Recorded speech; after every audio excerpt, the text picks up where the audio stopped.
Okay, let's see.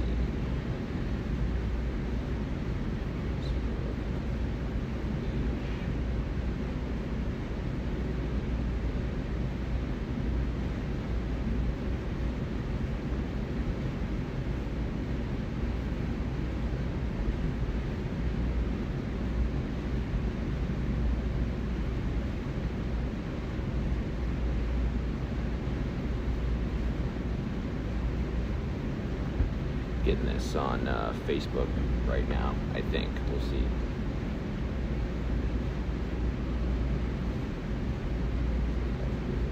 Here.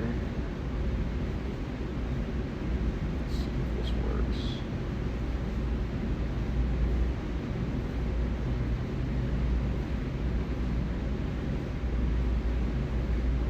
Alright.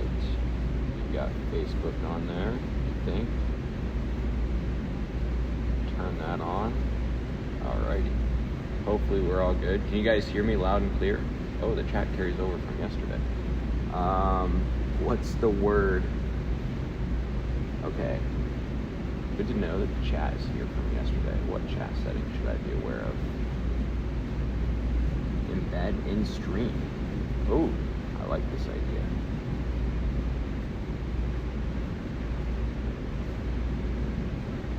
Okay.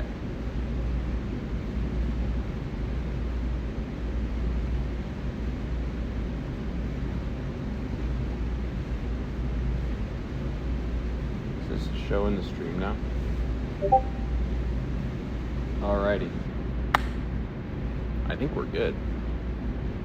You guys hear me loud and clear? I'm just using my iPhone mic right now, but I'm going to switch to my DJI mics once I'm on the road, which I'm going to do here shortly. So let's see. I'm going to plug in my phone, make sure it stays charged up.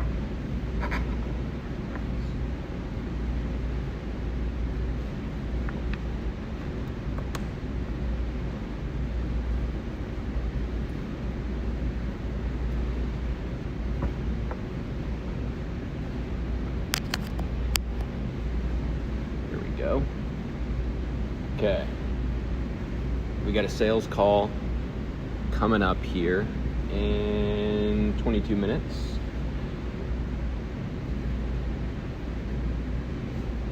That'll probably be like an hour and a half or so. And then this is distracting me. We're gonna get off of that. How we doing, Bruce? So, okay, sales call here in 22 minutes. I actually need to confirm that with Rasta. Let's see.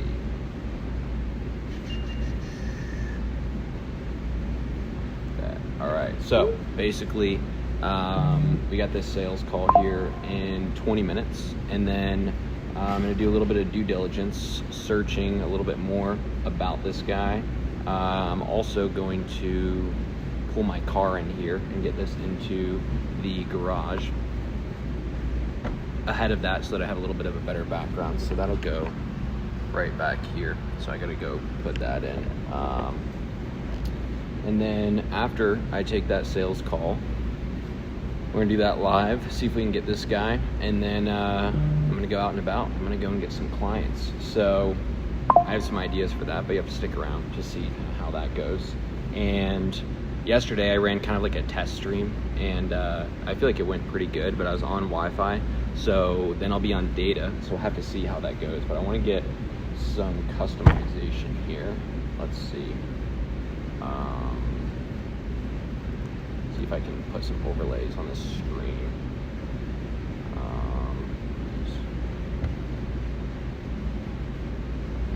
I need like a better way of, hopefully this doesn't mess up anything. Okay.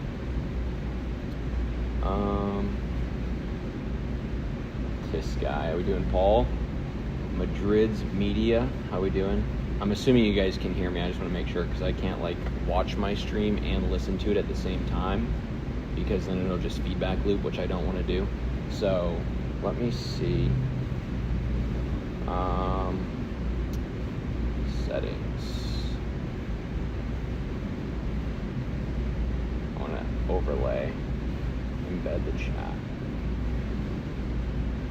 Oh, I can have the chat in another thing, I think. Okay, that's dope. That's good to know. Learning as I go here. We're about to do a little bit of due diligence on this client that I'm going to jump on with Rasta, but let me see if I can do like a screen overlay. I don't know if I can.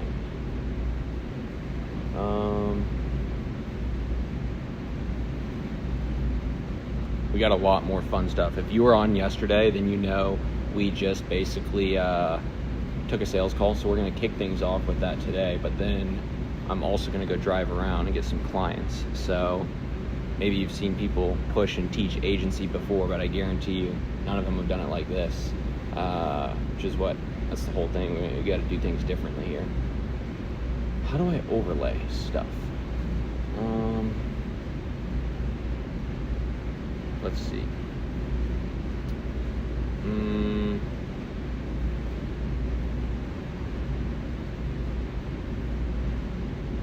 We can hear. Good to know. Sweet.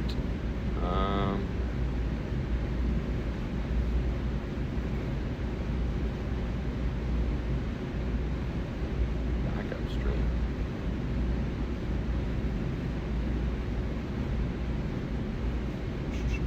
I don't know how I overlay stuff. Air channels, broadcast, link. Still figuring out some stuff here, so stand by. Is it frozen?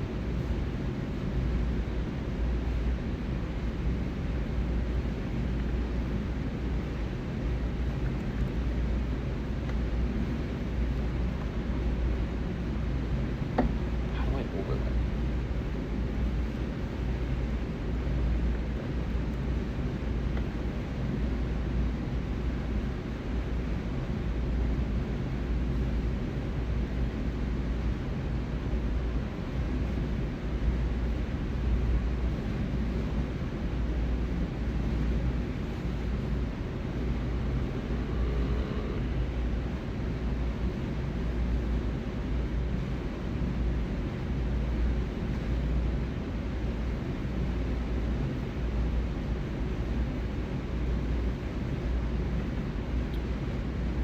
Visual elements on your live stream. I'm just figuring out right now. I've got this call in 15 minutes, so I got to do a little bit of research before the call to prepare for it. But I want to put like a graphic overlay, so I'm learning how to do that. Maybe I should have done that beforehand, but maybe I add another channel. Let's see. Okay, good. It just shows frozen for me. I don't know why. So.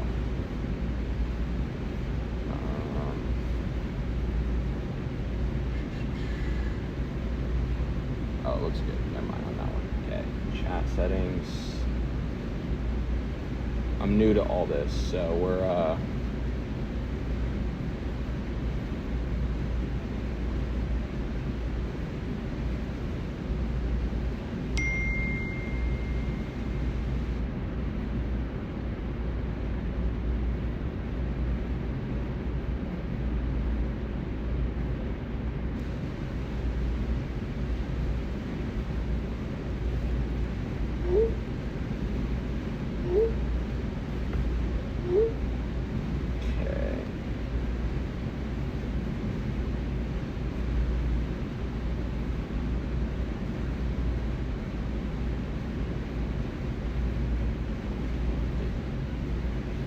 still film for clients, or do you build out a team to delegate?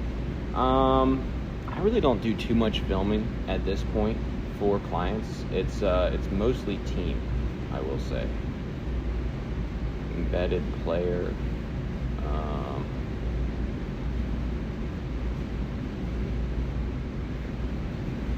They really do not make this simple for doing this, do they? That's annoying. Let's see here.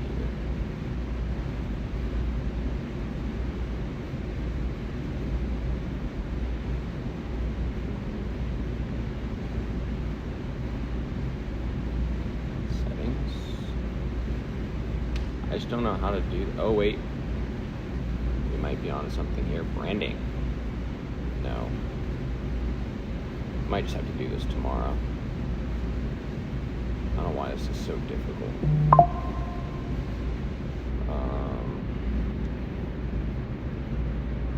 Watch a YouTube video on it. Okay.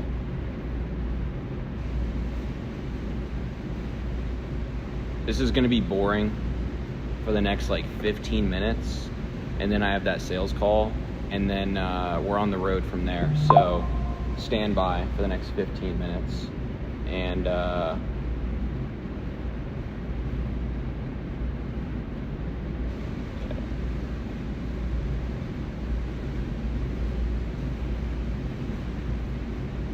this is just not straightforward at all. This is dumb.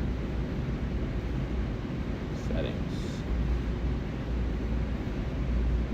Why do I have to make this so difficult?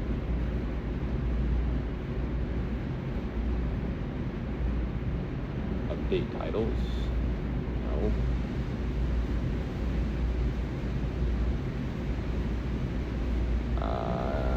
Cam, what's your advice on minimum spend for ads on customer accounts to get real results and not sugar-coated data? Well, it depends. What are you like? What are you advertising? What's the result that you're optimizing for? Like, what kind of creatives are we looking at? Entertain us for 15 minutes. Okay, hey team. I actually need to send this in our Discord. Let's see here.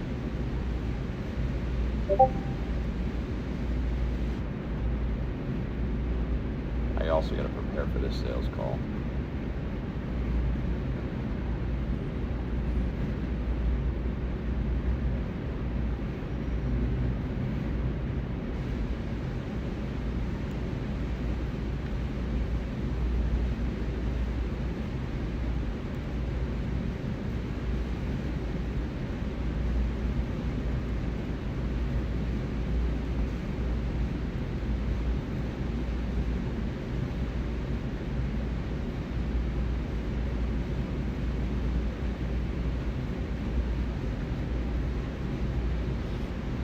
Okay. This just should not be that hard. I don't know why this is so difficult. Watching the OG starting a content agency from zero videos were dope. Are you still working with that first client? No, I'm not working with Michael anymore, but I am gonna go into the dealership to see Brian today. So we're gonna have that. Let's see.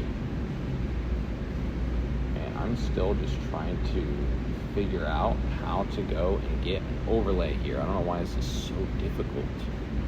I'm gonna have to skip it for now. Okay, so I need to go get my car into the garage to prepare for this.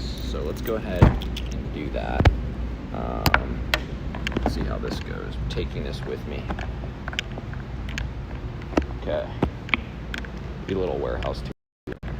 We've got the dirt bike set up right here, and then work set up. It's a little messy right now. Let's see if I can get my camera here to ultra wide. There we go. Excellent.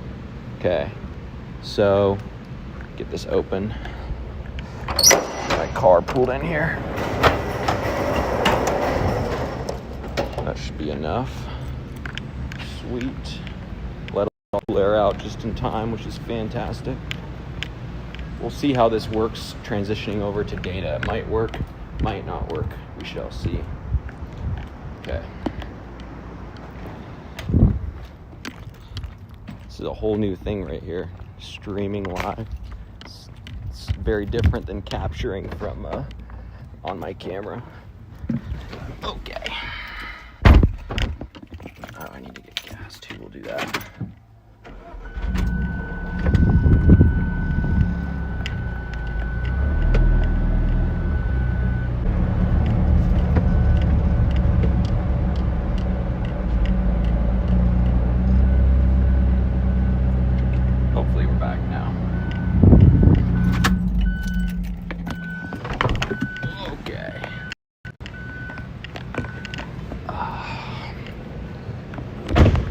people.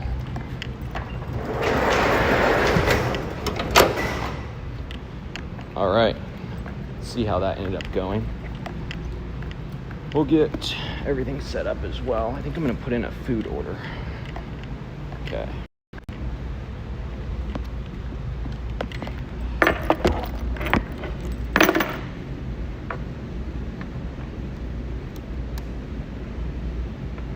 Let's see.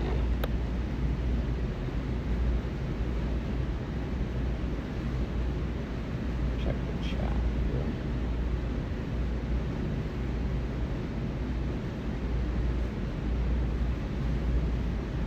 All right. Did that cut it all? I don't know if it like transitioned smoothly to data or not.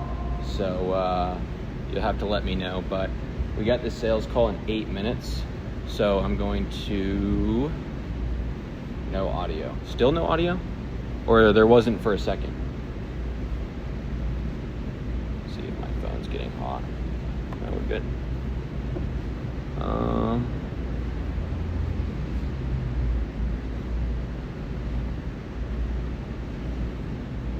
iPhone microphone. Okay. Audio might be better now. We'll see. Let me know if that's any better. Back, all good. 2 minutes? Okay, so it did not switch very well to data. We'll try to fix that. Audio's good? Okay, perfect. Like I said, we're gonna get on the road here in just a second, but I need to do some due diligence. So, I already did some of this due diligence last night, so we are good. Got my mic locked in. I'm gonna show you guys what we got for a background now for this call. So we'll see how this goes. Google. Switch back. You're lagging. It should be good. Nolan. Audio's delayed. Check. Let me know if it's still delayed. Jump on this Google Meet right here.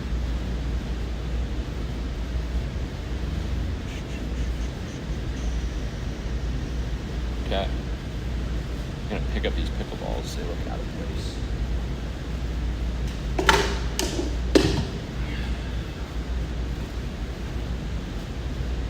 Okay, this is what we're looking at for our background right here. Flip my camera around.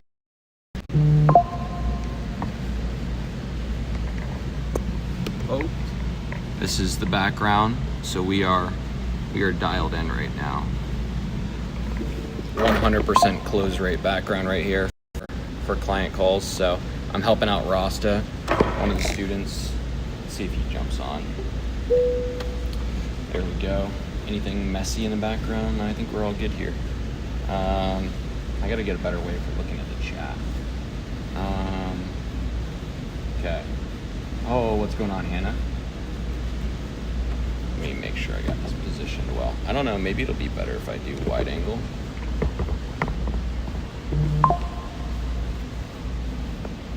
I want you guys to be able to see the screen and me. That should be good there.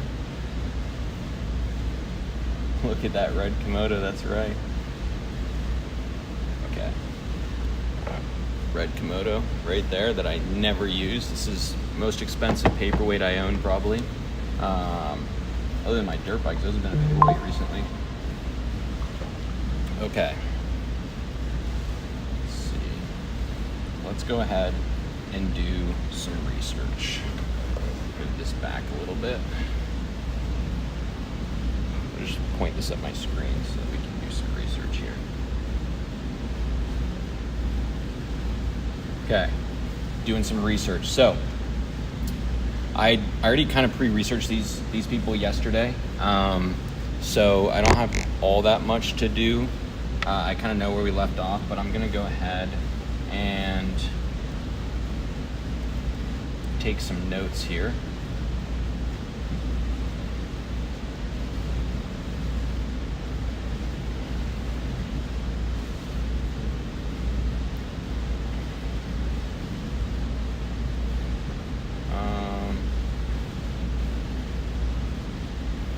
Got the graphic prepared for what I plan to use, which is here.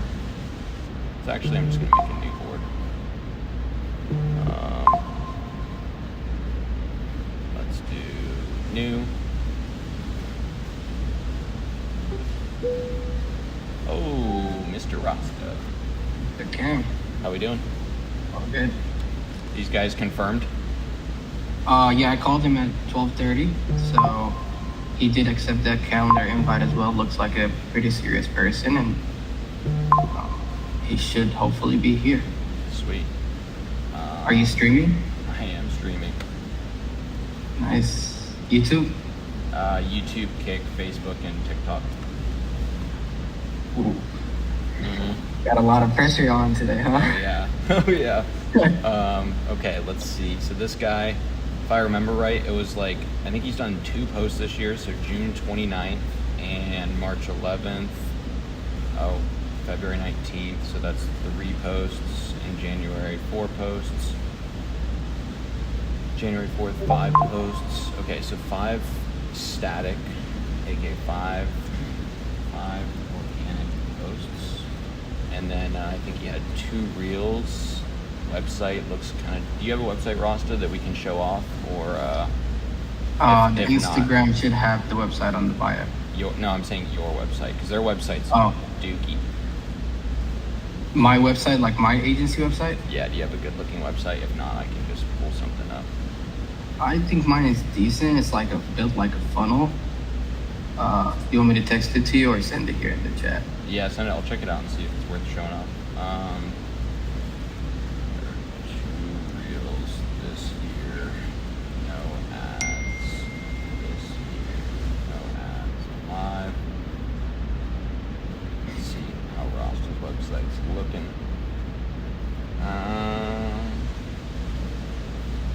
Yeah, not bad. It'll be, well, we can try. Oh, that's from the Airbnb. That's fire. Yeah, I'll use yours if we need to. Okay, let's check out their website and their Facebook. You have a note taker in here, yeah? Just joining right now. Should have just joined. Yep. He is or note taker? No, mine. Okay.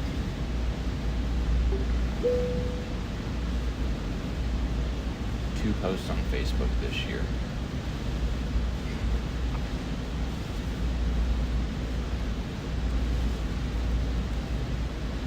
No ads live.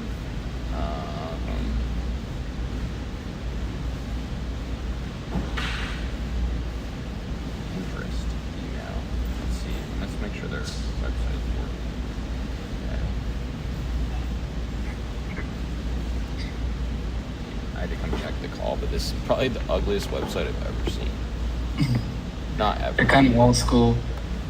Yeah, to say the least. I could tell. I'm gonna kick the call off with this hat on. Oh shoot! Oh, I was gonna go to the gas station and grab one of those, but I'll do the. No, what they're time both is for it? you. Oh wow! Thank you, sir. That'll be my second bloom of the day. I'm caffeine maxing. Greg Lab's got us all propaganda. Dude, no, I literally wake up and then I see his stories. I'm like, damn, I want a bloom. No, literally. Yeah. Actually. Yeah. Do you want to add your note taker in here? Or? Nah, it's fine. You can use yours. You and Ross are gonna close this. Bro, you know what? Actually, I've been trying the coconut water lately. Yeah. It helps a lot. Ross, do you climb up in the tree like a monkey and grab it down? Yeah. I'm screaming right now. But it's true. No, I mean I could do that too though.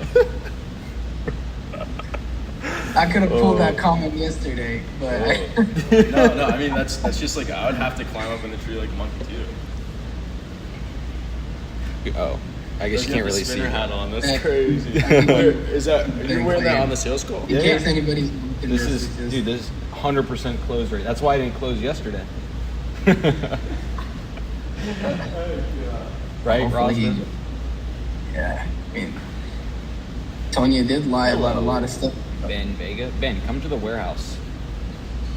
I am at new client shoot. Oh, glad you're being double productive. Is my stream delayed? I don't know if it is delayed. What Ben, we got in here? 7K retainer. Cam taught me everything I know. Archon performance. Nice icebreaker. That is exactly what this is.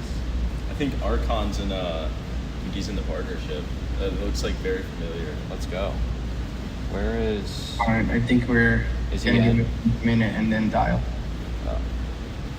Uh, Or I don't get it. Like they get hit with the meeting reminder 10 minutes before. Ben, I saw chat. Oh, maybe I can go cool with it like this.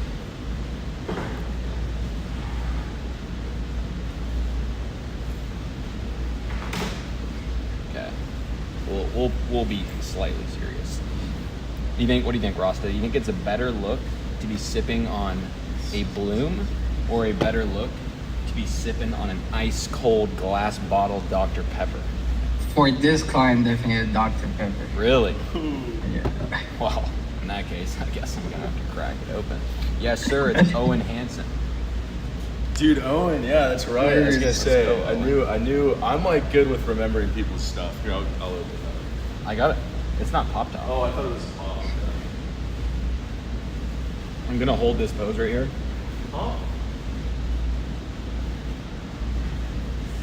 Yeah. We got that.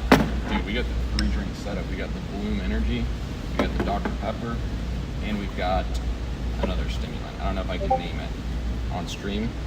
It's completely fine. I just don't know. Like, I looked up. Apparently, I can't even say R word. So that's great. Bro, turn off your Discord notifications. Dude, I need to turn off like all my notifications. Okay. Crocker, get over here. That's what Ben said. Come here, Crocker. Oh, wait a second. DP for sure. Hannah knows. Hannah knows. We got Crocker. Yeah. Wait, you gotta come in this one. This is the one that Ben can see right Gotcha. here. Did wait? Oh, Is I got- Rossi even in there? You can't even see his face. Can't even see his beautiful face. Oh, I see what you're saying. I thought you were saying he blends in. Bro, we gotta go dirt biking. All those dirt bikes in the back, and we don't even Oh my use them. gosh, literally. Okay.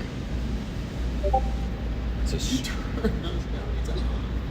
dude. I don't have like a way. I mean, I guess I can do it on gear.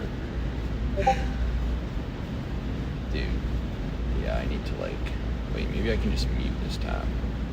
Oh shoot, Ben just hit the 7K retainer, eh? Mute. Okay, I just muted the tab. Yeah. Heck yeah. Bro got Cosmo and Wanda to help close that deal. Oh, yeah, I just don't get it. Like, how do you just confirm a call? Did you double dial him? I'm about to just text it. Rosta's lagging. Hi, if you record your name and reason for calling, I'll see if this person is available. Say, hey, this is Rosta. Hey, this is Ahmed.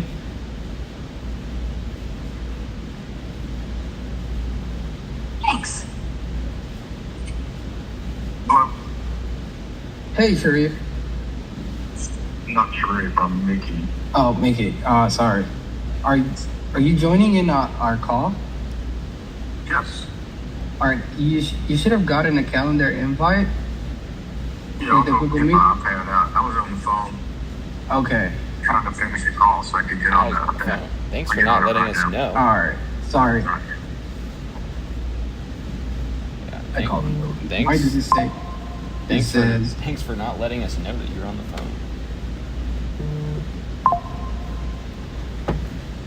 I called bro earlier. He said, I thought our call was at 2:30.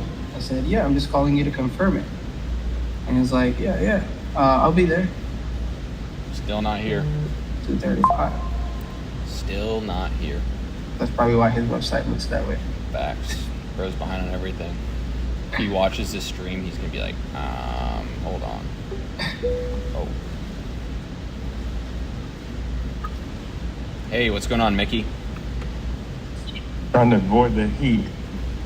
What I'm not in Dallas. Ahmed's in Dallas. I'm in Scottsdale, so I got even higher temperature going on. But what Oh, are you yeah. guys at right now? 100. Over 100.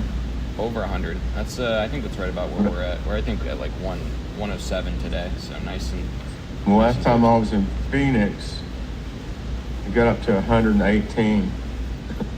It's actually 96 right now. It's cooled off a little bit.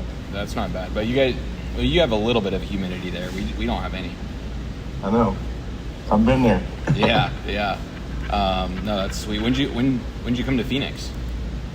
Quite a while ago, I was actually in Scottsdale at, I was at a convention there, and then I'm an architect as well as a builder. Oh wow. So I went and toured Tallahassee West. That's in Scottsdale. It's in there, right in your area. Frank Lloyd Wright's house, his office. Okay. Yep. I'm like Yep. 3 minutes from Frank Lloyd Wright. That's sweet. Well, cool. So, Mickey, basically with I partnered with Rasta, so I'm Cam, just to introduce myself. But appreciate you jumping on. Basically, all we're looking to do with this meeting is get to know your business a little bit more, talk about kind of what we do and you do, see if it co-mingles. If it does, awesome. We can talk about what it looks like working together. If not, is what it is. Sound good? Yep. Sweet. So I did a little bit of digging on you guys before this. I saw your website just to confirm the Sheriff. Is it Munir? Yeah. SheriffMunir.com. Okay. And then saw Instagram, Facebook, checked ads library, didn't see any ads live. So with what you're currently doing right now, where do the majority of people find you from? A lot of it's just people. We've been in business 48 years. Wow. And we've built a lot of famous Dallas personalities' houses. For example, Mark Cuban lives in one of our homes. He bought a home from people I built it for when it was only a year old. He's Wow. still living it. He bought it in 99, he's still living in it, so he must like it. Yeah. It's a 27,000 foot main house on 7 acres, That's right in the middle of one of the nicest neighborhoods in Dallas. And then the current CEO of United Airlines, Scott Kirby, lives on Straight Lane in one of our homes. Our former CEO, Gary Kelly of Southwest Airlines, lives in one of our homes, is actually an investor up in the PGA for us. And Wow.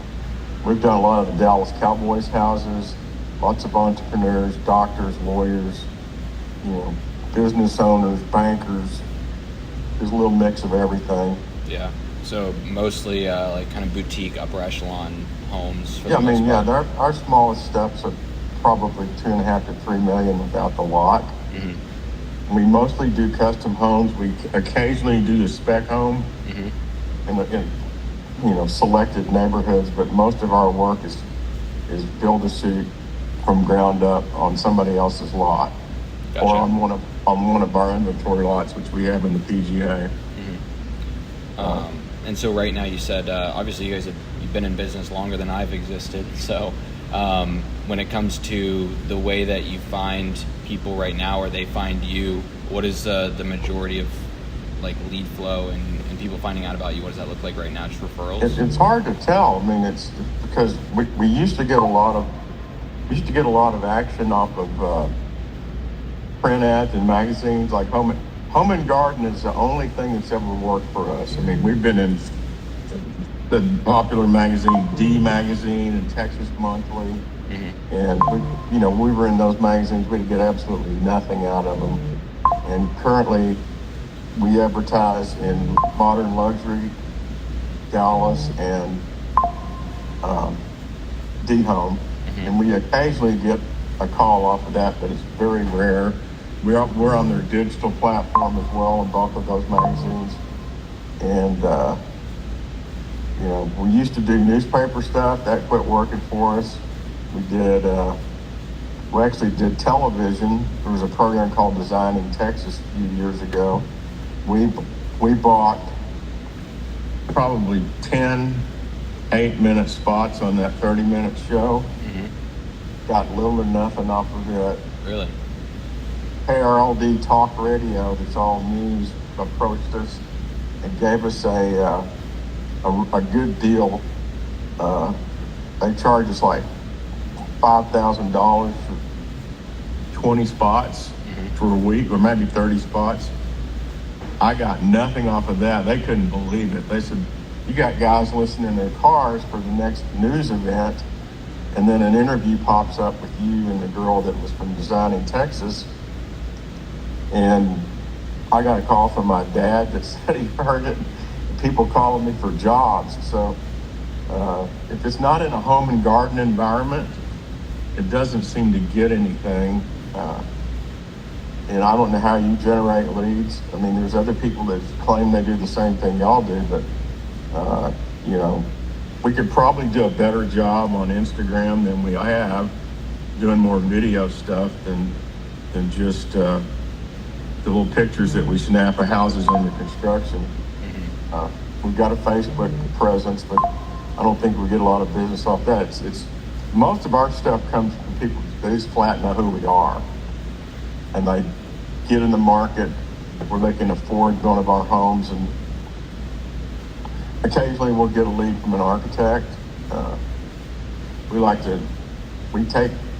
introduce people to architects, and then we expect them to, you know, come back with a client that doesn't have a builder and repay us with a lead of a homeowner that's looking for a builder. So we get some business that way. But you know, we could use more of our capacity with the team that we've got. So we can do probably, we've done as many as 25 projects at a time. Wow.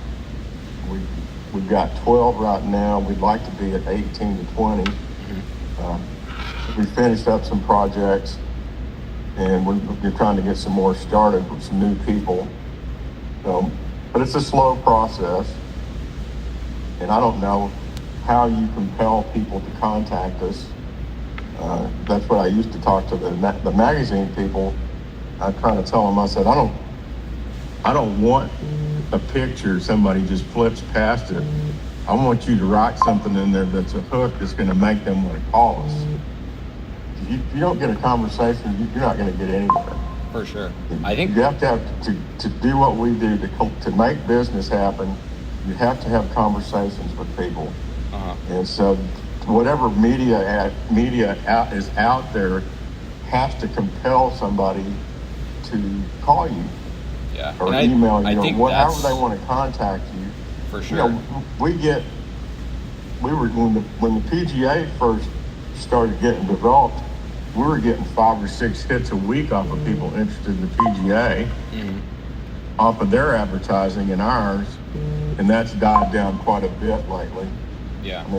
I think Mickey, there's some people on Instagram that are predicting a housing crash in Texas. Well, I think, Mickey, one thing that I already noticed right away is, you know, you told me like the smallest project we take on is like $2.5–3 million, right? And so from looking at your stuff, I would have never known that, right? And so I think just even the messaging there on Instagram, on your website, on Facebook is unclear. And so when it comes to, you know, what you guys are working with, and when I think about, you know, houses for 2–3 million plus, I mean, I'm assuming Mark Cuban's house is a lot more than that. And some of Mark Cuban's house in today's dollars would probably be 30 million at least. I mean, we just finished a $16 million house in Preston Hollow, and we're working on a $15 million remodel in Preston Hollow right now. So the projects get on up there into that dollar. Occasionally, we don't get a lot of those, but we're thankful when they do.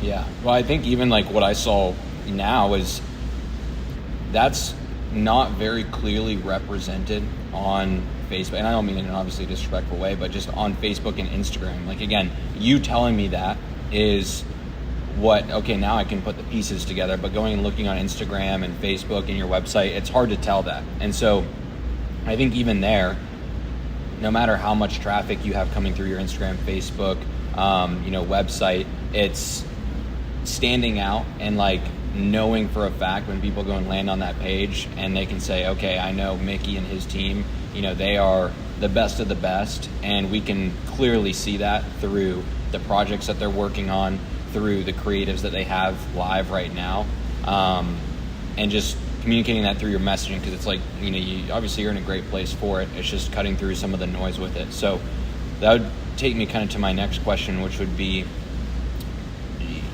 you've said there's other people that have come to you with claims of like, oh, we can do this and that. Have you tried anything social media before, or has it mostly been like print? Well, through the magazines that we work with. I mean, one of them claims to have a miracle algorithm that can pick out the richest people in this whole Metroplex area, but I don't know Miracle if algorithm. that's real or not. Uh-huh. Okay. And that's It's like a- on social media, or that's like the magazine? Yeah, Okay. yeah. It's a claim, Okay. and they also created a database for it, and that's how they try to get you to advertise with them, because they're going to share all that with you. Mhm. But it's like I said, we don't. It's hard to tell where stuff comes from. Mhm. I mean, I've got some builder friends, and most of them, they can't tell you exactly unless you ask. Because we always ask when we got somebody on the phone. We go, "Hey, how did you find out about us?" And they'll tell us. You're Yeah. stupid if you don't ask that question. Then you're really stupid. Mhm. But we ask everybody that contacts us how they heard about us, whether it was a referral or they saw something or they saw one of the homes that we were building. Mhm. I mean, it comes from all different places, and always looking to try to increase volume. And so I'm willing to listen to anything, but I'm not willing to do is waste money on stuff for people. Give me $20,000 and I'll go see if I can help you. I'm not going to do that. For sure. Yeah. Yeah. I mean, that. Especially if they can't tell me some other builders that I might know that I can call and check them out and go, hey, is this really working for you? Mhm. No, 100%. So, have you done anything Instagram, Facebook focused, like social media focused at all, or has all marketing been? I know that you said some companies said they had an algorithm, but have you tried anything like that before, or it's all relatively new?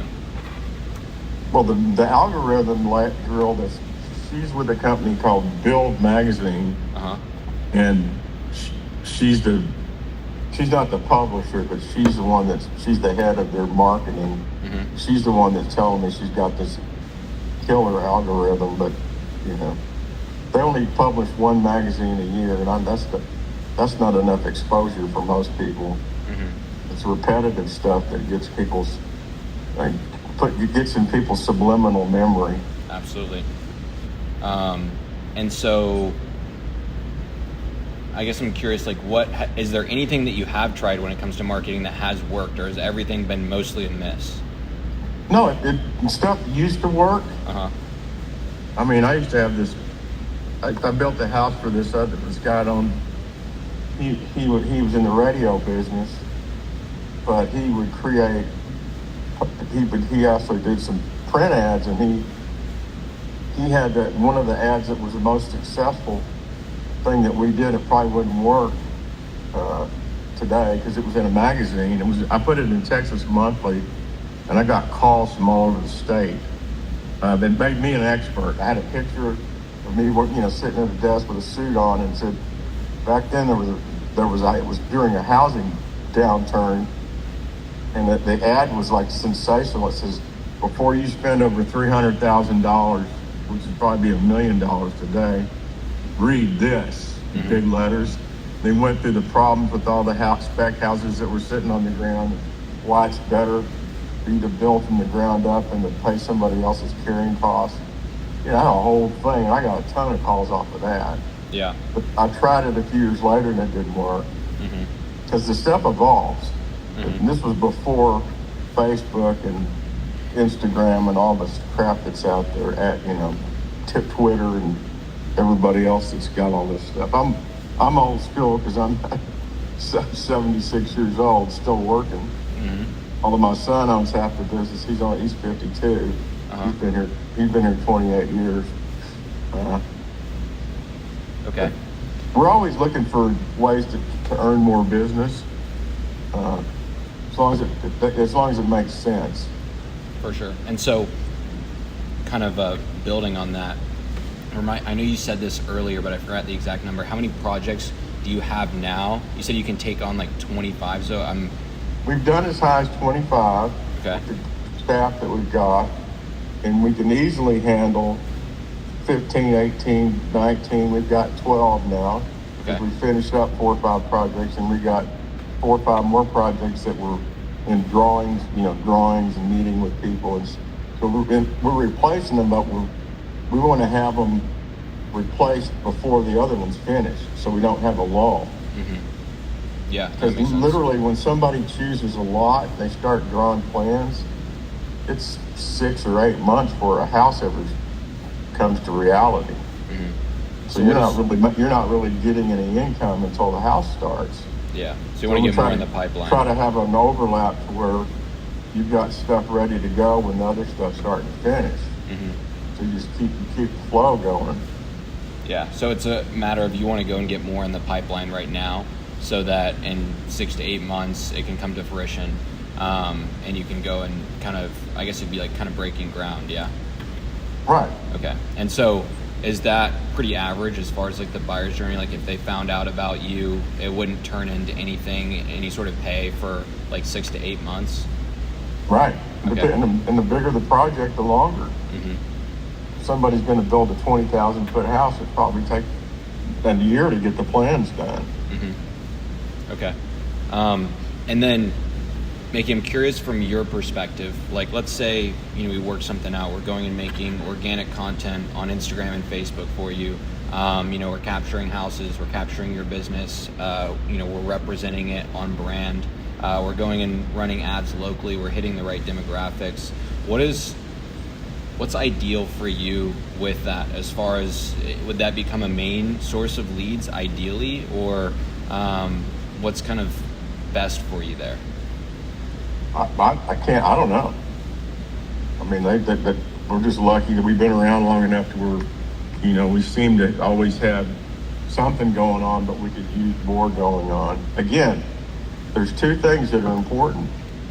Somebody's got to be in a home and garden mind, like we're thinking about building a house. And then whatever they see, whatever the media is, something's got to compel them to contact us. Just seeing a picture of a house and blah blah blah, that's going to get passed over potentially.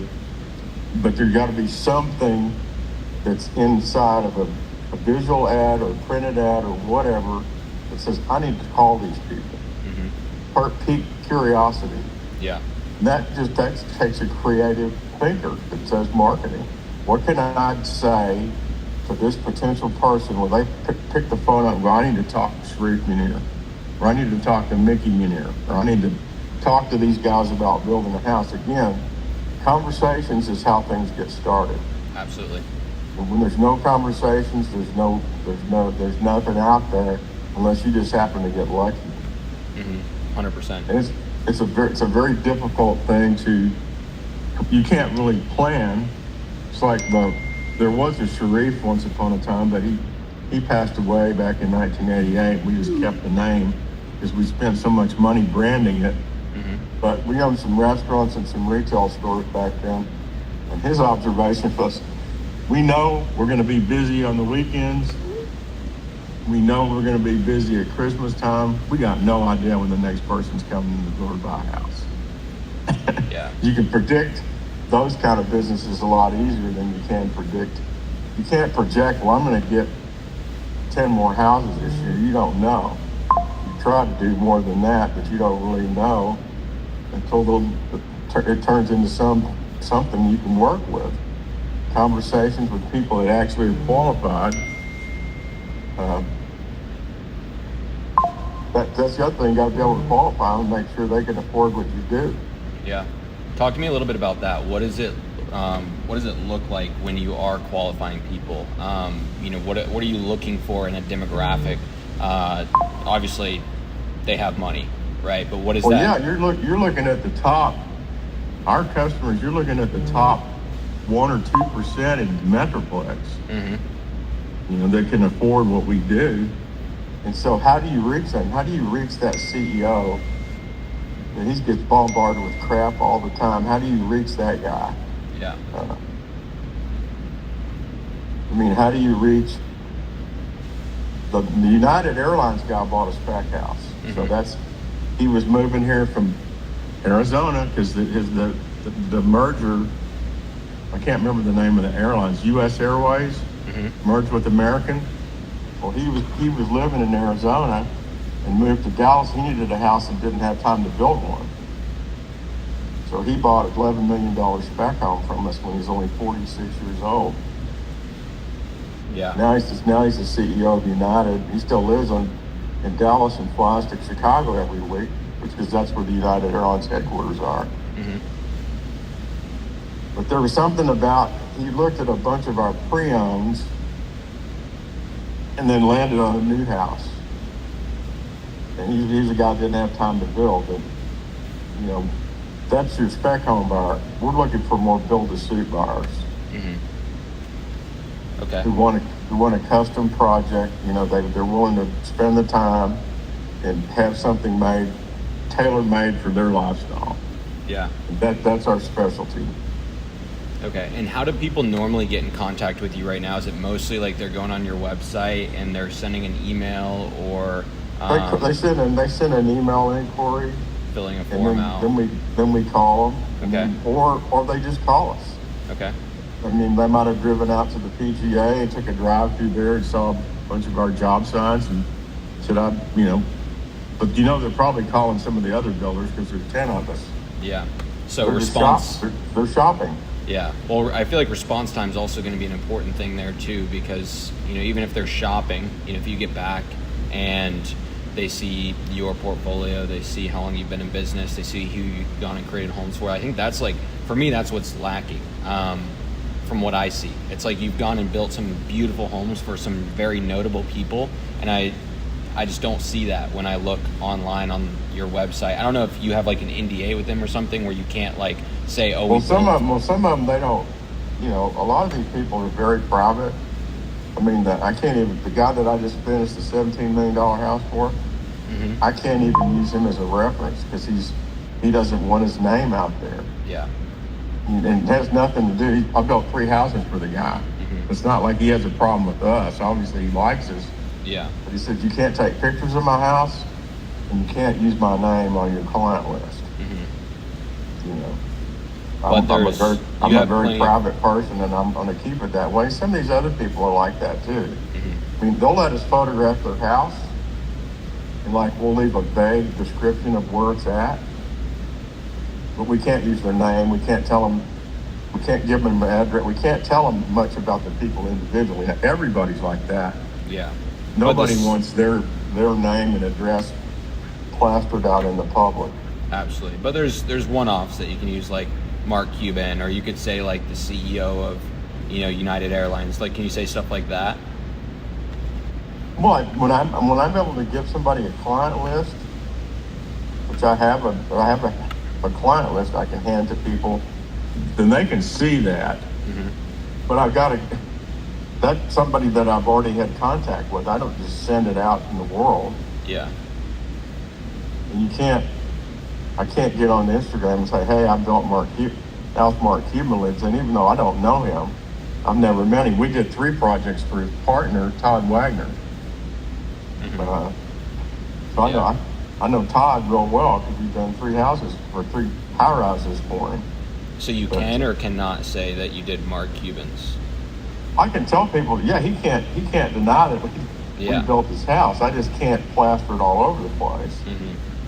But the spec houses, for example, you could plaster those, yeah? Oh, yeah, absolutely. Spec houses, I own those houses, and so I can say anything I want about them. Mm-hmm. Gotcha. But we've only got 1 house to sell that's a spec house, and it's in a gated community on Cedar Creek Lake in Malakoff. Mm-hmm. And we'd love to sell that because we've had it for a year, Mm-hmm. which is not good. Yeah. If a spec house sits for more than 6 months, it's not profitable anymore. Gotcha. So, Mickey, one more question that I have, then I want to kind of break down what we do, how we do it, how I think it can benefit you. When you've had some of these other people come and push their services of magazine, radio, TV, how did they structure the promise or the guarantee behind it? What did they set as an expectation for you kind of going into it versus what it actually was? Where was the disconnect? Well, nobody can promise. For sure. They can't guarantee. They can't guarantee that I'm going to get 5 new houses to build because I advertised with them. They could just tell you how great they are, and you spend money out with them, and you hope there's results. I mean, we printed a 200-page coffee table book, and I was friends with a guy that was high up in one of the Mercedes dealerships here in Dallas, and I put some of those books in the waiting room. When you get a direct bullseye hit, this lady calls me and she says, well, I've got Modern Luxury Dallas open, and I'm looking at your book here at the Mercedes dealership. Can I make an appointment to come talk to you? Well, that's when you've hit the bullseye. For sure. Uh, And so what level of, I guess, like non-social media kind of direct response marketing are you doing right now? You mentioned there's like a book in a dealership. Like, is that something that you have in a lot of high-end luxury dealerships? Is that No, because they're not going to let you. I mean, I've done a lot of business with these people, and this guy was in management. So he had the ability to say, hell yeah, put your books in here. Nobody's going to say no. I couldn't do that at a lot of places because they don't know who I am. Yeah. And they're going, why would we do that? Well, this guy I could guilt tripped him to do it. Yeah, for sure. But he didn't care, and I actually got a few calls off of that. Okay. And And you got people stuck waiting for their car to get fixed, and if they've gone through their emails and they got nothing to look at, they might pick your book up, or they might pick the magazine up. yeah. And Mickey, is this something where you're looking to have your face behind this brand as far as like social media on Facebook, Instagram? Is it you just want it to be your work as like a portfolio that looks good? What's the goal there? Is it I don't whatever's know. going to I bring wanna know most what- customers? Like I said, I want to be able to do whatever that is that compels somebody to contact us. Yeah. There's got to be something out there to say, hey, I need to talk to these people. And that's the job of the person that's doing the marketing. 100%. I can tell them what I know will work, Yeah. but I'm not the creative part of that, that And more so, the reason I ask that is because I just want to make sure you're open, because I do think if you put your face behind it, it's going to perform significantly better. And it's because you've been in business for so long, older, wiser, you know what you're doing, and you've had so much experience, and people will see that, they'll know, like, and trust that, versus if it's just your portfolio, people, it's a relationships game, and they're going to bond with people, not a house. So yeah, my son, it's interesting because some of the younger people that we build homes for, and believe it or not, we've got some people in their 30s, barely 40 years old, who are building $5 million houses up in Salina. Well, they're going to gravitate more to Michael because they're closer to his age, and they kind of go to him when they need something versus me. The older clients and the CEO guys come to me because, So would they're it be older. something where you would Those each have people your are own? They're people in their 60s, late decent 60s, just so they're closer to my age group. They feel more comfortable talking to me because we're probably more old school than the younger ones are. Yeah. Would you have both you and your son on, like, as the face? Would it be separate pages? Like, is he open to it? Do you know any details? He's like me. He's open to anything that generates more business. I mean, we've done magazine ads with our pictures on them. With our pictures in the magazine. Like I said, the magazine stuff isn't working as well as it used to. I don't think people. I used to subscribe to all kinds of magazines, and I don't subscribe to anything now. I use Apple News, and I don't use that much. Yeah, for So sure. I'm not out there looking at print advertising. I do look at a lot of Instagram, and there are my painter, probably one of the top 3 painters in Dallas, has a presence on Instagram, and their videos, and he's in them, and his daughter's in them.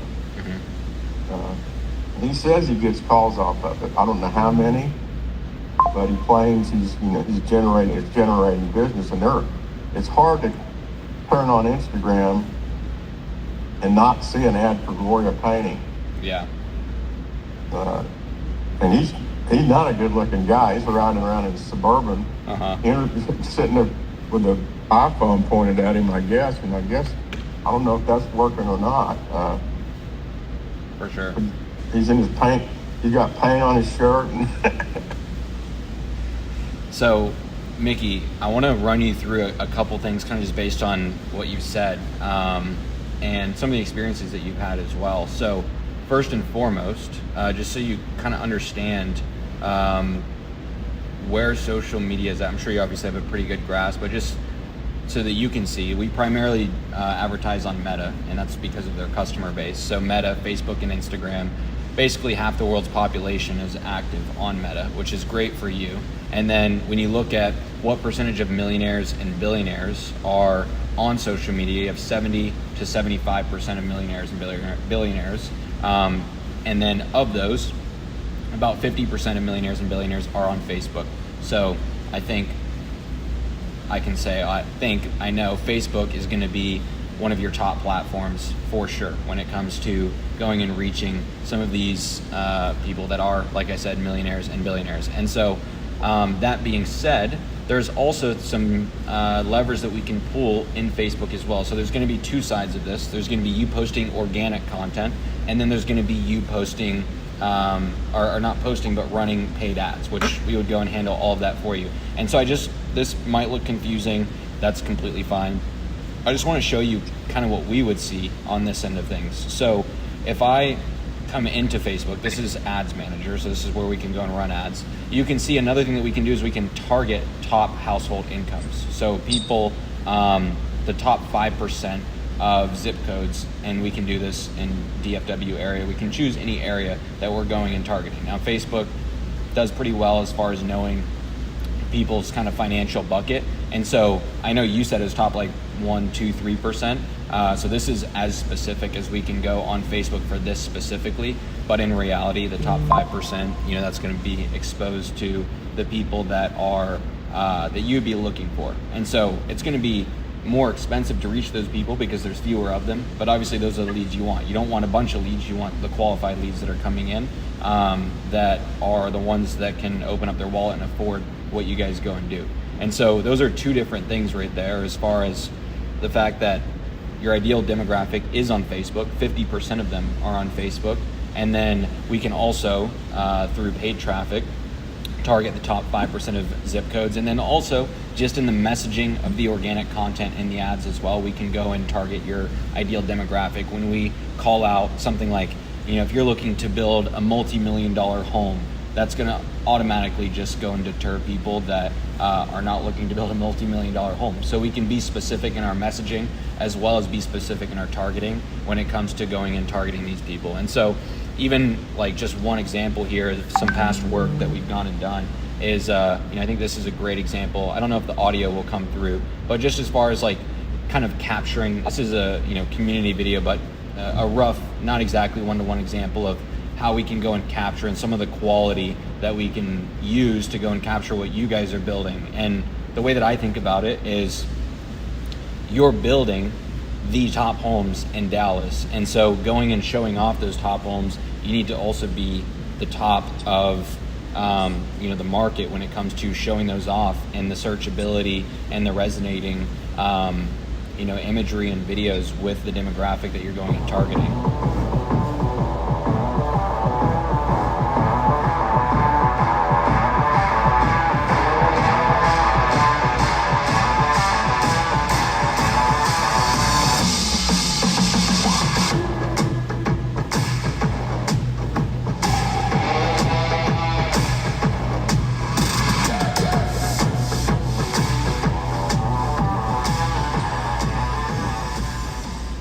Like I said, something like that's not going to exactly be one-to-one. I've actually recognized a couple of those houses on Instagram. Yeah, there you go. Might be us, not guaranteeing. I don't know exactly what you saw, but there's a chance that it could be us. What I don't like is the music and the jerky quality. I was just going to say the music would most definitely not be a fit for the business that you guys have and resonating with that. And then I think also kind of like you said, this is more high engagement. Obviously, we're showcasing a community here to younger people, so the speed and the catchiness of the video matters there. Whereas say you're the one in the videos, we would slow things down. We'd go with a completely different taste of music, and it'd be a little just slower pace, because that's going to resonate much better with the demographic of people you're going and targeting. I don't envision a millionaire going and loving this music and these cuts and how fast this is. And then to kind of understand a little bit more on how this works, I'm going to adjust this just a hair really quick. Let's do...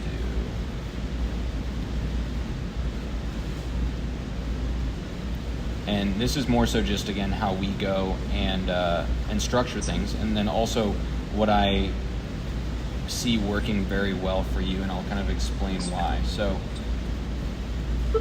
we have, there we go. So we have running ads, and then we have organic content, then we have conversations as the funnel. So with this, the primary thing here is going and reaching people, reaching the right people. So making sure that our messaging is on par, and then the demographic that we're targeting is on par. So the organic content is a great way to show off your results and your portfolio of work that you've gone and created. And we can go and assemble that in an engaging way. The thing with organic is you can't really be super specific about the targeting. So you could have people up in Boston, Massachusetts, or Seattle, Washington, or Chicago, Illinois, all going and seeing the content that you're going and putting out, which isn't necessarily a bad thing. Maybe they move to Dallas someday. Maybe you're the reason they moved to Dallas, right? Low likelihood. But with organic, that being said, we can take measures with the messaging and how we're going and structuring the videos and the pacing and everything to target the millionaires and the billionaires and the upper echelon of the housing market. But we can't just say target only Dallas-Fort Worth with organic content. No one can do that. Now we can say, if you're in Dallas-Fort Worth, if you're in Texas, and Instagram and Facebook is going to be more likely to show that to people in Dallas and in Texas, but we can't guarantee that. And that's where the ad side of things come in. And so the way that we look at this and how this kind of floods the funnel, like you mentioned, we push everything towards conversation. So whether this is filling out a form, email, really whatever is going to be most effective for your business, we can funnel the traffic in that direction. So for you, we could, again, push that to the website. They send you an email, they call, they fill out a form. We could have your number listed on Instagram. Maybe you want to do a little bit more filtering. Maybe, we start to get a bunch of leads and then you need to go and filter it. Okay, they need to fill out a form. Regardless, as we go and get there, we can, decide what that looks like. But with the ads, kind of like what I was showing you in the ad platform here, with going and being able to target the top 5% of financial income, we can go and run ads with the proper messaging. So if you're looking to build a house, multi-million-dollar house, if you want a house like this, there's a lot of different hooks that we can go and use and experiment with, because some might get cheap leads, but we don't necessarily want cheap leads. We want qualified leads. And so, we'll filter through and cut through the noise, not only with the demographical targeting on Facebook and Instagram, but then also the messaging within the ads themselves. And then what that does is we're pushing people to the page, and this is where your track record and portfolio essentially is on the page. And then people can go and consume that content. There's going to be some people, as you know, that are in the market now. There's going to be some people that are in the market in a couple months. And so your Instagram and your Facebook essentially becomes your digital email list, where you stay consistent with the pictures and videos. I would lean a lot more towards videos, but the visuals that you're going and putting out, and that's going to keep it on the forefront of people's mind. This is the digital billboard that's just in people's pocket. And so when you're flooding your Instagram and Facebook, your landing page, your digital email list with the right people, and you stay consistent in front of them with the right organic content, then there's going to be some people, like I said, where the time is now, and then others where the time is coming up. And when you stay on the forefront, then when they are ready, because of the consistency there, then you can go ahead and they'll reach out via Instagram, via Facebook, and go towards conversation from there. Does that make sense? Any questions on any of that? Yeah, I'd like to know what all that costs.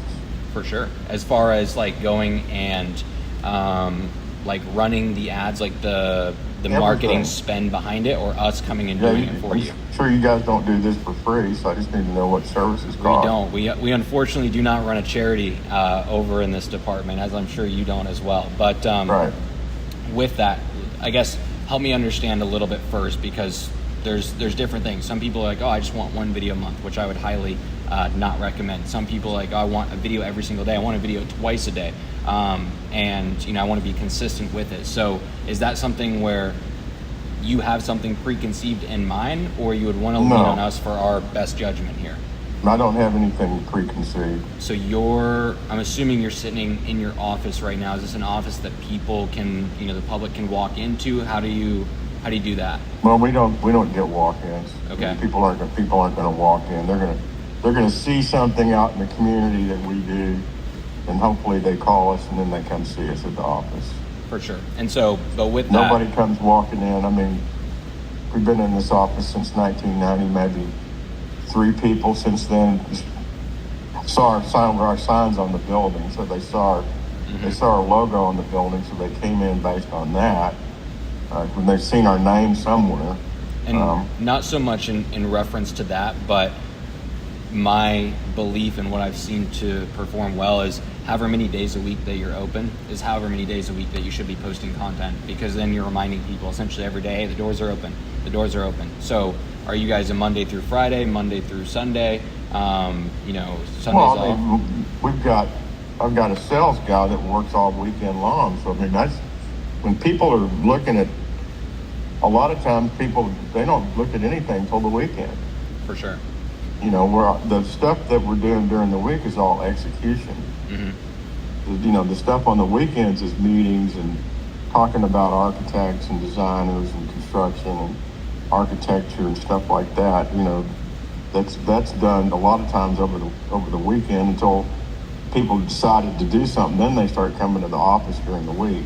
Mm-hmm. But we've already landed those people. Uh-huh. Okay, so let me kind of run through really quick, because like I said, it does change kind of based on the deliverables that we're going and offering you, same way as, however involved in a project, you would be.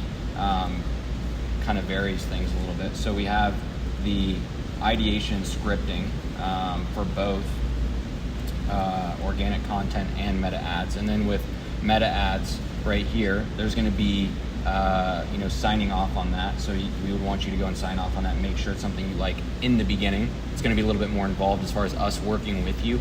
But then as time goes on, we'll get to understand your brand very clearly and the do's and don'ts, and then we'll get that more refined. So the idea here is to get this as done for you as possible and have you be as uninvolved as possible, other than obviously the shooting with you. And so that's where I kind of come to my question next, which is, what does your bandwidth look like as far as going and shooting content? Is that something that you could do once a month, twice a month? How much time do you have for that? We want to uninvolve you as much as you would like to be, or involve you as much as you'd like to be. I'm flexible. Okay. Is that something you could carve out like Yeah, 4 to 8 hours a month? sure. Okay. Okay, so we'll say shooting ads. Again, this is like kind of a separate thing. So then we have shooting ads, and then we're going to go and edit those. And then we would also need you to go and sign off on those ads. Once those are signed off on, then we can go and publish and manage those. And then this is something where we would start with a low level of spend, and then based on the data that we see and making sure we're on the same page with you, going and upping that based on what you're comfortable with and what makes sense there. So let me move this over a little bit. This a little bigger too. So that's kind of like the process and involvement. There's a little bit more to it, but to simplify it a little bit with meta ads out is what we're looking at. Yeah, I've only got about 10 more minutes. All right, I'll make it quick. We had an hour. We had an hour slotted for this, and so Perfect. that's kind of how it's working out, which is fine. Okay, cool. Yeah, I should be able to wrap this part up in 30 seconds. So then with the organic content, we have the ideation and scripting, then we have the shooting of that as well, where we'll show up and we'll shoot that with you in person, and then we have the editing, and then once you go and sign off on it, then there's the distribution and publishing. So I'll just say publishing. This is where we're gonna go and once you sign off on it, we can go and post it to Meta, to Instagram, to LinkedIn, to other platforms of your choice, TikTok if you would like, for you to stay consistent with that. So as far as how we go and do all of this is kind of a joint thing. So we have the organic content and the ads, like I kind of showed within this funnel right here.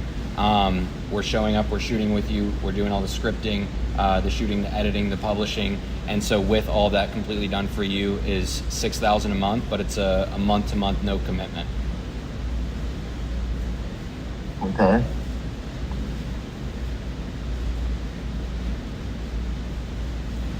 And that's the 30 posts a month as well as ads on top of it.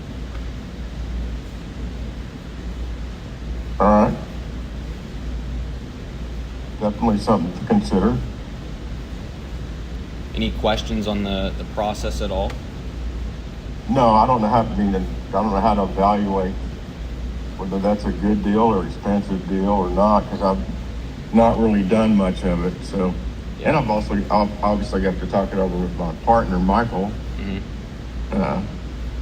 But I got an idea of what y'all do now, know what it costs. Mm-hmm.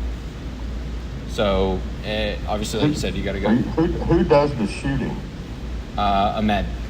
He's obviously in Dallas. That's right. He's here. Okay. Mm-hmm.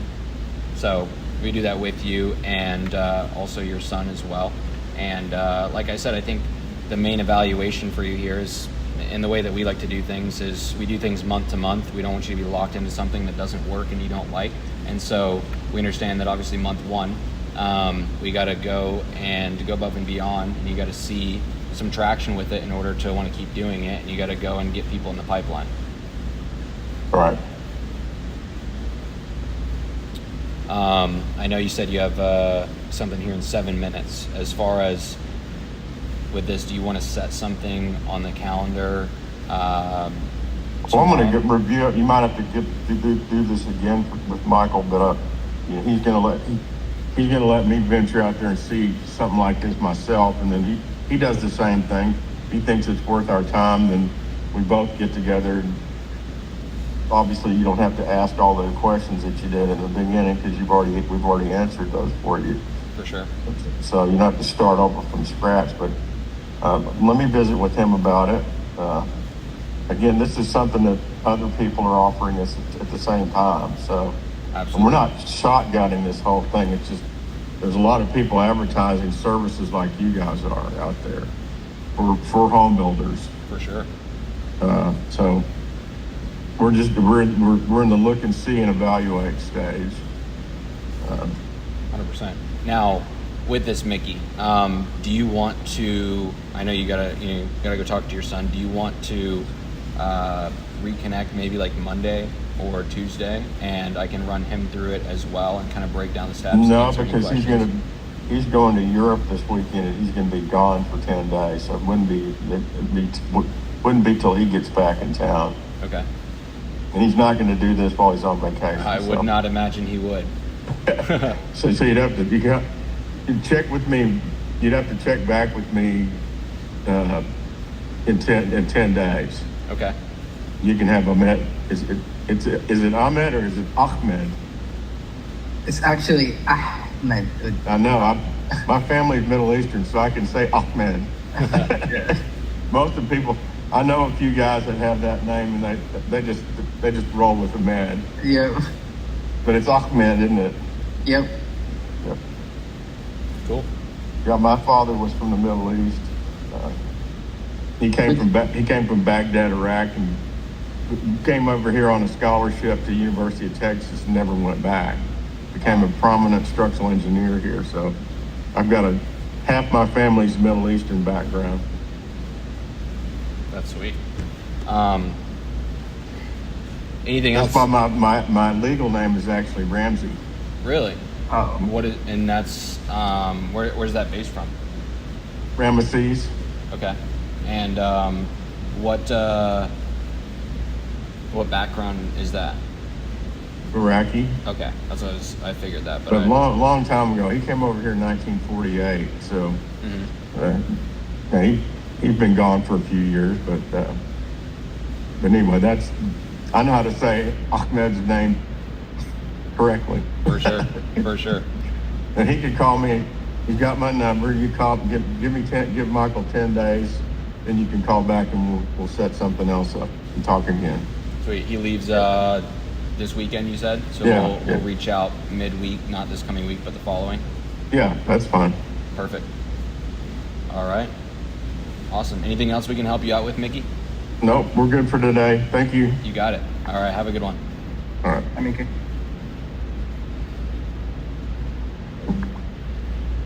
Probably should have seen if he needed his son on before we went and kicked things off. Let me FaceTime roster really quick.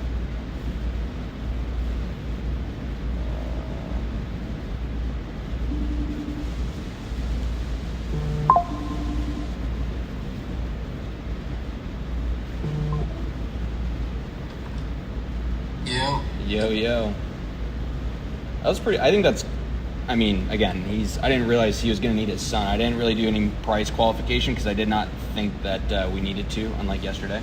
I don't think 6K is a big deal for him at all, but I didn't want to come in too cheap because then he'd be like, oh, maybe that's not all I thought it was going to be. So, Yeah. I kind of thought, I knew from the beginning that it's going to want his son involved because when I looked at their Instagram, I saw his son.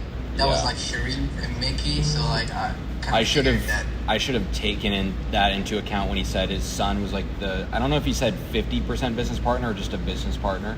But yeah, here I'm gonna point you at the stream right now, and I'm gonna run to the bathroom really quick. So keep them entertained. Oh, wow. Run through your thoughts. That's so stream. So yeah, we just had a great call. If you guys were watching, but road to scaling to 50K.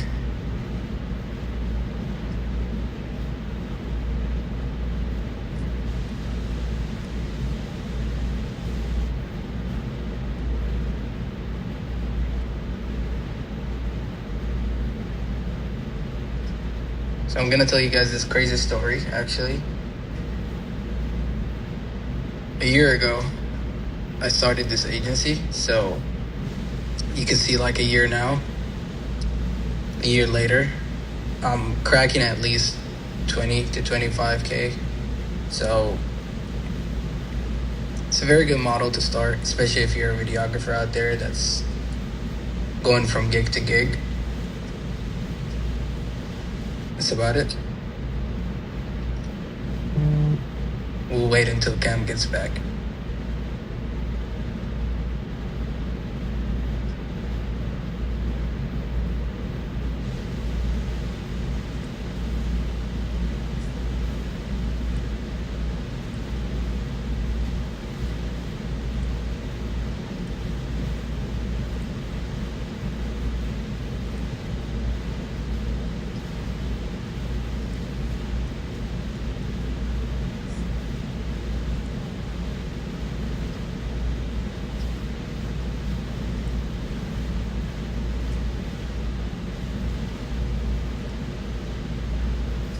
I didn't realize there was this many people in the stream. I'm actually on the stream right now. Oh. The stream is on the stream. You're watching the stream and talking to the stream at the same time. I love it. Yeah. Okay, so did I shock you with the 6K price point at all? Yeah, kinda. You're a little surprised there? Yep. I think a takeaway so far from these two calls, we need like a pitch deck, but it's kind of hard to create a pitch deck until you have a little more data. So like we can make a Dallas specific pitch deck is something that we could go and work on based on these calls, and then that way it's just like everything's there, can share your screen, and it's also like a good way to like tell people like, hey, you know, yeah, we actually have to do it on Google Meet, we have to do it on Zoom, just because you know, we have like a whole deck that we run through for everything. So I think that's one thing that I see as good. This guy has a lot of potential. You're just gonna have to follow up with him. So set it on your calendar to go and reach out to this guy and reach out to him in 10 days. So like next Wednesday. He also has his address on the site, so you can always like reach out to him, via going in person as well if anything like doesn't go through, which is good. So you have that as backup, which is nice. And then I'm trying to think if there's anything else. I think that's the main thing. So that'll be follow-up. Do you have any other calls in the pipeline right now? Not really. I do have a few leads that I think came in this morning that I need to follow up with. But Dude, you need to be following up with these leads that are coming in within 5 minutes. oh, they're getting hit to book the appointment most of the time. But you need to like Wait, call them like within 60 seconds. You should set up, if you have Zapier or if you have an A2P number, set it up so when the lead comes in, you get a text with it with their name and number, and as soon as it comes in, double dial them right away. yeah, so I am getting that. I already have that set up. The only thing then would be Actually on dialing the them. call. On the call, when I first called them, am I Uh-huh. just telling them like, "Hey, go ahead and schedule a meeting," or should I have a mini conversation? Like, Yeah, what have a would they mini need? conversation. You want to like the conversation is going to be where the buy-in is and like the reason for them to go and show up. So you need to give them a reason to show up, and so that's going to like actually give them a reason to, right? When you go and more of a reason to, and you like basically you can get to understand them a little bit more just from the conversation, so you can better prepare for the call. So like when you go and you have a call with them, honestly, I could have I would say hit your private chat. You have a private chat in Discord, yeah? Yeah. Tag Callum and ask him for like his playbook on like a set call for B2B, and he'll have some resources on it. He's really good at that. Okay. Sounds like a good plan. I mean, I want to get more leads, bro. Like just more of the regular home service businesses. I feel like we've just been getting these. I was home gonna builder- say, I thought, to be fair, home builders are great as long as they actually have money. Like this, Mickey has money, so that's good. Yeah, like biggest thing. Oh wait, Max, I'll check iMessage. Let's see. I like can't use my phone while I'm streaming, which is annoying. You need to review and publish campaign and ad set so I can see it. Oh, it's a draft for me. I see. Okay, let me get this live really quick for you, sir. No, but I think this is I feel good about him. He's just like not everyone's gonna buy right away, and that's completely fine. You're just gonna have to nurture them. Like it's gonna be tough to do one call closes. So Yeah. I mean, I think what's helping this a lot is my form actually disqualifies a lot of the people below 50K. Mhm. So a lot of these calls getting scheduled, they're pretty high end. And I hope like that just helps the algorithm over time. for sure, 100%. But it looks like a close is coming up here soon for sure. Yeah, keep these leads that we can go and charge 6K. Like I like those ones better. Got to. All right. Bro's gonna literally poop himself when that one comes through. Well, that might be the new target market. I might shift my Dude, entire I'm agency telling you. over. I'm telling you. Yeah. Yeah, new way of communication, Max says. Okay, let's see. I got to catch up on this chat a little bit. How long did it take to make your first sale? I think he was talking to me about because okay. when you were in the bathroom, I was talking about. You my actually previous- didn't for like I don't think for like a month or two, did you? No. Yeah, for you 2 were months. not locked in with your sales process. That's for sure. And then you came out here, and then in 3 days we got your first sale. Yeah. Pretty straightforward. Tell us a joke, Rasta. That might be an explosive joke. I probably can't say that. I'm moving to Tempe, brother, for a better opportunity. Would love to work. I have nothing to lose. Sergio, you gotta lock in, build an agency. Tempe's a great place. This is classic. Dude, Bryce, that's awesome. I think I said that right. Bryce is Bryce. Ramit, not a Porsche in the background. It's an Alfa Romeo in the background. But okay, so you good, Rasta? Get some more calls booked. Yeah. See if you can book something tomorrow between 2 and would it be 2? Yeah, 2 and 7 your time. 2 and 7. Yeah, I'm gonna restrict my calendar to 2 and 7. I was actually gonna talk to you, but should I? Just not Sundays. Should I do something on GHL where we both get the invite, or how does that work? I think you probably could. You could add me as a person on, like an added guest to it, I think. As a user? Oh, okay. Yeah, potentially something like that. I'm just gonna block the sales to be like at 2 to 7. That would be just the time where they can get shot in, and I don't even Not wanna Sundays, though. So, yeah, not Sundays for sure. I'm off Sundays. Yeah, we can rip that. Sweet. Bet. Fire. All right, buddy. All right, Mr. Rasta, good stuff. Yeah. Catch you later. Okay, so a couple things. Let me actually confirm this with Paul. I've got a call with Paul because that same kind of package that I was helping Ross to sell, I'm gonna start selling. Just because I like the clients that I have now, but we're gonna build a real big service business. Where is my mouse? Service business agency, dude. There it is. Okay. Let me confirm with Paul.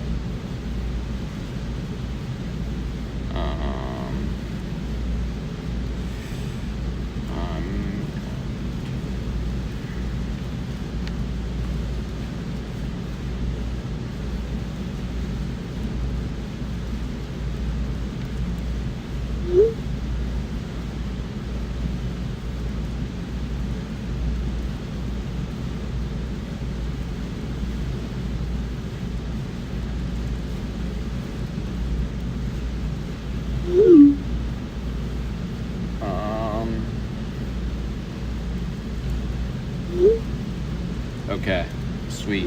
I won't be able to see the chat. It would actually be really nice to be able to like have the chat on my phone, but I don't know if I can do that. I might actually need another phone because I can only see it when I'm on my laptop. But let me go ahead, get this set up, get my mic on me, and we'll head out to the dealership. We're gonna go have some conversations in person, see how this goes, just because I actually don't know how it's gonna go.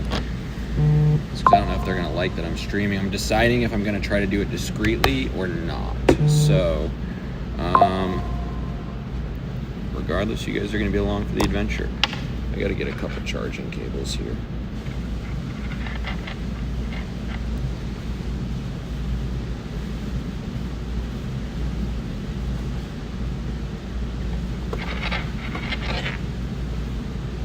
Okay, let's get my phone all set up.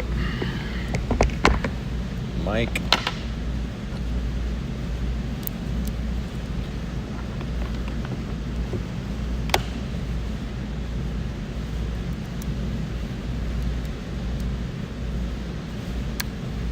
Okay, should be good there. Okay, you guys have to let me know. I'm gonna switch my mic over here in a second.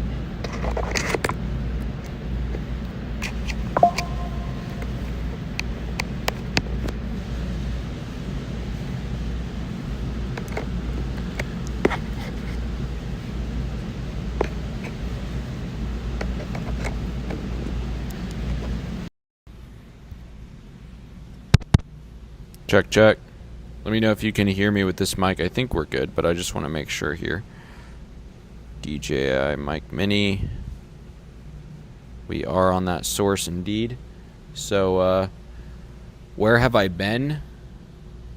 I have been in the trenches. That's where I've been. It's not easy making content. Look at this time commitment here. We're streaming now. Just want to narrow down my approach. Emails, IG. Nimesh, that's a lot going on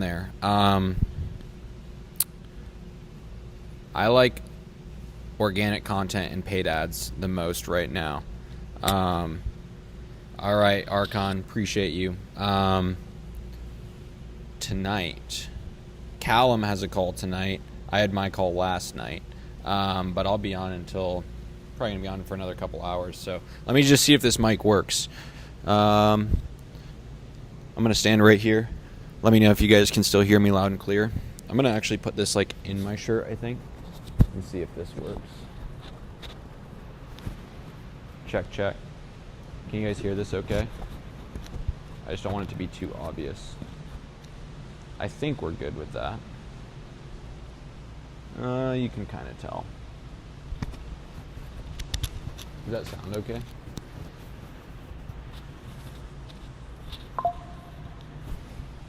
I might have to go like on my necklace, to be honest. 1 second.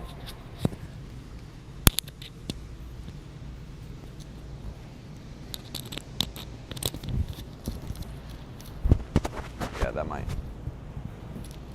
be the play right there. It's a lot more hidden. Can you guys hear that okay? Check, check. Does it sound muffled at all? Everything's sounding good. Obviously I'm gonna walk into the dealership.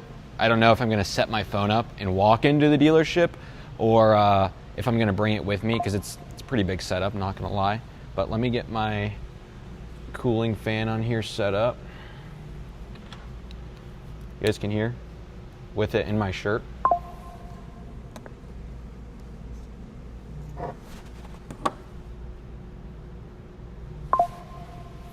I'm getting notification absolute spammed.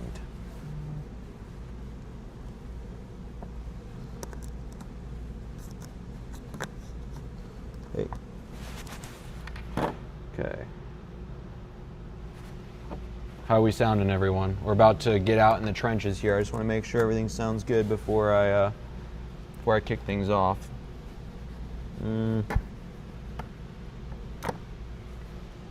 Loud and clear. Excellent. Okay. Let's get this plugged in. Got a whole setup here. Okay. Fan in. Get my charger plugged in. Make sure my phone is alive and well. Okay.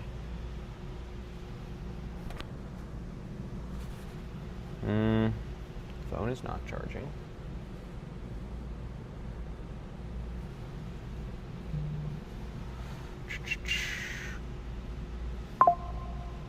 Maybe like 2 hours. Let's go. We're about to get on the road here, so don't go anywhere. I gotta go get gas, and then I'm headed to the dealership. We're gonna be selling people.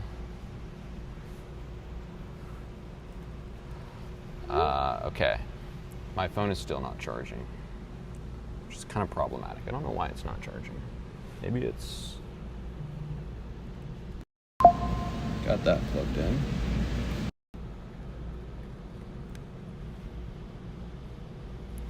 Come on. Please charge.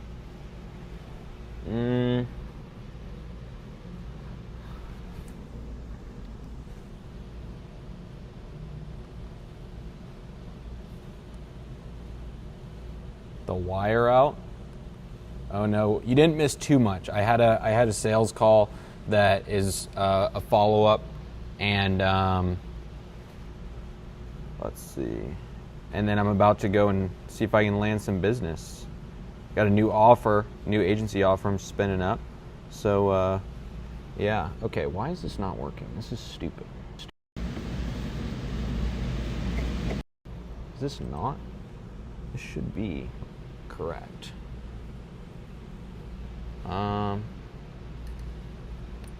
Okay, I'm gonna lose my audio for a second, but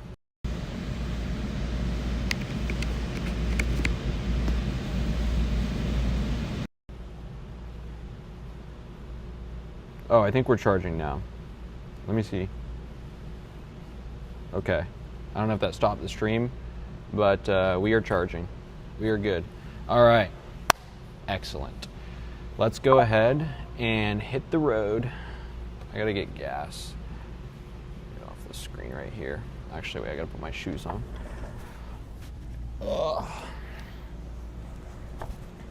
We got that wire on, for real.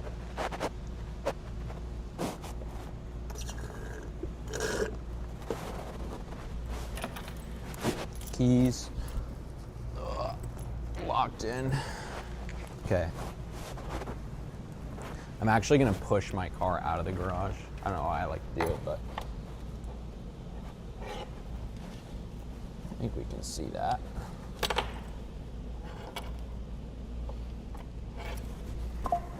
Beauty. Okay, stand by.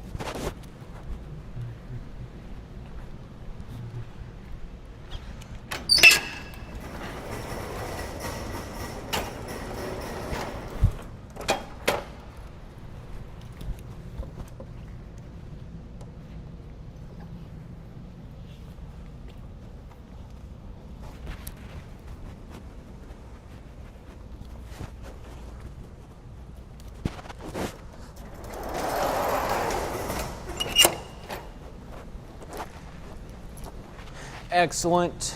All right, let's go ahead. Okay, I don't think I need my laptop. All right, I can't see the chat, so I don't know exactly. I gotta find a better way to do this. I will just be, man, I hope, actually, let's do this. I'm gonna switch over to data first before I do this and make sure that this is working.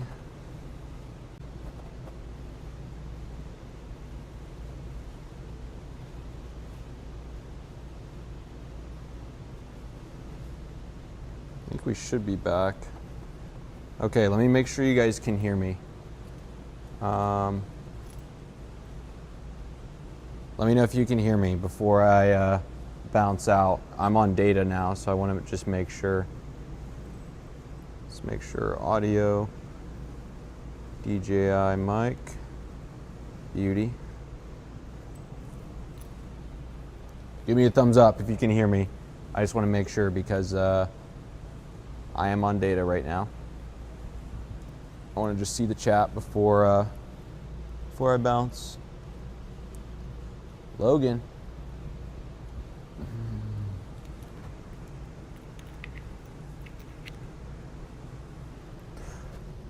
Can you guys hear me? Yes, no?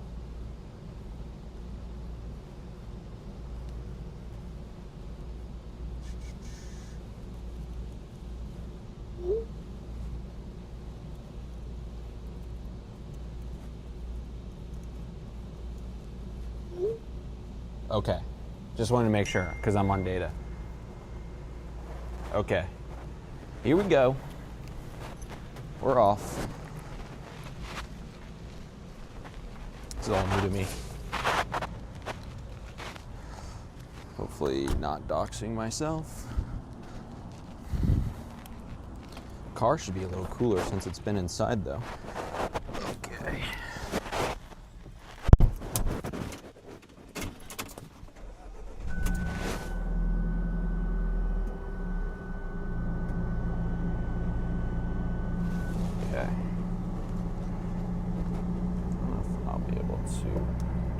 Put that up there. Probably not.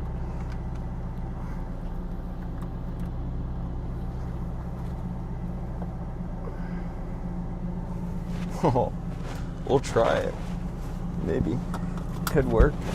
I don't know if I can adjust it any more than that though. Let's try.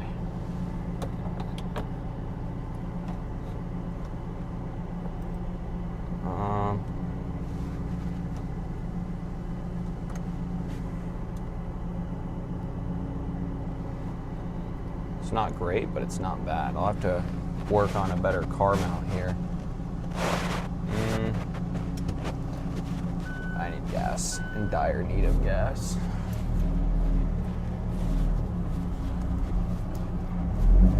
I guess that kind of works. Hopefully the audio is good. Okay, I'm just gonna have to hold that a little bit. I definitely need a way to see the chat, is what I need. think we're good.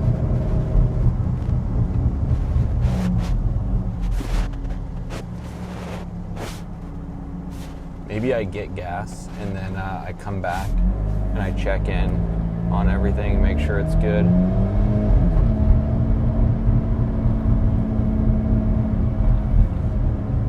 So, okay. This guy cannot drive. Okay, so I know this is a little slanted here. Maybe I can unslant it. Let's see. Not really. I guess I could do. No. I'm just gonna hold it, honestly.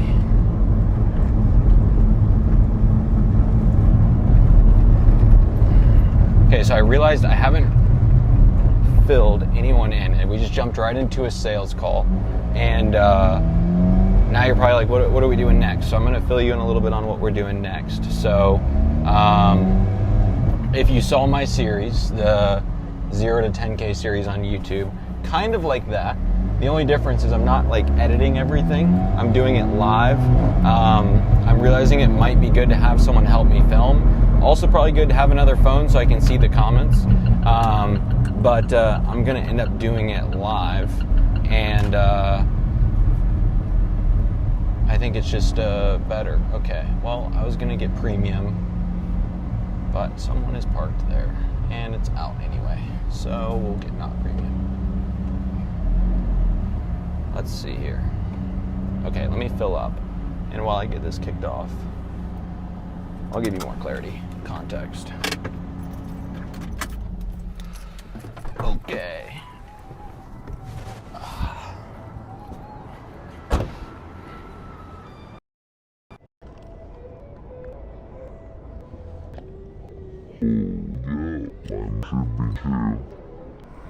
So super interesting. He's always filmed every but then only in the Heights again, I'll be considered highway.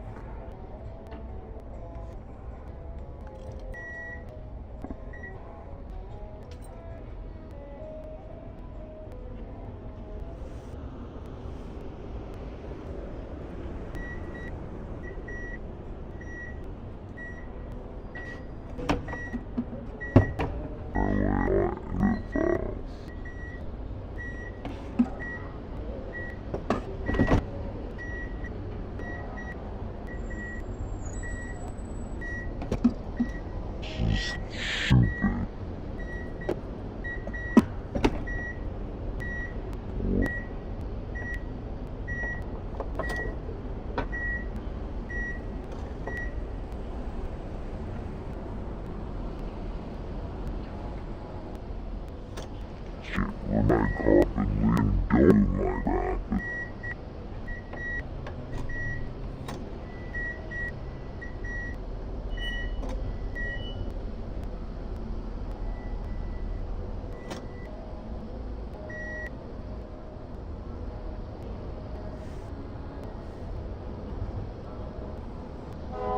Silly stupid. Song. Literally use it later because I see.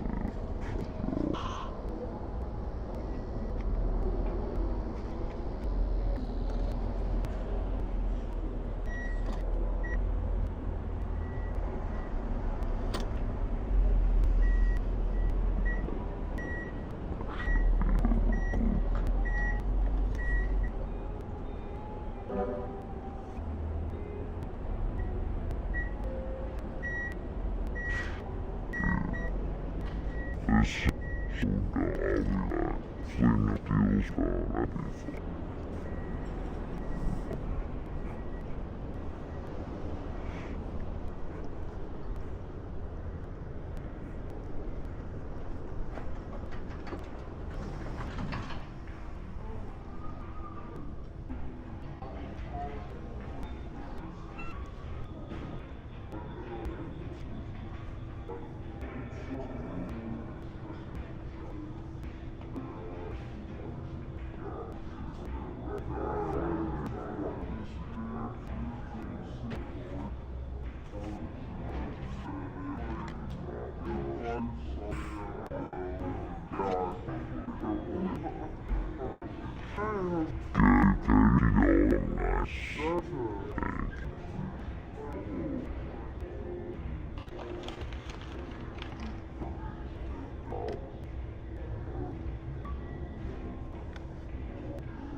Is this? Okay, I don't know why this is being so stupid.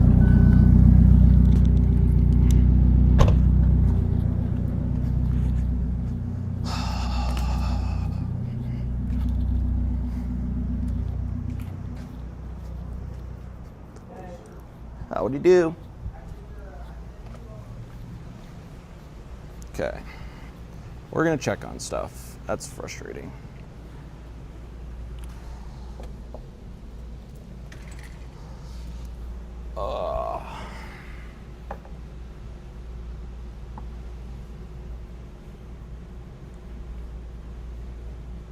Popped 50 perks. That's crazy.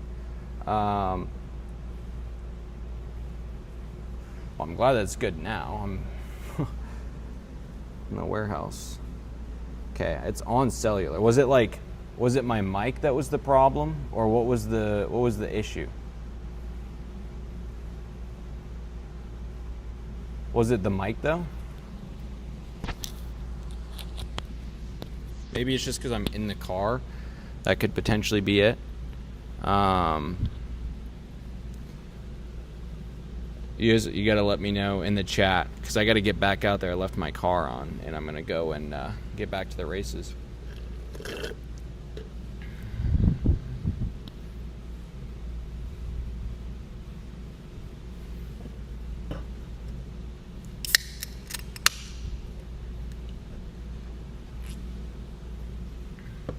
You guys got to let me know, how was it when I was driving around? What was the issue? Was it like laggy?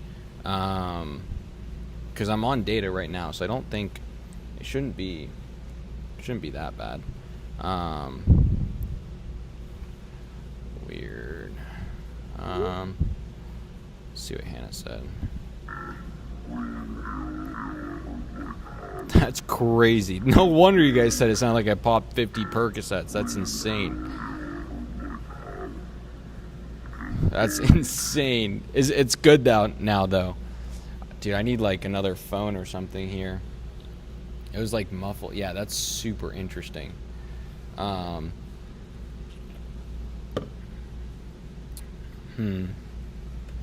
need like a better way of... Surely there's a way. I'm gonna do a little bit of research here and see if I can get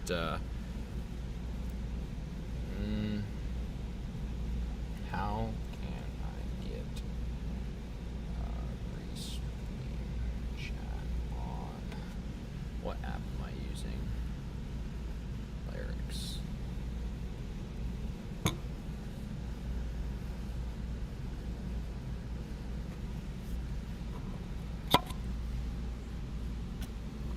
Okay, settings,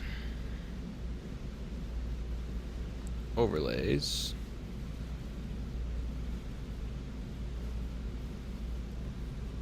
web widgets. It's not looking like an option.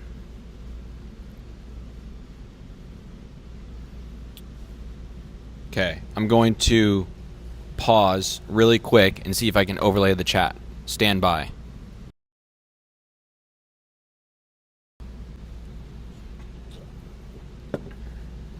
Okay, we're back. I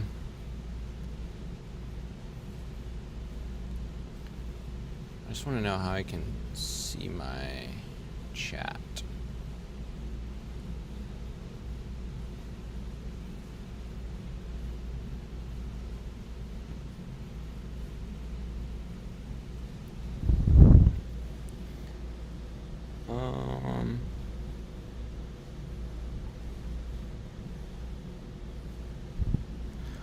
It's not giving me this option. Overlays.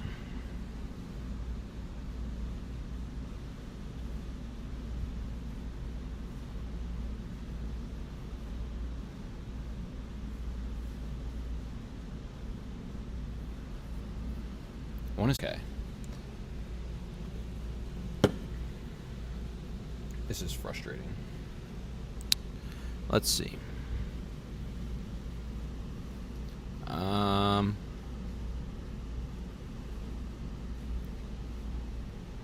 Okay, I guess what I'll try, I'm just gonna go for it and head to the dealership. I'm just gonna clip this on normal.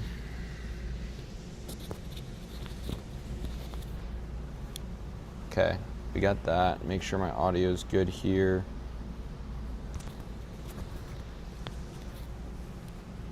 Beautiful. I'm gonna check in with Clayton and have him see.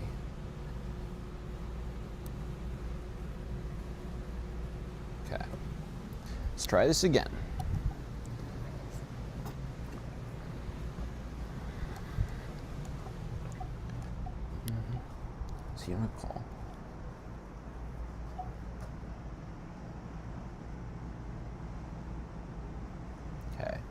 he's on a call. So we're going to try this. If anyone is on the stream that has my number, if you don't mind, just shoot me a text. I see texts. So if audio's messed up, let me know. It might be a little windy right now, but once I get in the car, it should be okay. But let me know if it's messed up or if it sounds good. Feel free to shoot me a text. I greatly appreciate it. As we go and figure this out, growing pains. Okay. Let us see. Excuse me, I just realized I tried to do that quietly, but I have a mic on, so I probably wasn't very quiet. Yeah, if someone is on the stream that has my number and everything sounds good, please let me know. It could be even just like the air vents, realistically, but hopefully it is all good.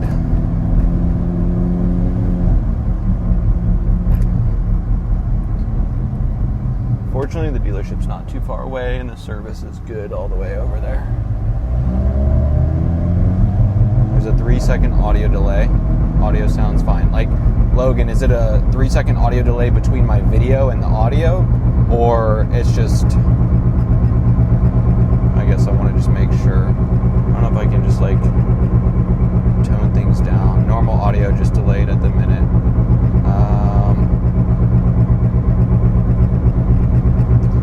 So Logan, when you say delayed, is it like, does it match with my lips or no?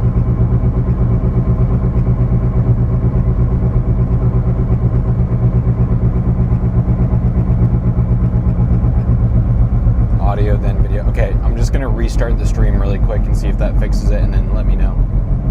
I just restarted it. Let me know. I think it could just be my data.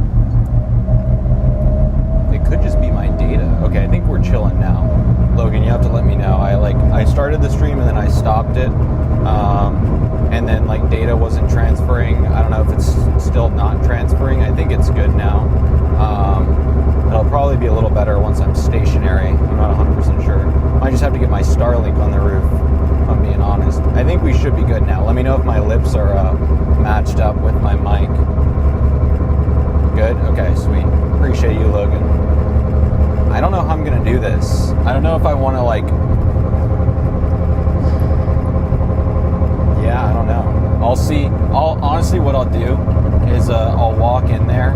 I'll have the stream set up. I'm just gonna tell Brian that I'm streaming. I don't think he would be opposed to it.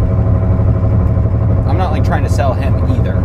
I'm basically tapping into his network. I'm gonna explain to him, and then I'm gonna try it out. So Brian and I are good enough pals that I don't think it'll be problematic. But of course, I just got a yellow light here. I think we'll be good. But then again, at the same time, I'm not 100% sure if we will be good. I'm trying to think.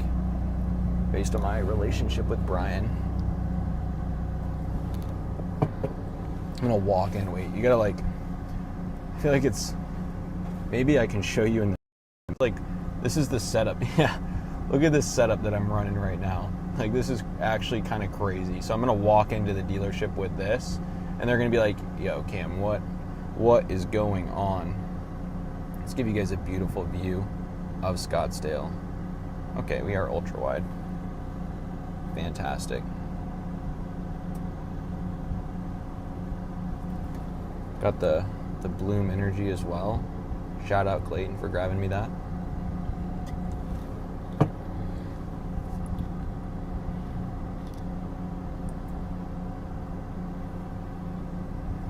Ooh.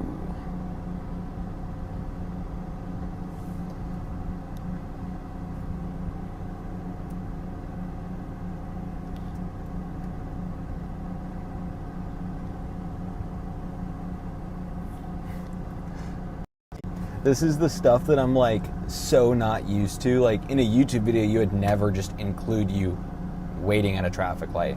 But then when you're on stream, it's like, well, no other option. The light's red. We're going from point A to point B. Here we are. Okay, we're green now though, so it's good.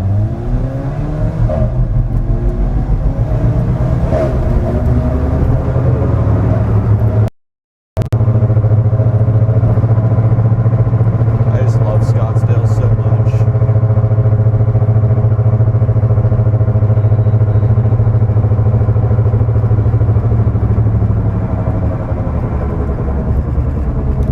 I think Air Park is right.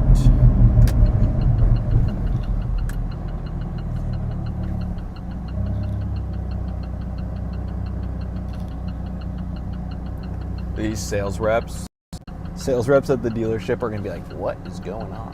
This guy's got some Back to the Future tech on him. Very nice looking. Oh, he went over there. Okay. We are good to go.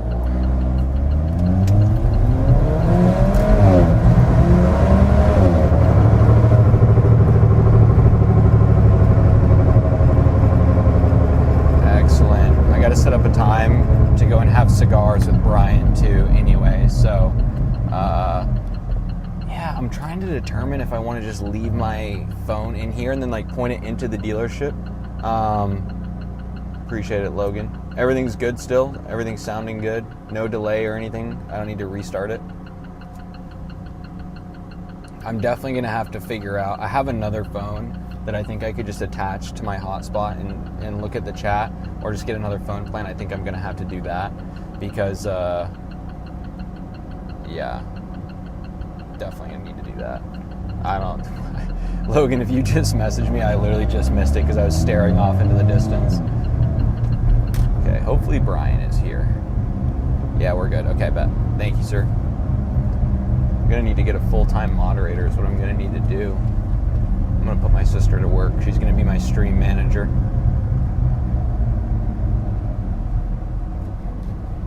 Okay. I don't know. I'm like trying to determine if it's going to be a good idea to, like I could just leave my camera like right here and kind of point it inside. Maybe I'll go ask Brian first, and then if he says he's cool with it, I just don't want to catch him by surprise, you know? So, I don't know the range of this mic either, but I would imagine that it would probably be okay right here. Let's see. Nope. Turn around, please. Man, and it just disconnected. Oh, fire. Logan, can you let me know really quick? I just saw your message. I appreciate it. I'm going to start with this. I'm going to go mic back in really quick. I'm basically going to... Fortunately, it's a one-party consent state, so like I don't have any issues with that, but I'm going to check with Brian. Logan, let me know if you can hear me loud and clear if you don't mind, and then I'm going to run in there. Check, chat. Sounds like audio is good. There's Brian right there. Come back, Brian.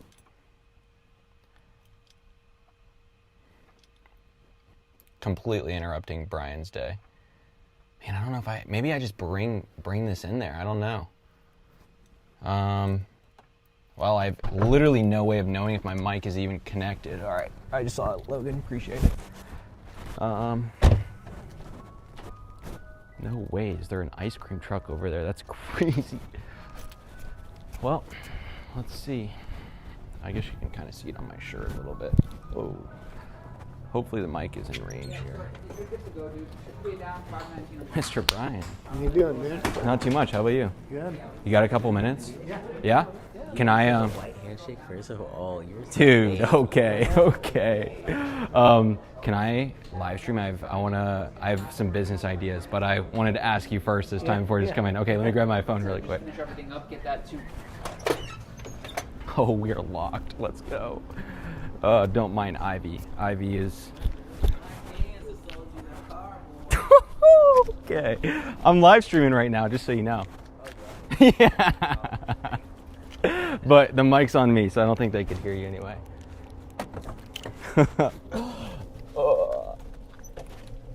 Dude, I got a crazy mobile setup here. Wow. Yeah. Hi. That is pretty cool. Yeah. I had to check with Brian this time first before I just came in and yeah. Last time, I mean, it wasn't a problem last time, but I didn't want to jeopardize his job or anything. When do we already do the live stream of you getting into the next vehicle? When can we do that? I mean, a couple days of this and I'll probably be there. So you gotta, once things are ready, then we can source it. Right. I had to check this time before before I just came in. I like your little shit. I know, I got it all dialed in.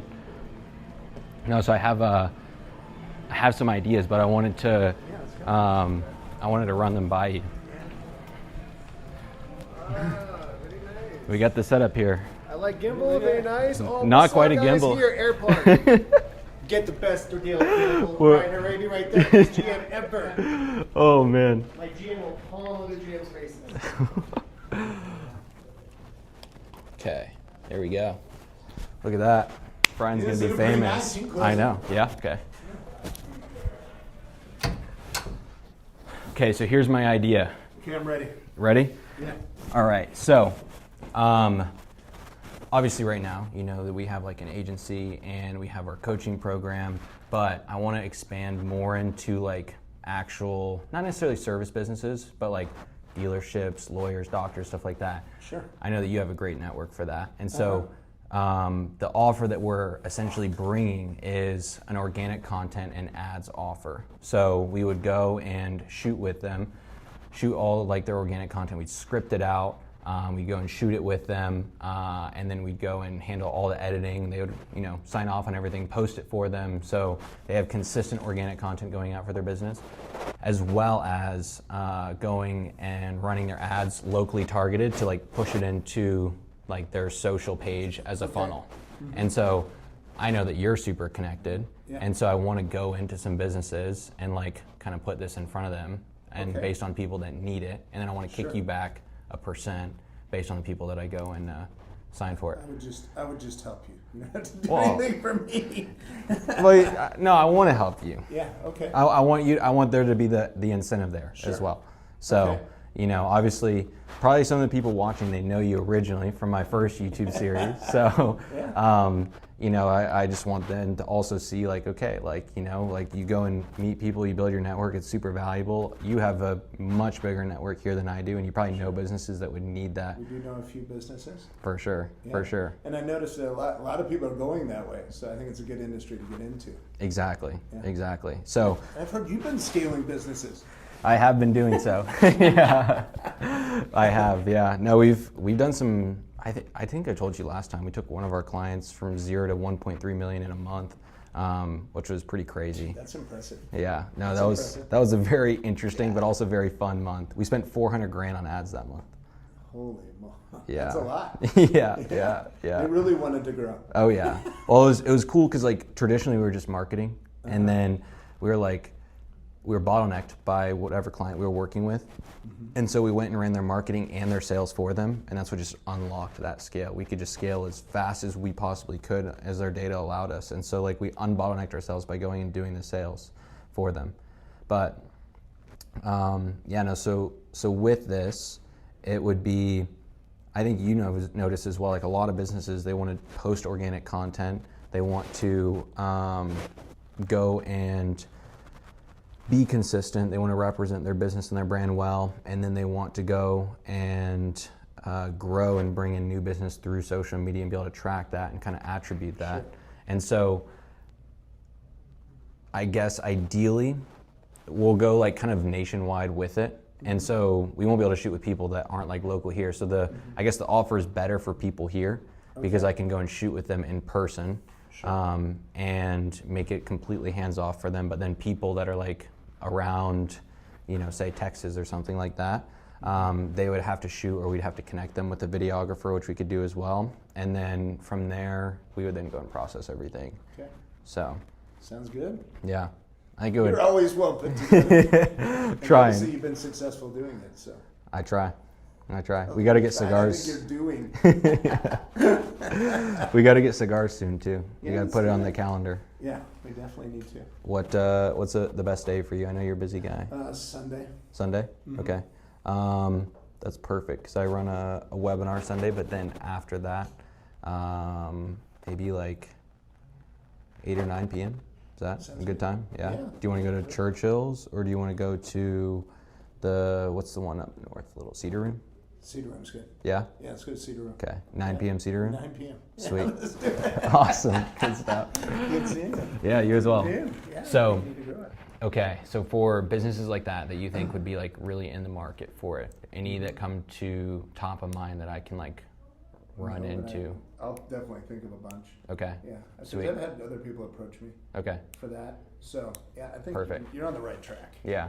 Yeah. Well, that's perfect. So Sunday. I won't be live streaming Sunday at night, Yeah. so I'll just come in and we'll chop it up Sunday. Yeah, I'll give you some names. Yeah. No, I appreciate it, and Yeah. like I said, I'll kick you back an Yeah. affiliate as well. We'll be good. Awesome. You don't have to do that, but dude, I'm gonna do it. Dude, to be honest with you, I talk about you all the time. Oh, I appreciate it. Yeah. I appreciate it. I love what you do, and I appreciate the hustle. For sure. I got to get some more stuff going for you as well. You're on the right track, man. You're killing it. We're making progress. Well, I can tell. Yeah, you're gonna be fine, dude. I'm excited. I'm telling you, excited. Dude, if you really ask people, I bring you up all the time. Yeah? But before you didn't really want, I felt like you didn't really want to do that, but there's a lot of people who want to do that. As far as, what do you mean? Like you have like a social media content that's directed, you know, in a certain direction for them to pick up more business. And I know it takes a lot of money to do it. It's a lot of systems and operations to go and like get like, I mean, if you're doing But 30 if to we 60 even pieces need of to start content. slowly doing it, it's just hard for us to, I mean, 400 grand, that's incredible. Yeah. For people who have that kind of money to spend on advertising. Well, we were putting it right back in. Yeah, I'm trying to think. Yeah, I can think of a bunch of people for you. Okay. I will. Thank you. And All even right. In our industry, the people that have the money that would do it. Uh-huh. Yeah. Yeah. No, I think, I mean, obviously Scottsdale is a great place for it, for sure. Most, Yeah. I mean, most cities are, for sure. I'll call you today with some names. Okay, actually. I appreciate it. Yeah, thank you, Thanks, Brian. man. Have a good one. Thank you too. Tell Ivy I said bye as well. All right, W. It always makes it a little bit more awkward when you got a camera in someone's face, for sure. Yeah. Off the record, dude, there's people that have money. They're Yeah. even in our industry Mhm. that are just starting out with their own lots that would spend the money with you. That Yeah. That have money. No, I know you know people. I know you know people. I'll catch you Sunday. I'll stop by tomorrow too and say hi. Good stuff. Man, it is toasty out here in Arizona, I will say. That's it. You see, like, it definitely makes it a little bit tougher when you're live streaming, I will say. Okay, I gotta jump on with Paul in 30 minutes. I'm gonna go get some lunch really quick, I think. Logan, if you're still here, let me know how that went. Wow, this is just a super flattering angle that we got going on right here. Hopefully I didn't just get banned on any platforms with any sort of conversation going on. Audio's not sounding like a robot.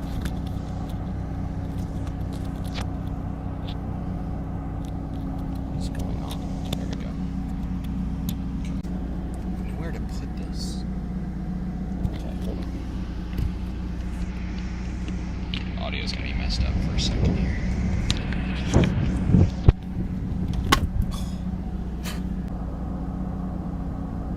There we go. Okay, like I was saying before, the stream just randomly cut there for a second. If I get a phone call from Brian, I'm gonna have to probably pause the stream, and I'm going to answer that. I don't know if I doubt the stream will run at the same time. Maybe it does. But I'm gonna go and grab some lunch really quick. Oh, let's go. Max just got ads live for one of our clients. Shout out, Max.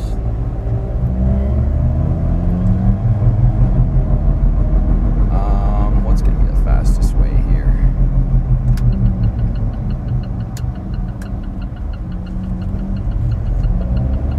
like that.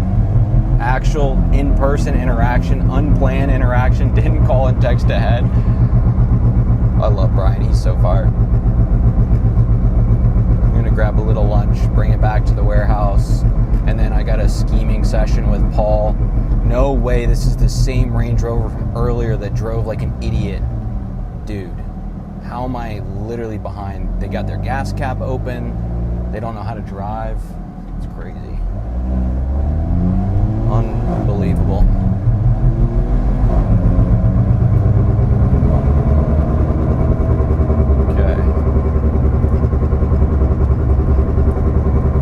Okay, so a couple notes. I got to get another phone so that I can see the chat.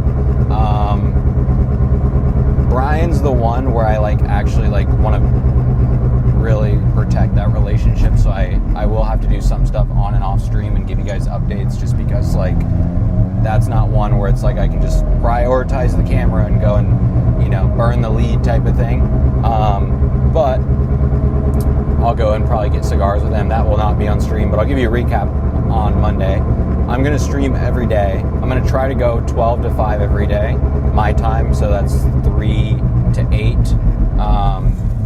Wednesdays I won't be able to do that. I'll be able to go to 4 my time instead of 5. But yeah, I'm gonna try every day and see how it goes. Except Sunday, not streaming Sunday. Sunday's day off. Yeah, I'll go straight here. Actually, no, I'll go right.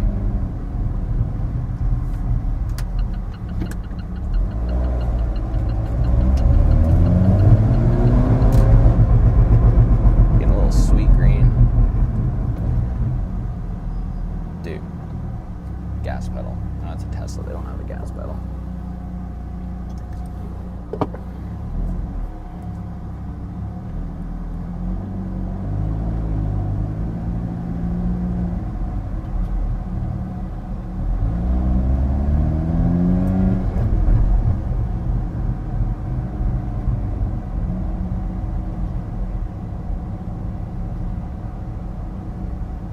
Sad that I can't play music because it'll just get striked. I don't know how you'd say it. I would just get a strike or whatever on stream, so just would not work. Okay, try to U-turn up here.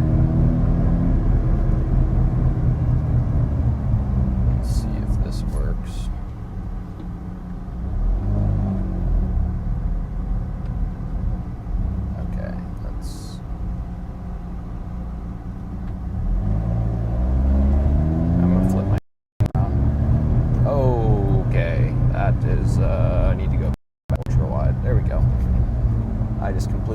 Stop sign, that's fire. This is the nice thing about Scottsdale, they got all those little misters right there. Look at this misty street, so you stay cool. Okay, I just realized that I did not achieve the goal that I was looking to achieve in turning around, which is great.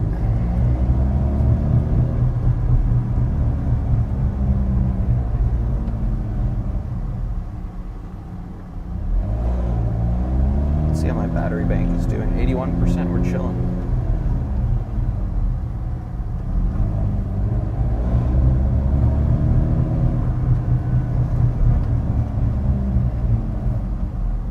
I could just double park low key.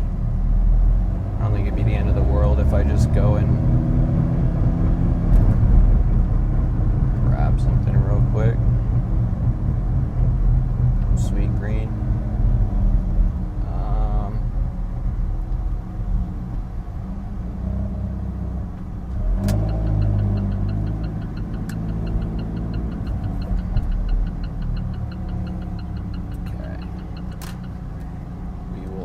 This again.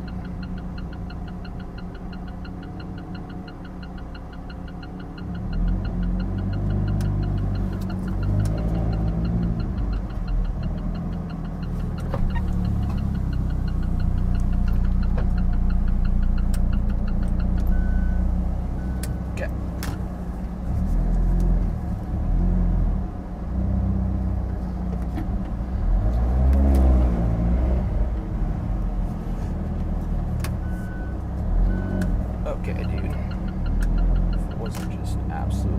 obvious that I was parking here.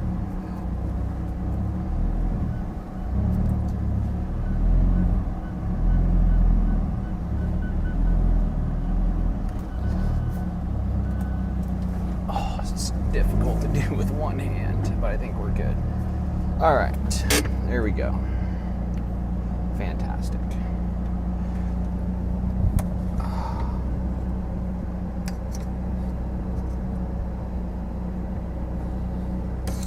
Okay.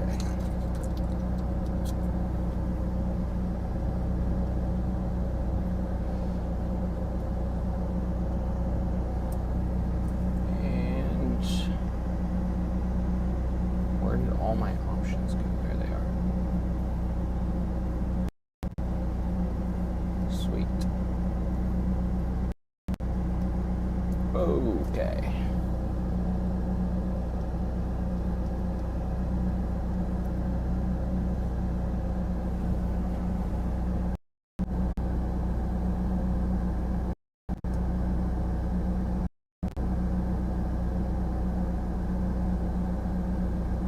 Perfect. All right. That was difficult.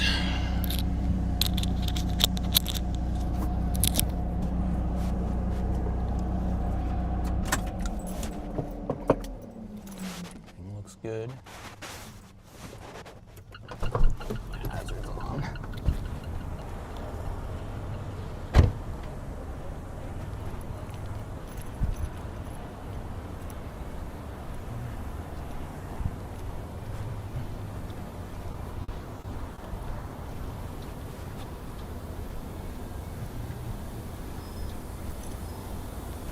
See if my mic works.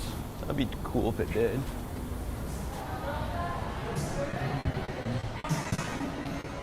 Oh, music does not get me.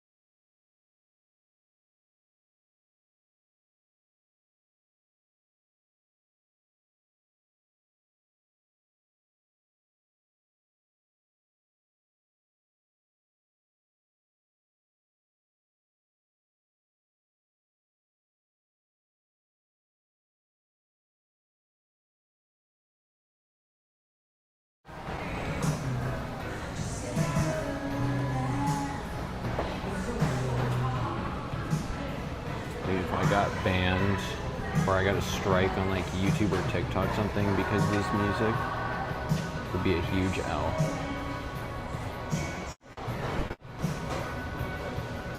It's in my shirt, so it should be hopefully okay.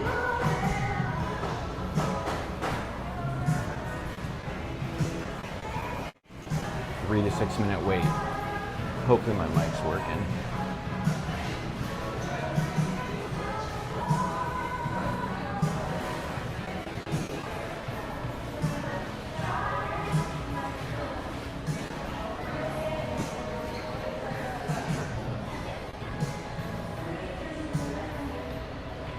And then from here, I'm gonna go back to the warehouse. I got a call with Paul in 20 minutes where we're gonna go and figure some stuff out. So we'll see how that goes. And this is such an interesting dynamic because I'm like talking right now to literally no one. No camera in my face or anything. I'm literally just like talking out loud. Very interesting. But is what it is.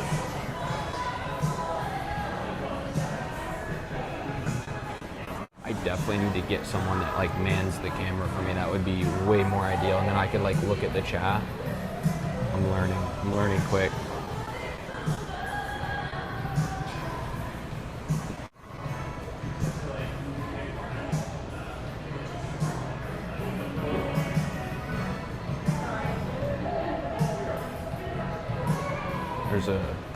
There's a girl. It's kind of cute. Right around the corner.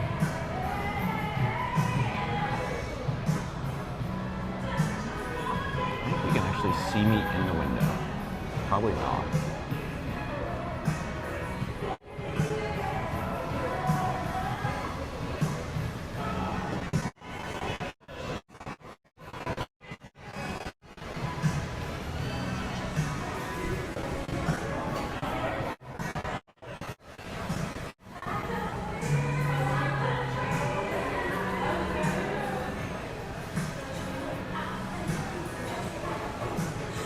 Dude, I hope this music is not like gonna get me in trouble on YouTube or TikTok or Facebook or anything. That'd be super lame.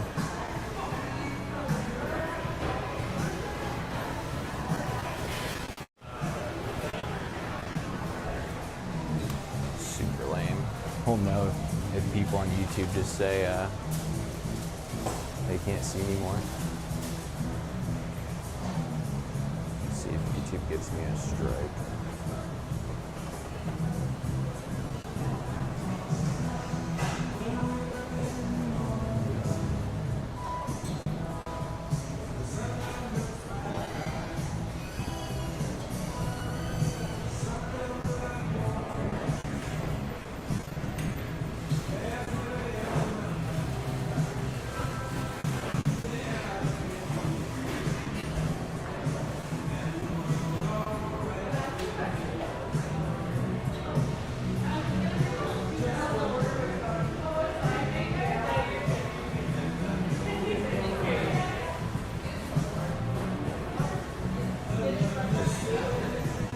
This 3 to 6 minutes is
it's different because normally when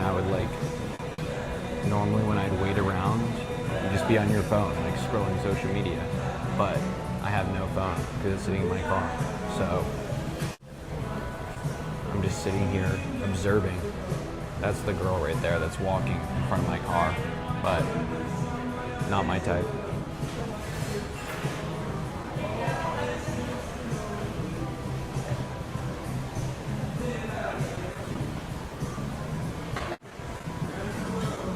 Or I don't know what's going on with this 3 to 6 minutes. I'm getting impatient. I don't have my phone as a pacifier.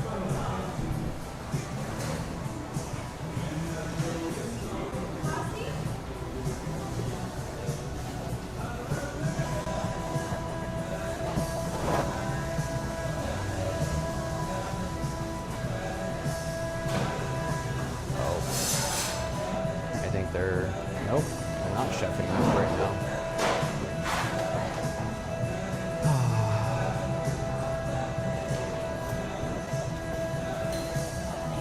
Oh, now they're chefing it up. Fire.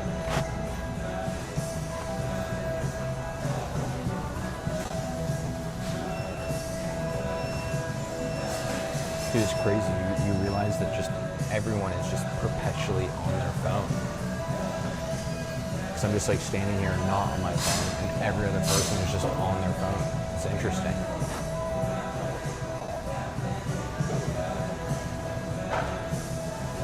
I kind of like it.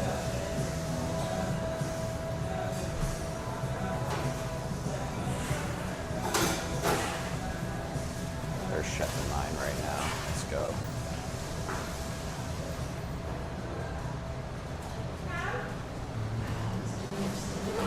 Thank you. Yes, please.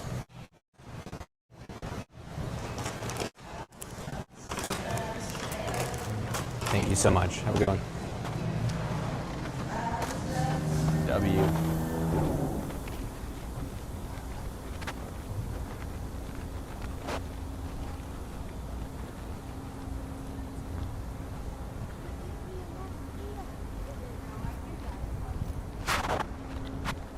Just over here literally talking to myself.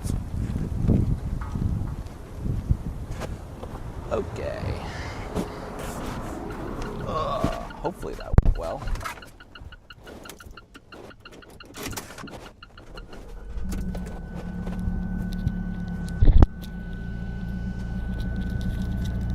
Oh, this old clanker was eyeing up my car a little bit. Logan, if you're still here, let me know if hopefully YouTube did not get banned from that, or any other platform did not get banned from the music in there. I have to like be careful. I just didn't even like think about that. So if you're still watching on YouTube, awesome. If not, I guess I'll find out pretty soon here. But we got lunch locked in.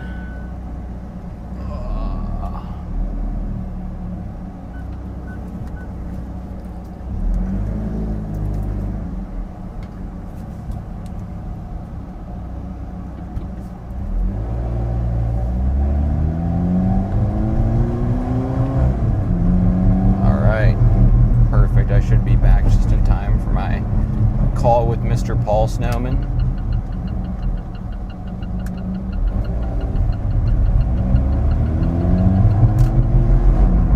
Well, not seeing any text from. Oh wow, that's good. So wait, Logan, I only could hear pretty good though. So I don't know if I'm assuming you were hopefully only saying you couldn't see it, but if you're still on YouTube, I would imagine we should hopefully be good. As far as like the background music and stuff. I think TikTok's like the strictest. Yeah, I just want to make sure I don't get my channel flagged for background music. It would be so lame.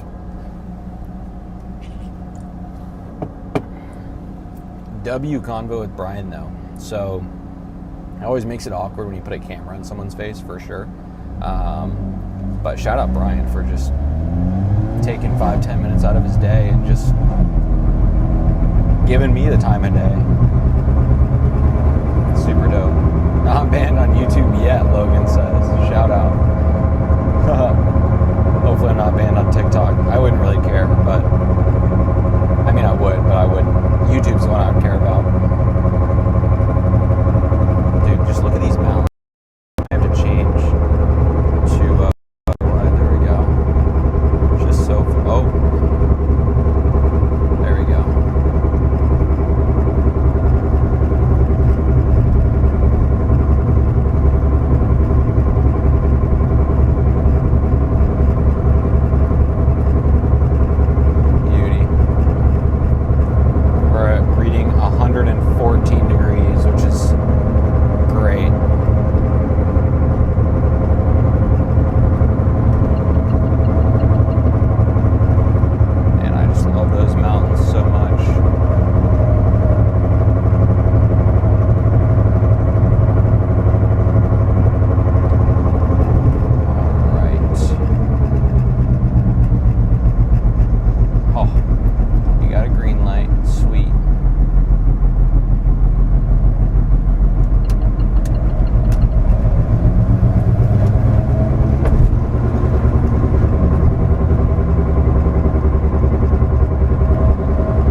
record as well. So if you don't have a track record, the way that you would go about things would be a little bit different than the way that I would go about things.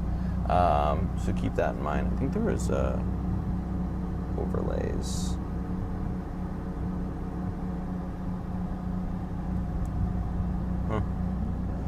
I really want to be able to see the chat on here, but I just don't know. Maybe there's a different app that I can use that I'll be able to see it. I don't know.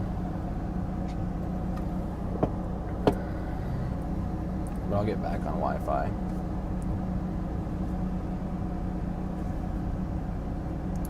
All right, we're like a couple minutes away.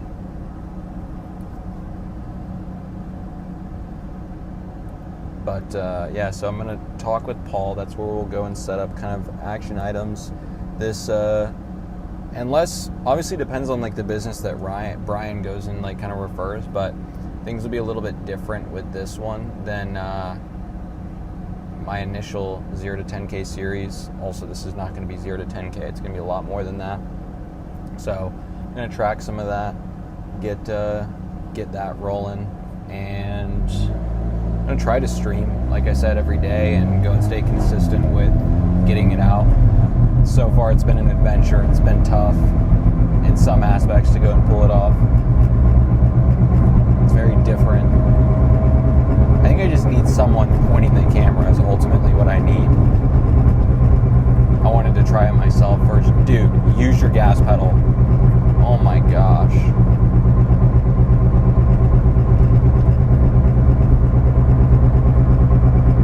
It's just when you're going like 10 miles an hour under the speed limit.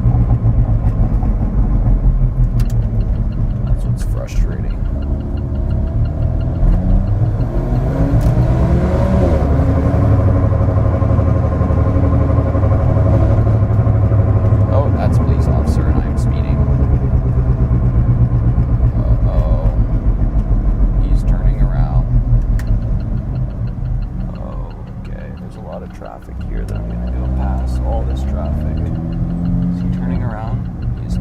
Good. Oh, I was definitely speeding there. I thought he was going to come back for me. Dude, look at all this. It's so stupid.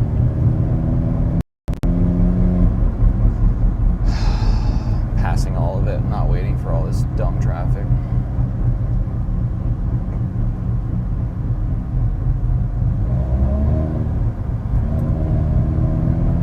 That's insane.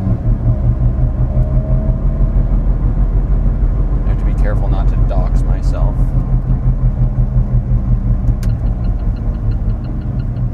Dude.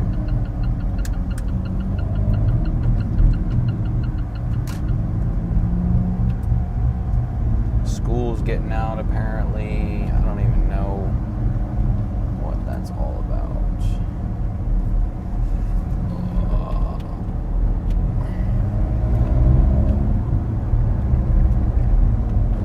Okay. There we go.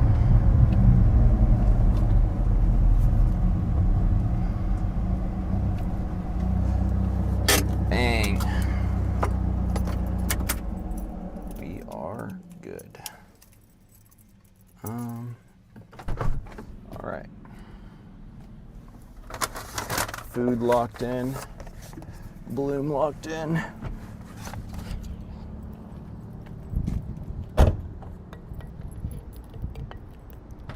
Okay, now I'll go to be able to see the chat. Who left the door open? Oh, I was like, who left the door open? Letting all the AC out. Oh, shoot. Just went and talked to Brian. Brian, really? Yeah, How's yeah. he doing? Good. He's gonna, I was like, listen, Brian, I got this new offer. Who do you think would be a good fit? He's like, dude, I got a lot of people that'd be a good fit. I was like, all right, let's go. I just got off the phone with this kid, little young hustler. Brought him on. I just saw you. Yeah, I saw. Just hired a CSM. Yeah. That's fire. Bro, he was sitting there. He's just like, bro, like I'm ready to do it for free. And I was just like, Oh, you're not gonna have to do it I was for like, free. yeah, you don't gotta do it for free. I was like, how much do you want to make? And he was like, well, since it's a trial, like I don't know, like 260. And I was just like, bro, 260? 260. I'll pay you 500 if you do a great job. I'll pay you 1,000. His head exploded. Really? Like, it literally, like went kaput. That's great. He's young though, right? Yeah, he's 19. Great kid. That's fire. He's a hustler, dude. It's literally a mindset, bro. Most people just don't understand. Like, it's all mindset. Like, you just Yeah. have to have the right hustle, the right drive. Yeah. Okay. I missed a lot. Dude, I went to like Sweet Green and I was like, I had my phone set up in my car and I went into Sweet Green. So I'm just standing there just talking at no one. It was hilarious. Yo, Cam, what are we doing today? Just joined. Vin. So hopefully this is, I don't know if this is coming through and tracking. Let me go on Wi-Fi actually. Bro, this guy Noah Wyman just texted me. He said, He "I see texted you me right now." too. He said, Gooner. Bro. Bro, look at this. Gosh. Look at this. Noah's literally just in his room, just watching me. That's hilarious. No, why don't you come to the warehouse, pal? Noah said he has a tummy ache. Tummy ache. Yeah, he texted. He said, "I have a tummy ache." Wah.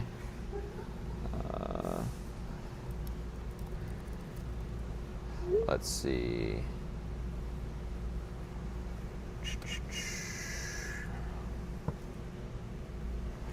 I'm going to catch up on the chat here in just a second.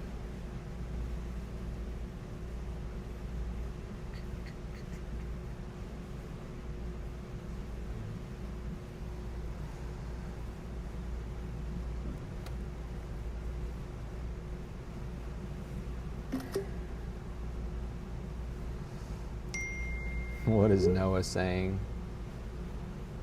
Huh? Oh, you said Brian's Noah. I was like, what? Okay, let me catch up on some of this chat here. So we got a lot of them to catch up on. Okay. Good. Yeah, it's visible.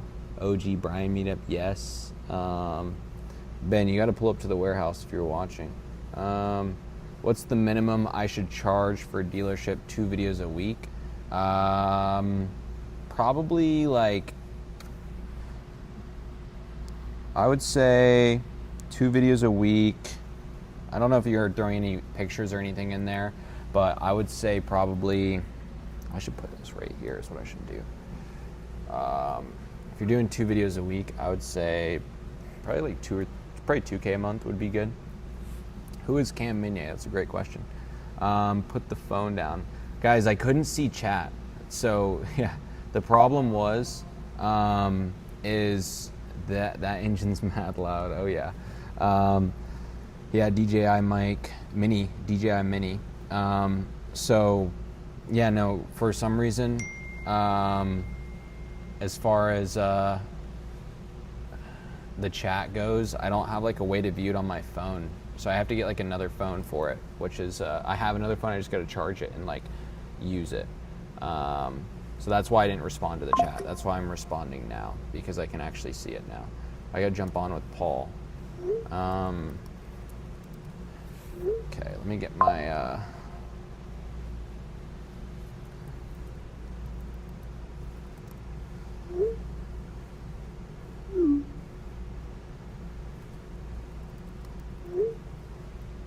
okay, Paul's about to jump on.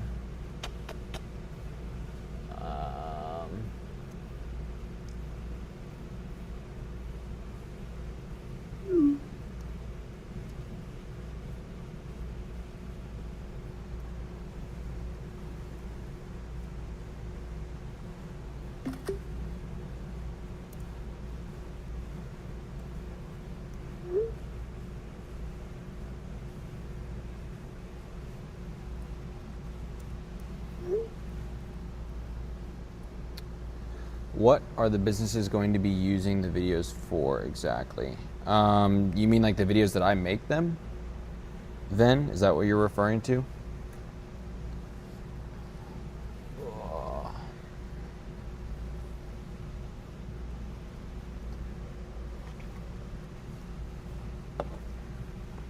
Okay, let me get, I don't think I need this mic anymore.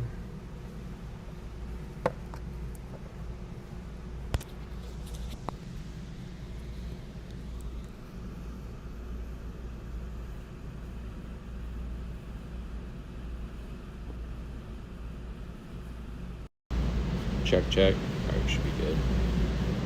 Get everything put back in here.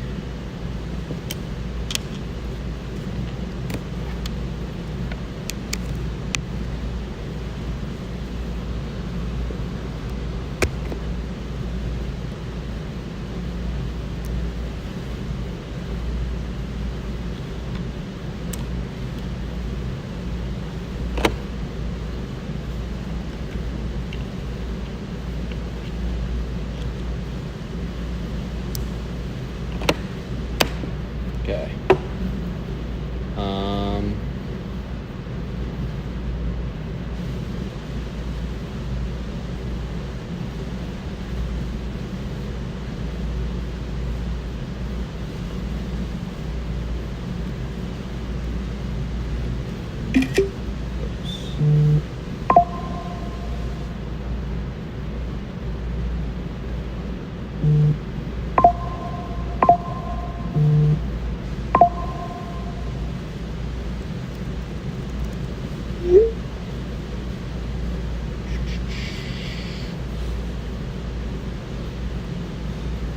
Where did my mouse go?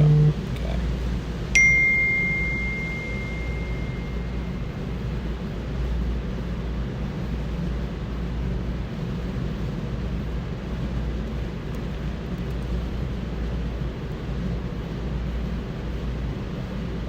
Okay, so yeah, so then to answer your question, what are the businesses going to be using the video for exactly? So it's going to be a mix between organic content and ads to go and bring them new customers. So the organic content's going to build their brand.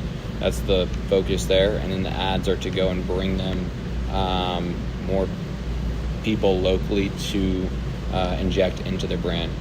Groggy Sundays, how we doing? About to jump on this call with Paul, and we're going to do some brainstorming. This will probably bring some clarity for you guys as well. Let's see here. I don't need this fan anymore.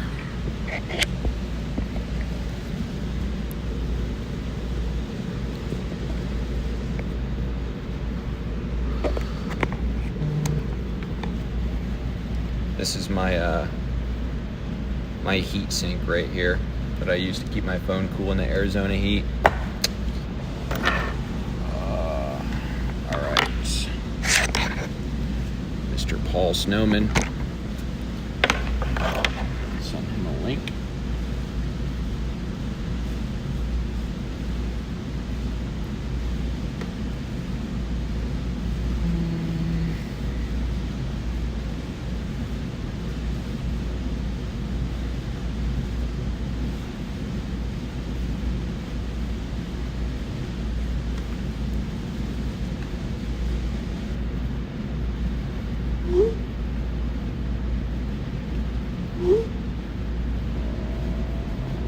Okay.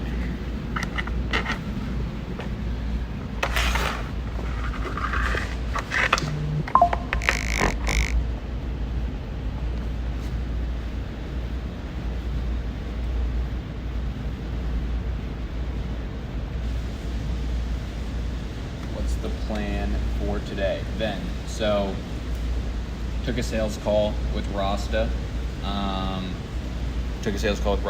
And then went into the dealership to talk to Brian, and then basically kind of planting the foundation to go and get some more clients. And then now I'm jumping on with Paul. We're talking about that exact thing, the operations and the systems behind going and getting some more clients. And then I gotta write some ads and a VSL and then go and film those. So depends on time. I'm gonna probably stay live for another like 2 hours. Depends how long my call is with Paul, but try to knock some of that stuff out as well. Let's see. There we go. Where's my mouse key?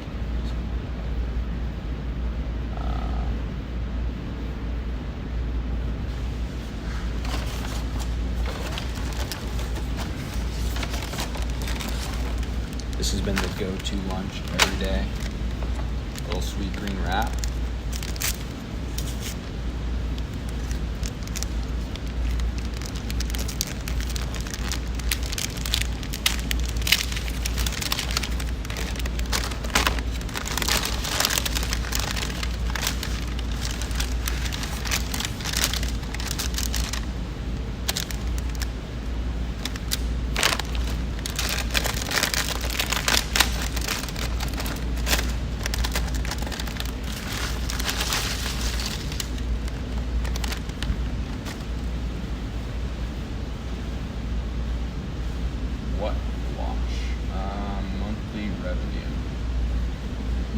mean by that? Like, what am I aiming for, or what's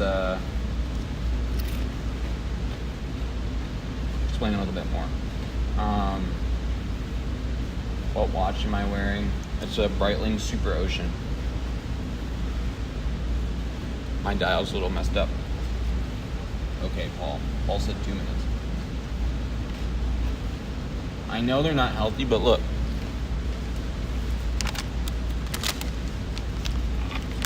Made with avocado oil. So, there's way worse. Groggy. If you're a guy saying that, that's weird, but if you're a girl, appreciate it.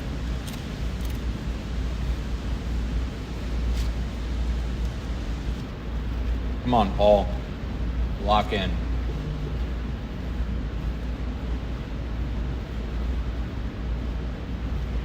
See, KRM. I don't know if that's your name, but it's not that bad. There could be way worse chips. For sure.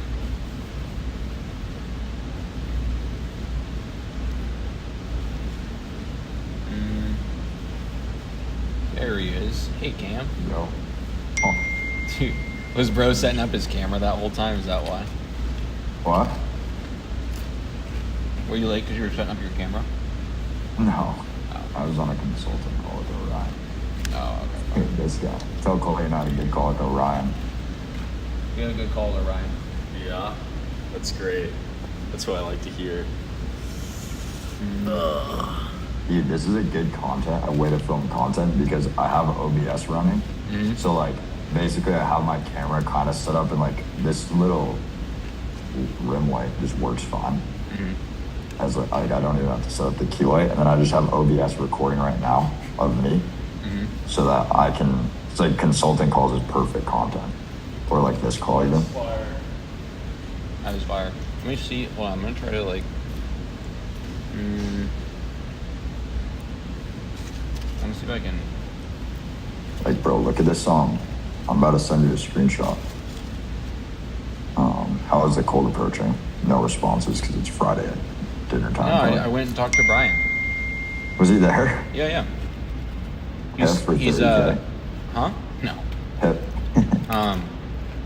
I basically asked him if he had people that would be a good fit. I explained the offer to him, and he's like, "Oh, I know a bunch of people, so I'm smoking cigars with him on Sunday." It's fire, brother. Slack too. It's gonna be cracked.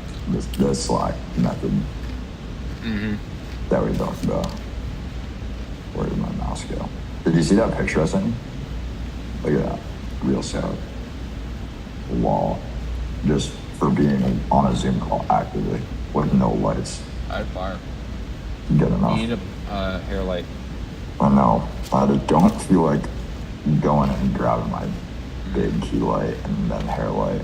I have like the tungsten hair light that's pretty fire. But Hold on a minute. I'm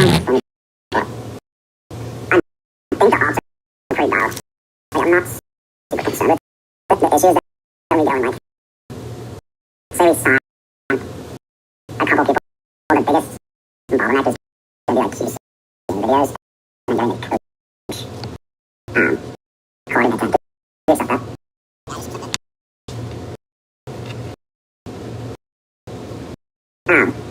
So what I do basically is write out like the customer journey and then everything and just make sure I'm not the one doing any of it because that's just what gets smoked on. But sales rep like cash, send over agreement, so I gotta go pick up a contract.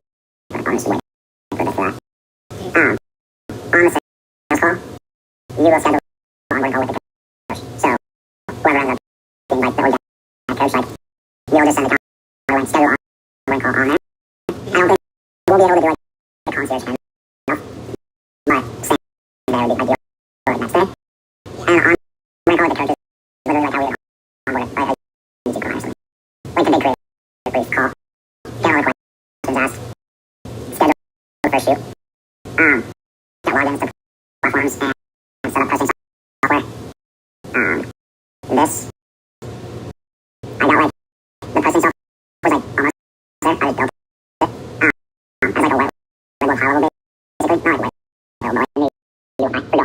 Horrible, pretty much. And it's like, they basically took all our API routes for like connecting accounts, everything, put it into dashboards and then with the ongoing calls, it's like creative brief, but I need to script that out. Really need to nip now is that like when we go have 17 clients at 100K a month and we're onboarding clients every 3 days, we can't have like not have an onboarding call script or not have an OAuth login. We can't be adding people to a business manager. Like it needs to be clean. And then same with like SOPs for coaches filming content or you filming content, like that needs to be standardized. Scripting, we need to get it to like a silver bullet point where it's like, how easy can we script 50 reels? Like, can we script 60 reels in 60 minutes? Can we script 60 reels in 3 hours? Like, it's probably gonna start by taking like 2 full days. I would say like, say 8-hour days for 2 days, so 16 hours. But I think we can get it down to the point where it's less than like 4 hours probably to write 60 reels. I don't think it'll be that difficult. Yeah.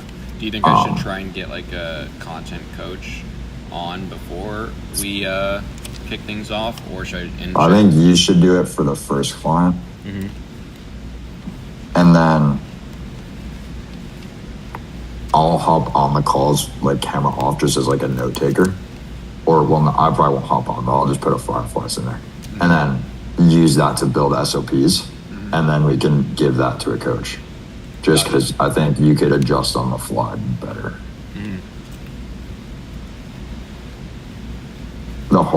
I think like kind of a hard, obviously we have our 10 to 12 editors already that we can use. Basically like, do you think you're going to be filming? You're probably not going to film with most clients. So like client films footage on a FaceTime call with the coach. Client sends footage to the coach via a Frame.io link. The coach is going to have a content assignment form just like we have now in ClickUp. It's super easy. It's like, hey, assign this, or like, right now, we just ask Victor. It's like, hey, Victor, assign that last video. And then it auto sends us, like, this is all done because we already have this built out for, like, LC. And then the editor ideally would drip the content out instead of just, like, waiting so that we can, like, it would be sick if we can get the time from sale to first reel being live. If we get that down to 7 days, that would be insane. Yeah. Because what Brandon was saying there was what, like, 2 to 3 weeks. Not 2 to 3 weeks. I think it was like, I think he just said 1 to 2 weeks. I remember he like dodged the question saying it depends how quick we respond, but yeah, which is actually kind of true. True, but I do think if we could like try as hard as possible to always get it live in 7 days, it's like that's just a huge component of an offer where it's like Hormozy talks about that, where like one of the most important or the most important part of like the value equation is the time to result. So it's like if we could get a time to result in like 7 days and get live and people know what to expect, I think that'd be super strong. For sure. We're talking to all clients through Slack, unless it's like Brian because you're friends with him, kind of like. Other than that, like we can't be having like iMessage group chats for everyone. Like again, it's not a boutique agency. Like. Yeah. It's hard because we need to blend the price point that we want to charge with the, like, not factory, but like more so factory agency kind of feel. Like the client needs to feel like it's a boutique agency, but we need to be able to run it like it's a factory style agency is like the hard part. But I think we'll be able to get there, but we need to like stick to Slack. We need to make sure that communication's not all over the place. QCing videos is going to be brutal. I don't know if a coach would want to QC videos, but we would kind of need like a little time before we promote an editor or a senior editor. For sure. Do you want to run people kind of through the game plan from your perspective? I did it from my perspective kind of on the way when I was like filling up, getting gas and driving and whatnot. But obviously operationally from your standpoint, it'd probably be a different point of view. Yeah, I mean, I would say with operations in general, the way that it's good to think about it is like a water in a bucket analogy. So it's like say the bucket is the operational capacity you have and the water is the revenue you can go at. And like, you want the bucket to always be bigger than the water that you have to fill it with, but you don't want to have like a 50-gallon bucket for a gallon of water, because then it's just wasting your time when you can focus on filling it with water. So it's like, right now, the way I see it is like, we have a 5-gallon bucket with no water in it. The operations are good enough to like allow us to scale to 30K a month, like without a doubt, get there. So it's like, how can we go in and scale into that and then continue to up the size of the bucket every like time it's about to get full? I think it's like, operationally, the biggest things, like I was just saying, is like treating it like a factory, making sure that I'm not touching any single point of the fulfillment process, because that's where it just is not scalable. Like if any one person is doing something, then it's just not scalable. So it's like, not, for example, like one editor, because an editor is easily replaceable. It's like you go get an editor in 5 minutes, just message them on Twitter. Or like even a coach is pretty easily replaceable. So that's why we have the coaches instead of you coaching all the people.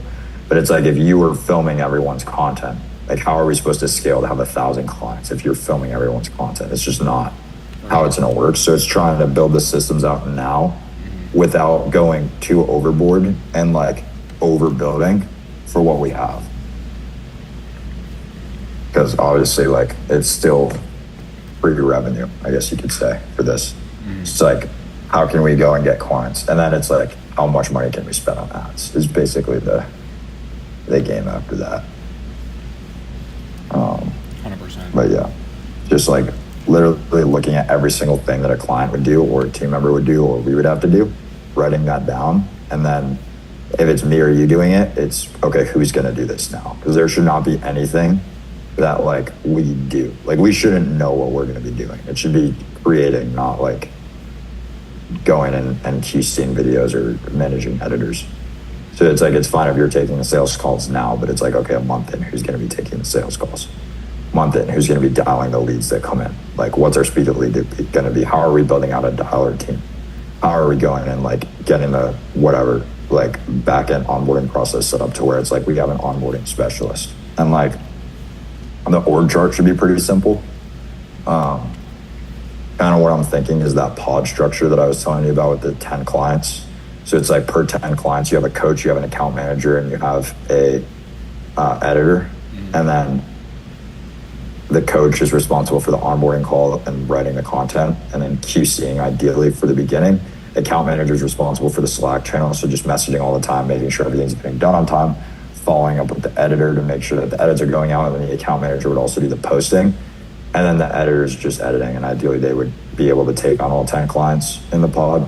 Probably not, because that's 600 videos a month, so probably gonna need like 3 editors for that, but they're actually, one editor's absolutely not taking 600 videos a month unless we go and spin up some Claude Code editing, which is very possible too, but yeah. 100%. So basically where I'm at right now, good kind of kickoff conversation with Brian. I think I need to take some time and kind of structure the offer a little bit, as well as once I do that, then go and put some ads together and in the VSL as well. Yeah, I think like, if we signed a client right now, it's not like, oh, like onboarding is not dialed. Like, no, just figure it out. Like, we'll figure it out on the spot. Like, it's what it is. It's just like, how can we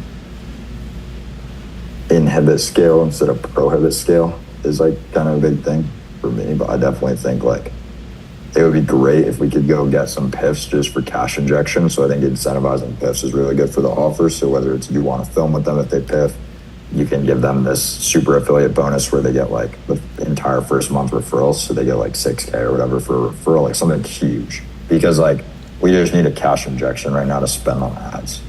It's like, if we could go run up 100K really quick by getting like 4 pay-in-fulls, even if we incentivize it with something insanely boutique, then that's 100K to spend on ads, which then would get us like, what, like, I don't know, our CAC on retainers would probably be like 2K, which is crazy.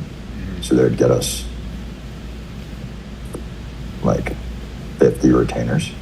We had 100K that we could just dump in ads. And it's like, we obviously don't need to keep spending until we have 50 clients, but we could. True. Then we'd be like 450K a month or something. Yeah, no, that sounds good. So I think there's a couple different things that we can do. Obviously, like I said, I'm gonna talk to Brian Sunday. Got cigars locked in for after my webinar, and then he's gonna basically give me some names of people he thinks will benefit from this, and then that I can go into the business and then go and pitch them, and then so I have that.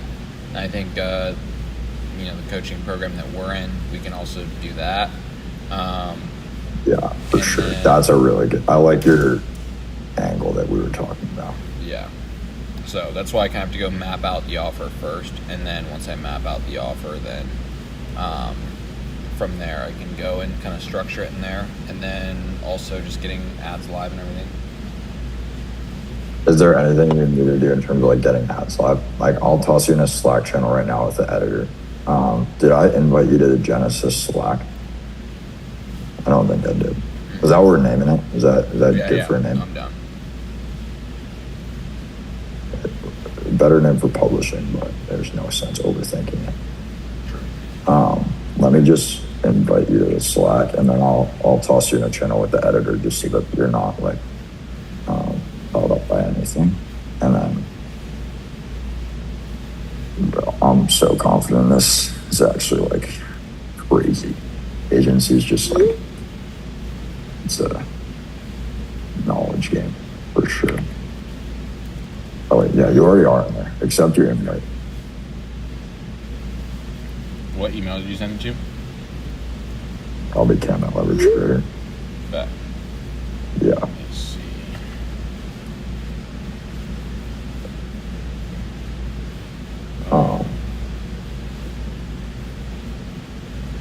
Yeah, we're taking like the big agency skill and then going and applying it to service businesses is cracked. It's actually gonna be like, No, I'm super excited. it's like speed running. Like we could, bro, I don't want to do something stupid and just scale to like $1 million a month in 30 days or anything. Yeah.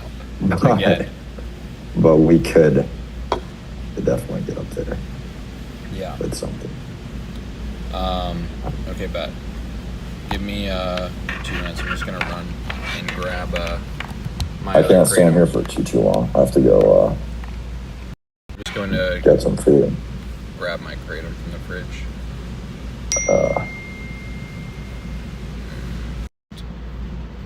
Bet.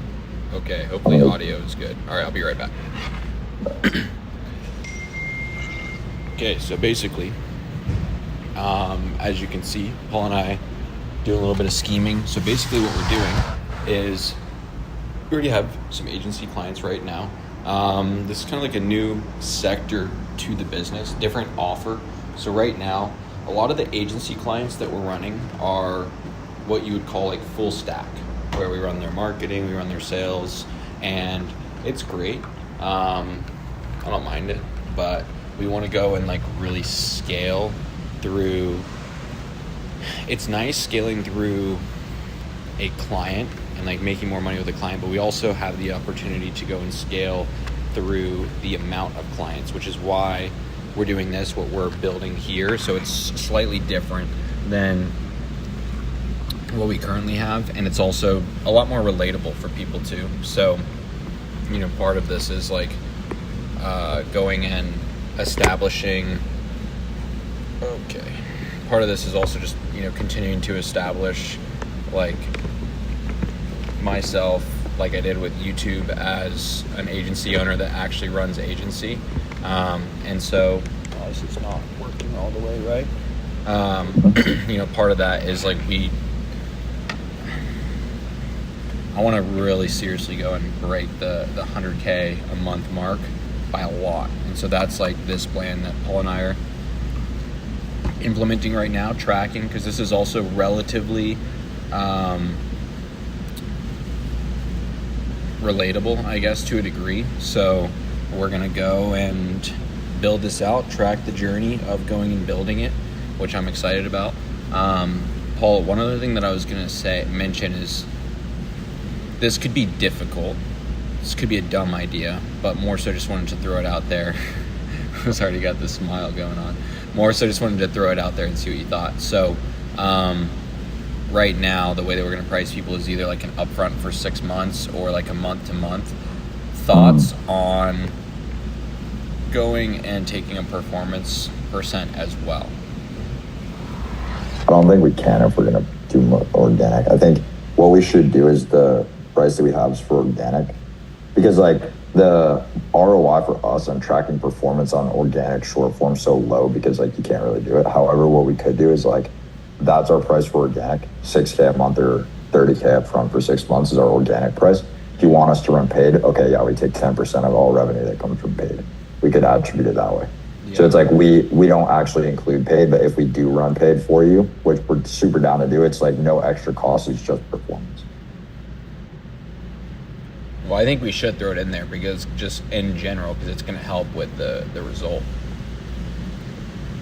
That's fair. I just mean more so the fact of like, we can't necessarily, you can attribute performance to like YouTube videos. You can't attribute performance to like short form. It's just not really possible. So we can take performance from ads, super down to do that. If we were to pick up lead formats for clients and run a funnel that way, that would be fine. Issue with that is just team being, and like team is a big one right there. I would have to bring on like a marketing assistant so that I'm not spending the whole time like managing ad accounts or setting up AI to do it or whatever. It would be nice to have like one marketing assistant who can run it for like 10 clients within the pod. For sure.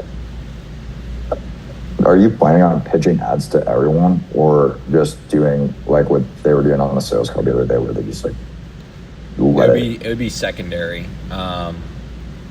It would be a secondary service for sure, but I think also pairing it with it. So like kind of like what I did with Rasta and how I pitched it today, where it's like they're hand in hand. Okay. If someone asks for ads without organic, you can't say yes because that doesn't economically work out. We need the $6K a month minimum in order to fund like the team size that we're gonna try to hit though.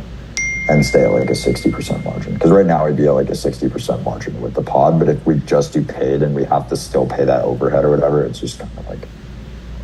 Well, why would we still have to pay the overhead? I'm not saying that I'm necessarily not overhead for like a coach, but if we go and bring on marketing team, like if we go and bring on a media buyer and we go and bring on like in the beginning, it would be fine. Like if we have 5 clients, it's not an issue. But if we have 500 clients and then our overhead's cooked because we have marketing techs and media buyers and paid traffic team and then organic team, and like we would ideally want to get into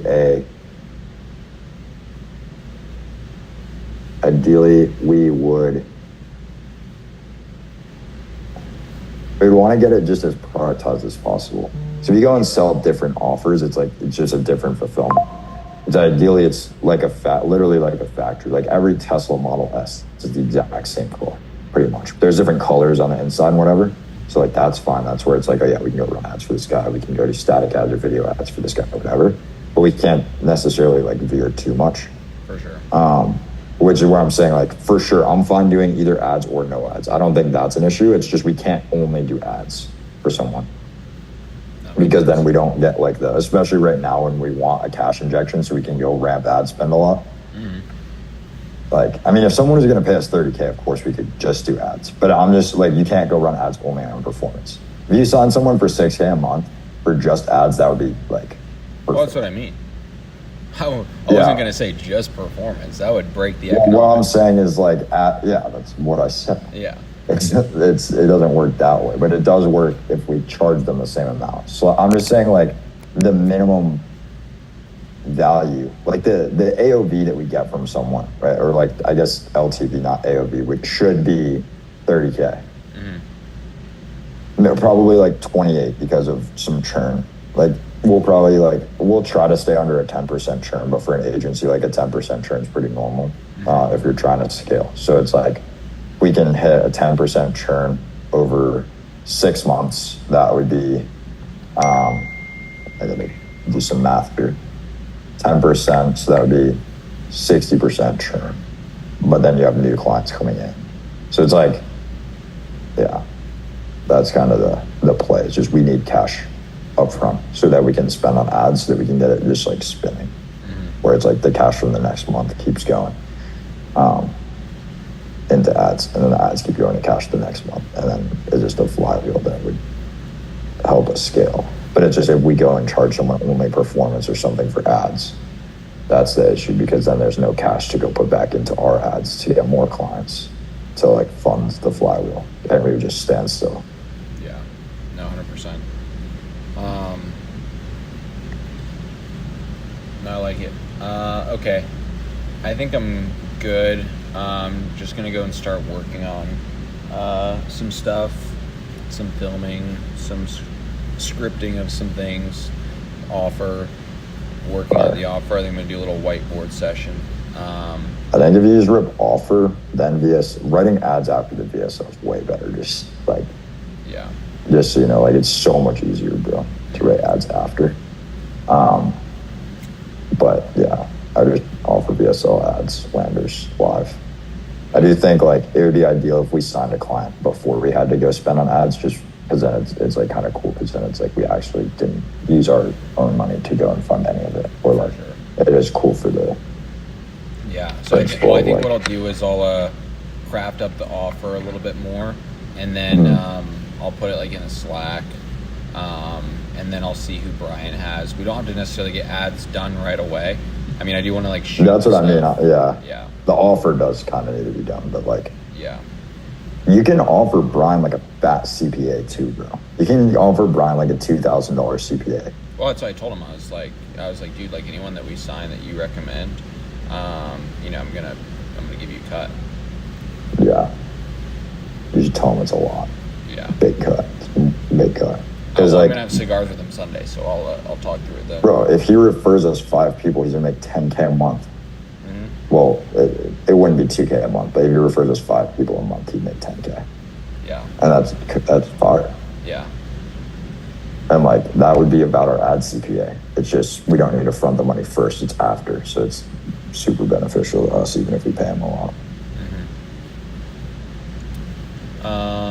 Okay. Cool. Probably start another WAP account too. Yeah, I can pick that up right now. I gotta also answer. I was talking to Ari about the clipping. Fire. That would be fire. I'm gonna have to have someone probably follow me around with the camera. It's difficult. I couldn't read chat when I was out and about, so it's like I have to rely on I have Logan. Yeah, someone was just texting the chat. Yeah. Someone said, "Do you guys run an info agency? What kind of agency?" You want to answer that while I make this WAP thing? Yeah, it's an info agency, so we run marketing and sales. So I started with local businesses and then built my track record up, and that's what got me the opportunity to go and work with higher cash flowing businesses. And so they're great, but I think that the longer that we are kind of working with the info space, the more that we don't really like the info space. And so that's why, you know, we just want something super real and also just congruent. Like, you know, like I said, I started with service businesses, and going and pushing people to go and start service businesses is something that we do as a beginner because it's very beginner friendly. And so even though this isn't still that exact thing, because, you know, we have the ability to go and sign someone for $6K a month, like over $2K a month, we're going to go and do that. So we just want to work with less info businesses because we don't love the space. It's kind of a scummy space. So not that other spaces aren't, but it just like when you go and work with like a home builder or someone like that, like it's just, you know, I don't know. It's just more real. Anything you'd add to that, Paul? No, I think you hit it perfectly. Very got the WAP account created, by the way. Sweet. Get those split it links up to 30K ASAP. Yeah, literally. I'll add you to the wall thing. Perfect. But yeah, no, actually so hard. But, you know, you can pay team members from WAP. You don't need to do like a balance transfer. Oh, really? That's easier. Like there's a pay button. That'd be better. I can't guarantee, if I can't guarantee sales from videos because just starting out, do I just shoot videos for businesses and that's it until I build a resume? So I would say it's less of a resume, more of a track record. Here, I can flip my camera around. It's more of a track record, less of a resume. So like basically like what we teach our students to do is to go and start building that track record by working with a business for free for like 2 to 4 weeks, and you just set the expectation that, hey, if we get you XYZ result, then we continue working together on a monthly basis. So that means you have to work with the right clients. Those clients have to be able to benefit from you. And Mr. Callum, how are you doing? If you do those things, then it can transition into a retainer. It's just all about setting the expectation up front. Okay, Paul, I'll be right back. I'm gonna go grab a whiteboard. Unless, I guess, if you don't have anything else to cover, then we can just... I'm probably gonna dip. I don't really have anything else to cover, to be honest. Okay. Yeah, that's perfect. Yeah, I pinged you in Slack. If you could just like tick it so I know you're in there. Yeah. And then gonna get some editors in there so that it's nice and smooth for you getting live. Honestly, I can probably get a marketing tech in there as well. I don't want to like strain his resources, but just if needed, he could go build landers and whatnot. Perfect. Okay, I got the WAP invite for Genesis, and then let me do Slack as well.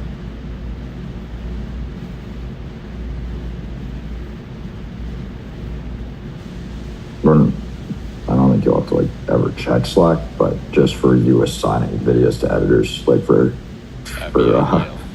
not that you're gonna check anyway. Not checking Slack. It's my not favorite that if I, not that if I say you are, you have to check it.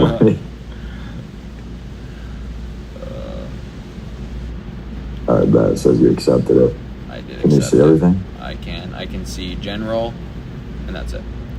That's only channel. So, all right, sounds good. I'm gonna pop off here then. Cool. All right, sir. See ya. See ya. Bang. All right.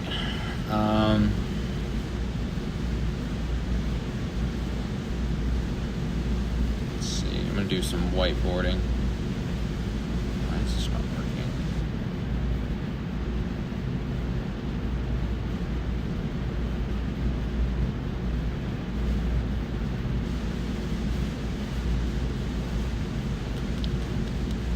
Stand by.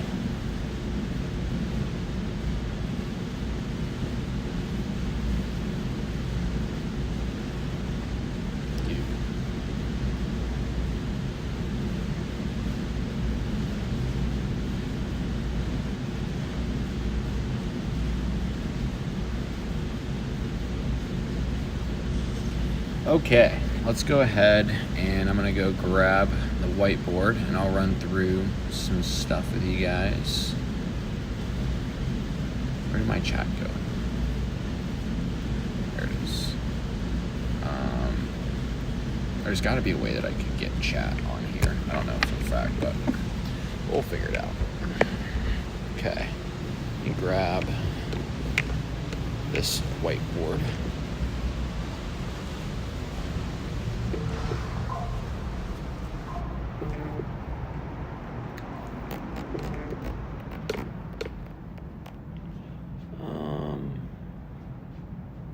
Let's see.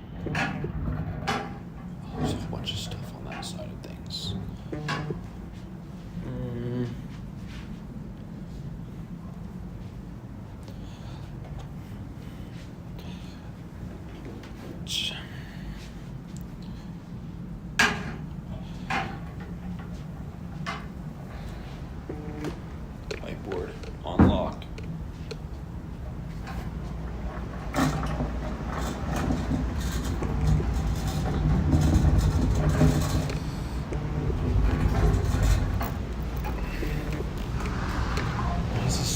cold.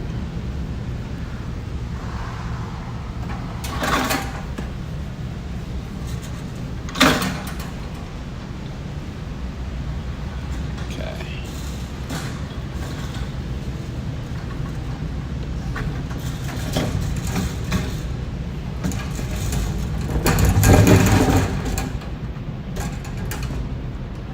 Bingo.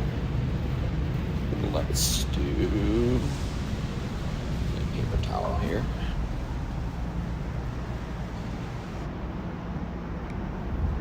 There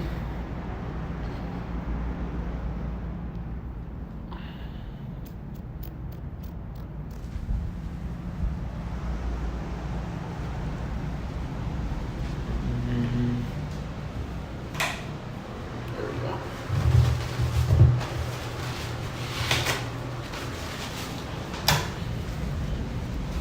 Hopefully this comes off easily. Okay.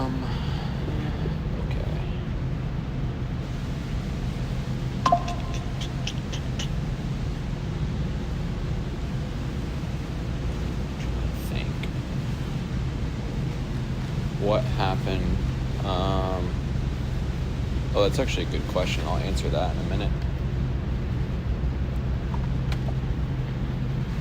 I don't know if I want to. Okay. Let's see.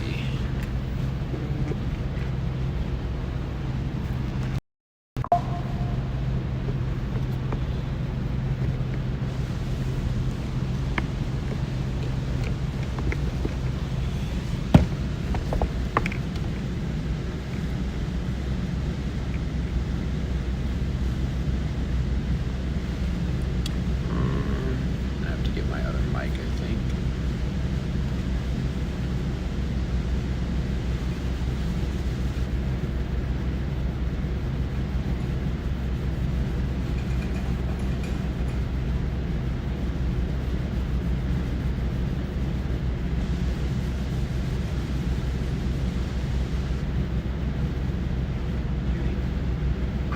Okay.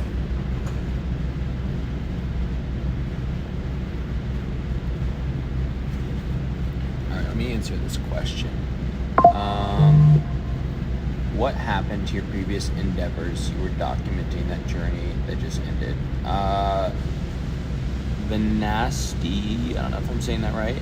Are you referring to the one we were scaling to $1 million a month?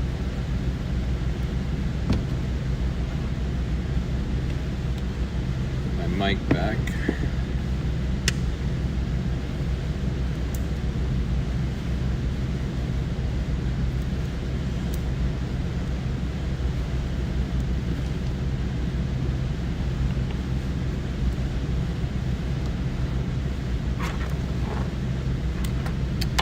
Great question. I will answer that in just a second. Let me get this mic going. All right. Check, check. Check, check. Let's see.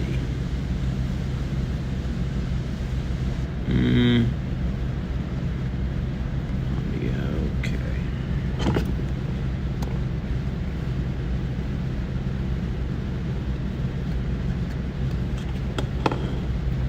See if this is working. Check, check. DJI, check, check. You guys can hear me? Okay. Loud and clear. Get this on. Okay. Excellent. Okay. So, in regards to my other endeavor, where we were scaling to $1 million a month, we did successfully do that. We hit 1.3 million in 36 days with that client. That was the most also our agency ever made. So we made just under $250,000 that month as an agency, which is sick. But then, I don't know, just the reason that I stopped posting, that's a great question. I just didn't I didn't love it. As far as the content, I think it was more exciting. I don't know.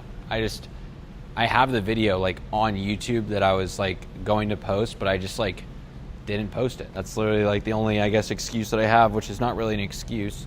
But let's see here. Hopefully that answers your question.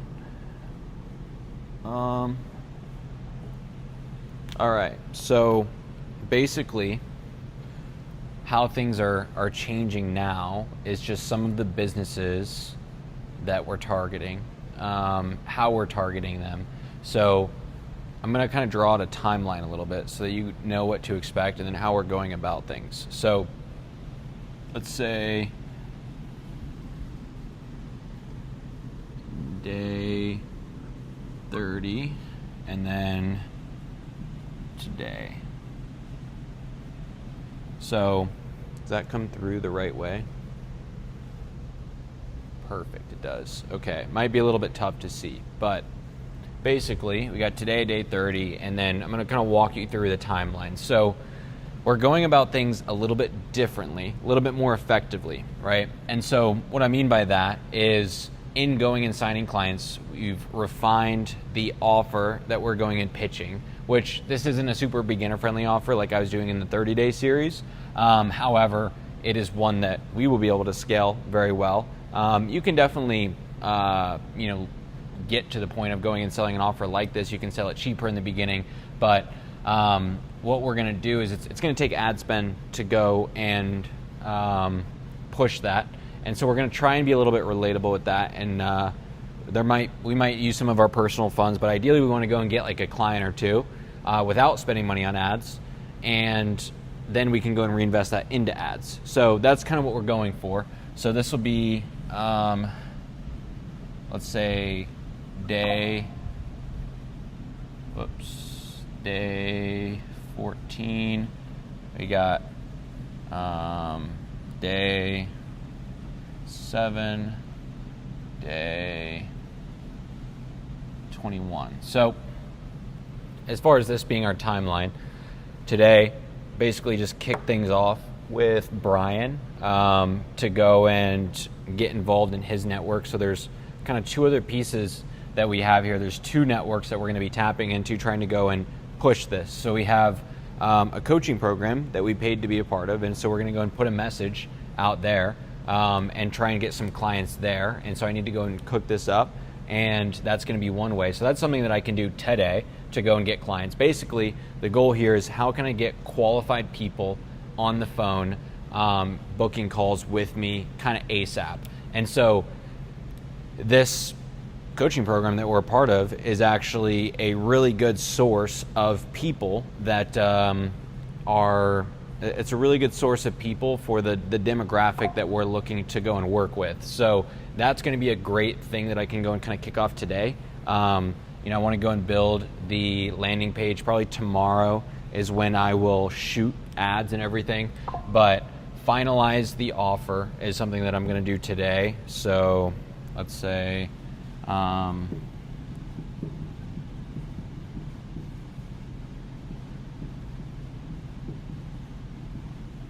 finalize the offer. I might have spelled that wrong. No, maybe I didn't. Finalize offer. Script. Actually, that's going to be less of a priority right now. Finalize offer, and then basically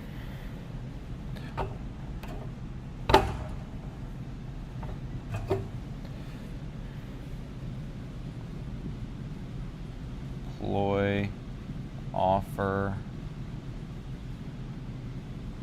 to network.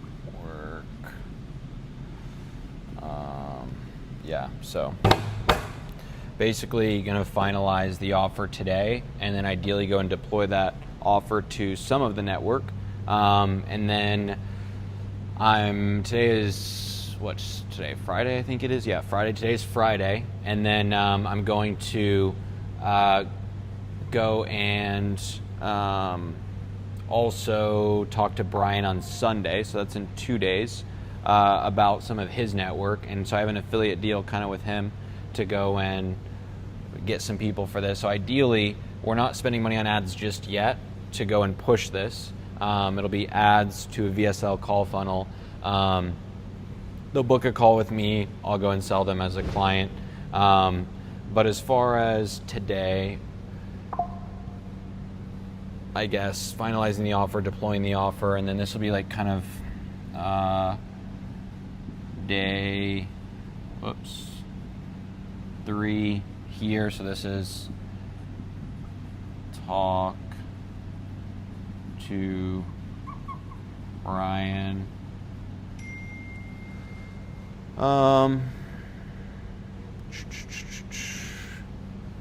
And then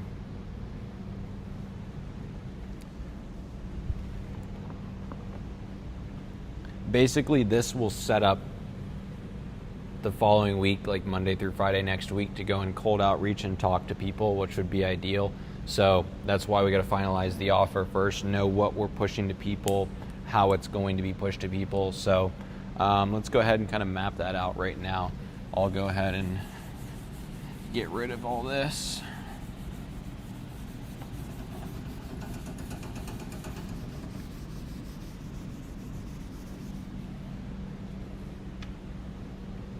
So it's going to be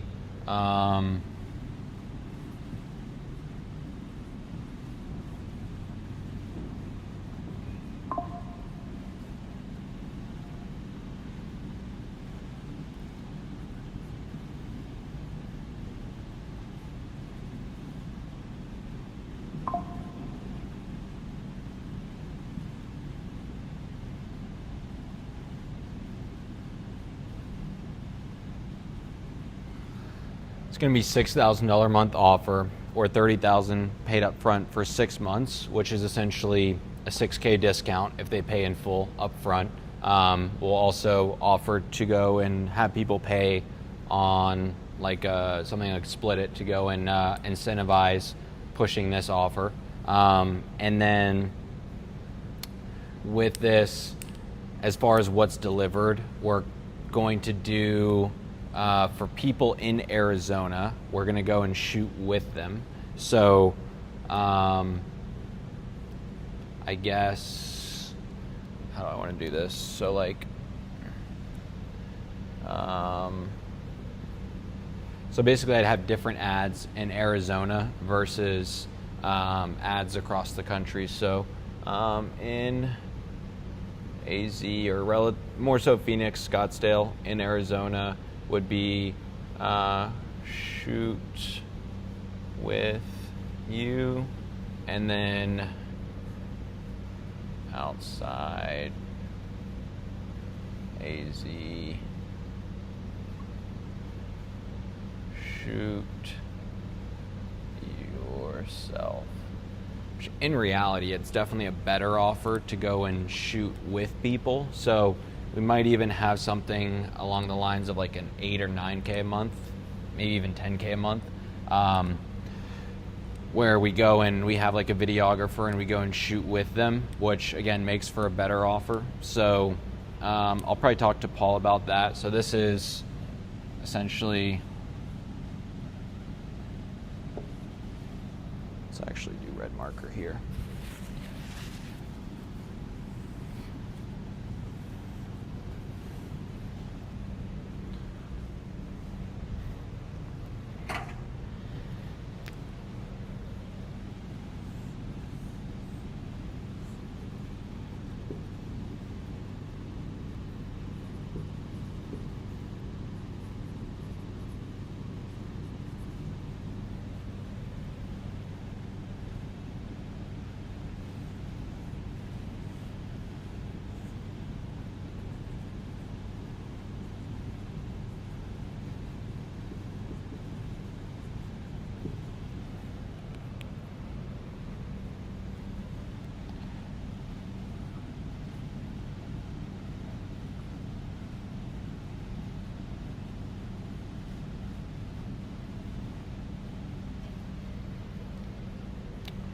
Times 9.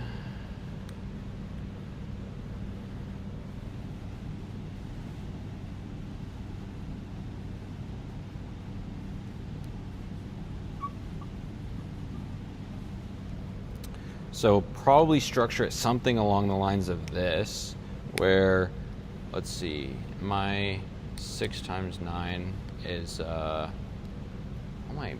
54,000. So we'd have essentially kind of 2 different offers here. So let me make sure that everything's still looking good. So we would have a shoot yourself, which is, that sounds horrible, but basically the client would shoot the videos themselves, and then they would go and send us the footage, and we would process it. So it's like completely done for them. So we do the scripting, and then we have like a coach. Essentially, the coach would have like a call with them to go and do the shooting so that they can do it themselves. They would sign off on the content as well, and then after that they would go and send us the footage. We would give them a way to go and upload the footage. They would send it to us, and then we would go and edit it, and then once they sign off on it, they would then we would then go and post it for them to all platforms. Very similar if we shoot the content for them, but instead of them having to go and upload and everything, we would send someone there. They would go and shoot the content. We would pay obviously a videographer to go and shoot that. So if you think about it, if they're shooting say twice a month or once a month, we would probably pay the videographer something like $1,500. So then we'd have a little extra margin pushing this over this. So again, don't know if we're going to roll this out. Just kind of thinking out loud here. And then in Arizona, shoot with you. Outside Arizona, shoot yourself. So this might be something where we actually just go and shoot with them, because a lot of people kind of need that. It makes for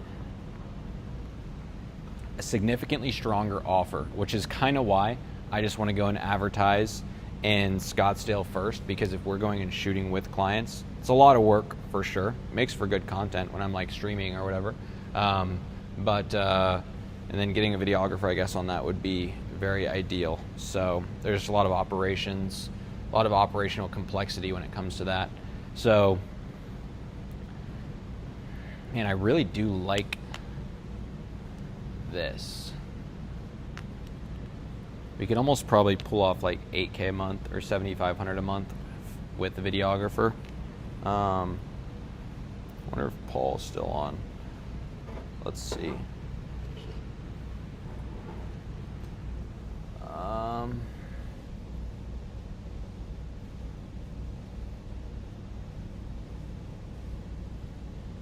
He might be getting on a call, but let's see.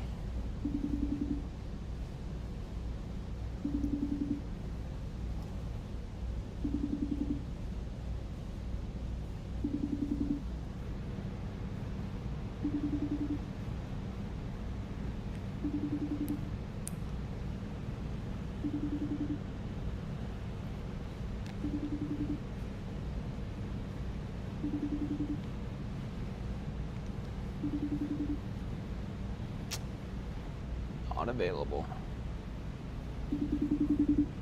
Try again.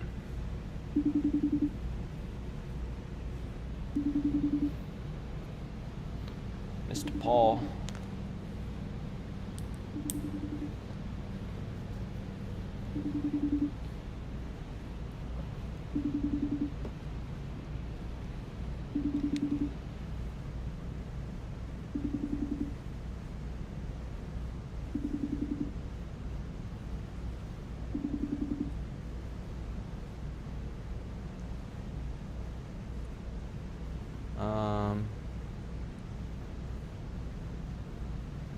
Okay.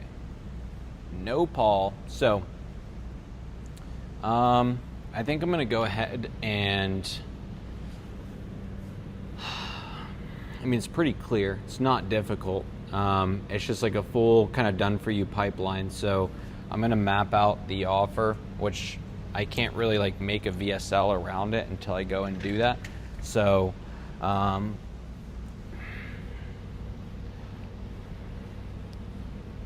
mean, this is a lot of what it is. It's just thinking. Welcome to the boring side of agency. Not everything's all sunshine and rainbows. I guess a lot of times it is, but also not at the same time, depending on how you do things. I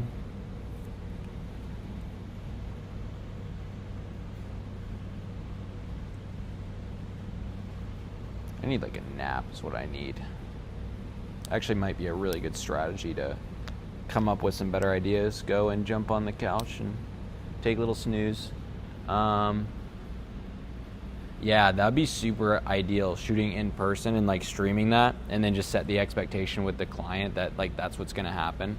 I think that'd be so cool. So we'll see, but that's what I'm thinking. Like Brian's network is gonna be really good because I can go and get people in person. I can pitch them in person. I just need like a pitch deck. I got to work on some of the case studies that we have right now.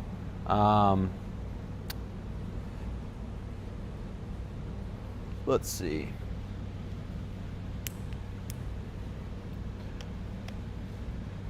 That looks weird. My bad.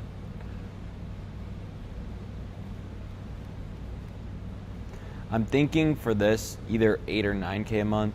So if it was 8, let's see, what, 6 times 8, 48. So it'd probably do like 40K. So it would either be 9K. It'd be somewhere between 8 to 10K a month, I would imagine. So let's do.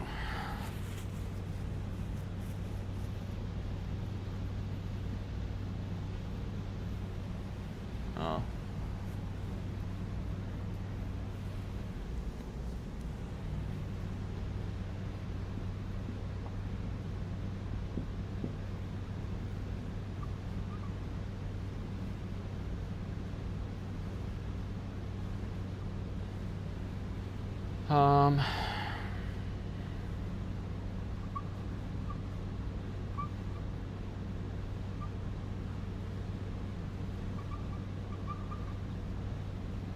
And then 40 to 50K up front. So we got 2 different things going for us there. We could split test that.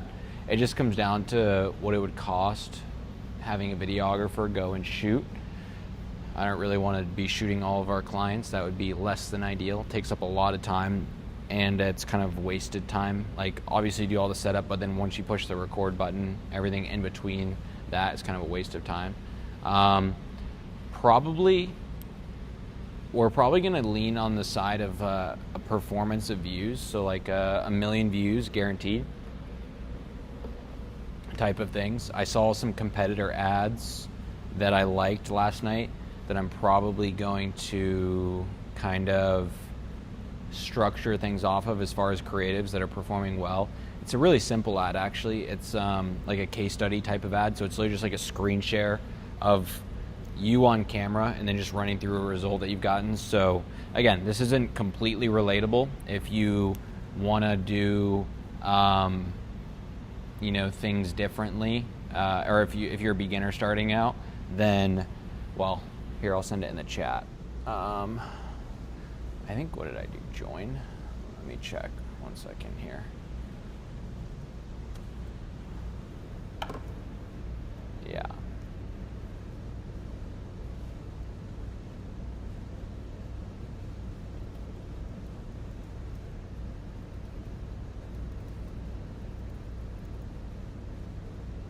Here we go. So, if you want to learn a little bit more of a beginner-focused way of doing things, then feel free to go and register for my Sunday actual live training. I got a whole presentation that I run through. So this is going to be less so relatable in that regards when it comes to what we're doing. This is more just like building a cash-flowing business at a high level and social proof of like we're actually good at what we do. So there's that. But basically, yeah, I really like where we're at here as far as shooting content by yourself versus we send someone to you to shoot.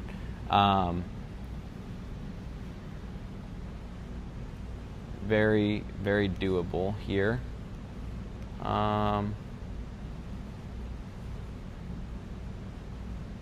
This one's definitely more ideal to sell because it puts more on them. But then this opens up the door to being very different than some of the competition out there. So, yeah, let's see.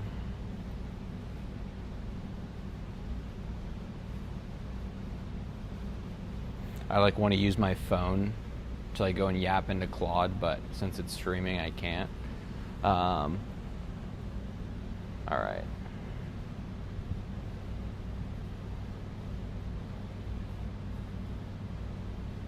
Oh, I just had a really good idea. I just need Paul to get back to me. Let's see. I'm gonna send him a voice note. Yo, so I just had this idea. I'm kind of mapping this out. Oh, that's wrong microphone here. Paul and I got like a pretty good scheme going on here. So, so I have a pretty good idea. So obviously if we go and shoot with people, it makes for a much better offer, but it's harder, way harder to pull off logistically when it comes to like being around the country. Obviously in Scottsdale and Phoenix, we can do it just fine. But hear me out on this. So what I'm thinking is I kind of map this out. So if you're shooting the videos yourself, we could do obviously the $6K a month for 6 months or $30K for 6 months, taking a month off for free. And then if we shoot with you, we could charge anywhere between $8 and $10K a month, and then $40 to $50K up front for that kind of time period. And then if it's like me flying out there and shooting with them, then obviously we could even probably go and do like 15 to 20K a month plus an upfront, and that's maybe like only upfront. So there's a lot of opportunity there. But basically what I'm thinking here, this is like a really good way that we could go and position in the coaching community that we're in, right? So like I could essentially say, hey, what do you guys think of this is, an offer that we're doing, and we're thinking of introducing kind of like the going and shooting with you in person. And so what do you guys think, is a better one? Which one do you feel like is a better offer? And when I go and like kind of map that out, I think that could do really well. So I'm curious what your thought is. I tried to FaceTime you on this and see like what you think. I know this is a little bit different than what not really different, it just adds on to what we were initially planning. But let me know what you think on the two different price points, and then basically like kind of throwing that in that Slack community and getting like the thought process behind it. If you like the idea, then I'm gonna drop it in there, because I think what I could do is basically throw the price points in there of like between 8 and 10K, and just ask people in that community, like, hey, what would you pay? Like, would this be worth it to you, type of thing? And then all the people that respond, I could reach out to them one-on-one. So basically, thank you, Unruly, appreciate it. But basically, where we're right now, I invested $35K to be in a coaching community by Ryan Blair. He's done like $1 billion in exits, $2 billion in revenue. So we're in the community. So I was thinking, okay, we don't want to spend money on ads right away, just because the business is technically at zero, this section of the agency, right? We have our info agency and then whatever else. And like, that's all cash flowing, making money. But starting this new and documenting this, we're essentially starting at zero. So it's like, how can we be, somewhat relatable, but then also like a little bit scrappy with it? We want to reinvest the business profits. So like going and spending money on ads right now would be dipping into my personal savings or another business, right? So ideally, we go and get money in the door before we go and spend money on ads. So it's like, what are our options to go and get a little scrappy and do it this way, right? And so we have a couple options, and that's leveraging existing network, right? So we have this coaching community that I'm thinking I essentially go and kind of position my offer in there as like a, what do you guys think, your business owners? And I guarantee that we would get some traction from that, most likely, because if I look in the community, and like kind of like a this or that type of offer, so shoot stuff yourself or shoot, we shoot it for you when it comes to content. And then if I look at this community, so they have 273 people in their community that have paid them $35K. So those are all, like, literally all qualified people. It looks like people are not super active in there. That's the only thing. And then they have their other community, which is, I don't know, that's a mix of everyone, I think. And that's 618 people, which is a lot. And like, they're all like ideal people. These are all business owners. These are all people that paid, I think, anywhere from like $12K to like $200K to be a part of this community that we're in.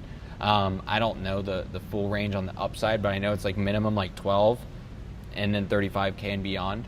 So these are all like people that are extremely ideal clients. And so I'm thinking that we go and drop a message in there in a way where it's not like, hey, we have our offer, come and buy it, but like putting it in there where we're like kind of asking for constructive criticism while still positioning ourselves as an authority in there.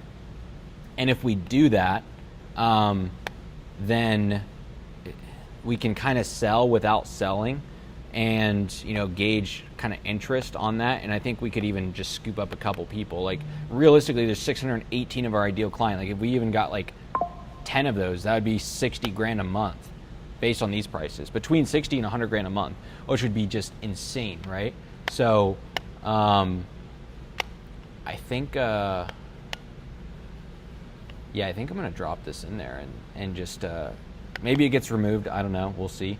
But I just got to like kind of craft this up a little bit as far as like how I go and position the message, right? So like, if you think about it, when I go and position it, I don't want it to be, like obvious that we're like selling something. Like I said, I want it to feel more like constructive criticism that we're looking for. So I got to think of how to do that. I could even kind of preface it, and I could be like, yeah, I didn't know which chat to put this in, so I'm just asking here. Kind of curious. And like, if I go and put think about it, if I put the price point in there too, of like between 6 and 10K a month, there'd be people that'd be like, dude, I like completely done for me. Like, I would love that, right? And so really what this is, right, is like we're putting a good offer and we're putting it in front of the right people. And like what that is it's like basically getting a fishing rod, putting a nice juicy worm on it, and then fishing in a barrel full of fish or a pond full of fish, right? It's like no brainer. Of course they're going to chomp down on that hook. Like, that's exactly what I'm going for here. But the way that I'm think about that, right, it's like you're kind of like putting that bait in the water, and you want them to bite on it, but they're like biting on it, but they don't realize it's a hook, right? Like, that's like kind of what we're going for here, where it's like, how can I throw the bait in here without it? Oh, no way, there's someone in Arizona. Hello, my name is, I'm the founder and CEO of in Yuma, Arizona. That's interesting.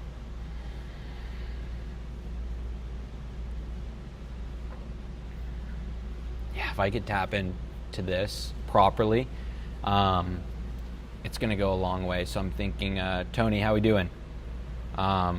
Thinking of different ways that I can go and tap into it. I didn't even think about this. TikTok chat doesn't come through. I need to like go and check TikTok. This is going to be super loud probably.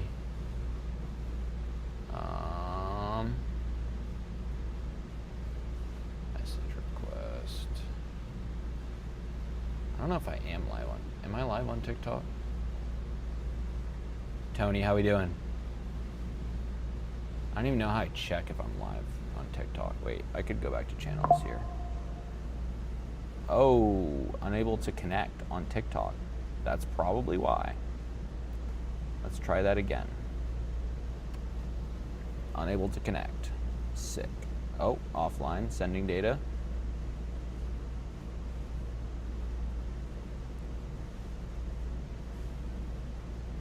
Who's my one viewer over here on Kick? I got the most viewers on YouTube, but I'm curious who's watching from Kick. Drop it in the chat. Okay, I think we're actually back on TikTok. It just like, I guess, broke there for a second. Who's my one Kick viewer? Want to know. There we go. Now we're actually live on TikTok. Good stuff. I gotta figure out how to go and get my lives like pushed more.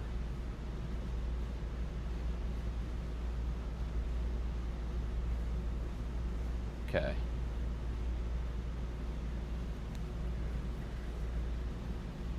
Royalty-free sounds. Got it. I guess this would be considered music that I could play. Royalty-free sounds. In your previous videos, like when you were making crazy 5-figure days, can you give an estimate profit margin? Yeah, so we were actually running at, let me actually check and see the profit, or the ROAS that we were running at. 1 second. It was pretty high, I'll tell you that, Tony. I guess not like pretty high, but it was also 5 figures in profit as well. Multiple 5 figures in profit. So,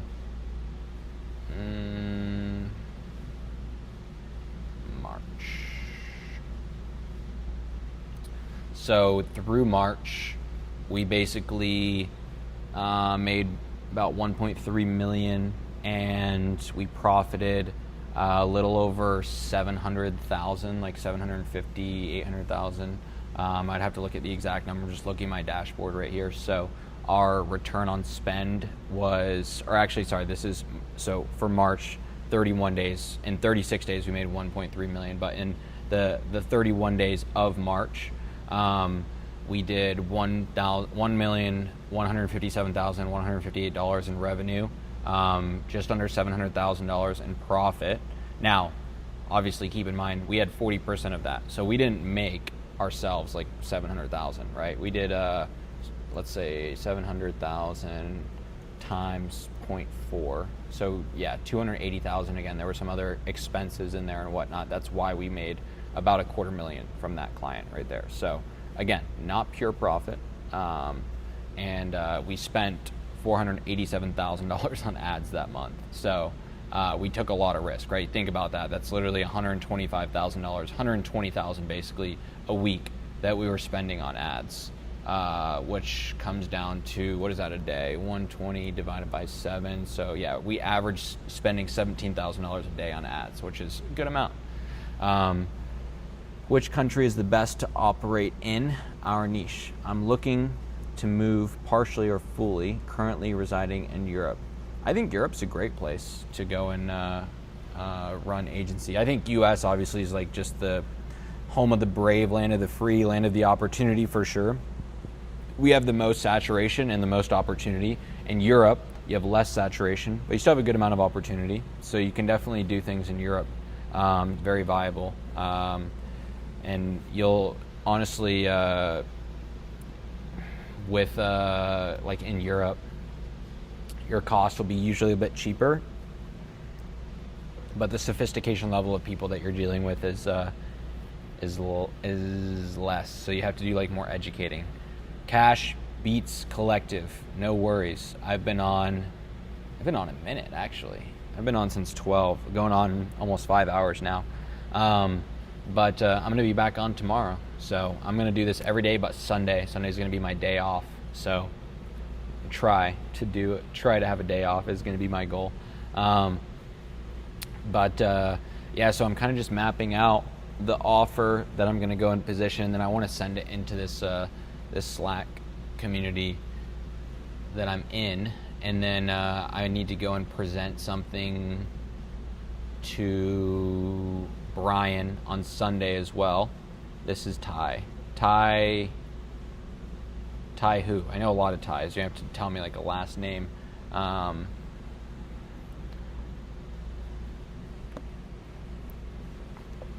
TY is not giving me much to go off of there.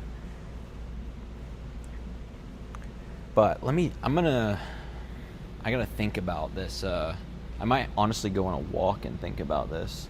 Now you are still running your agency to that volume.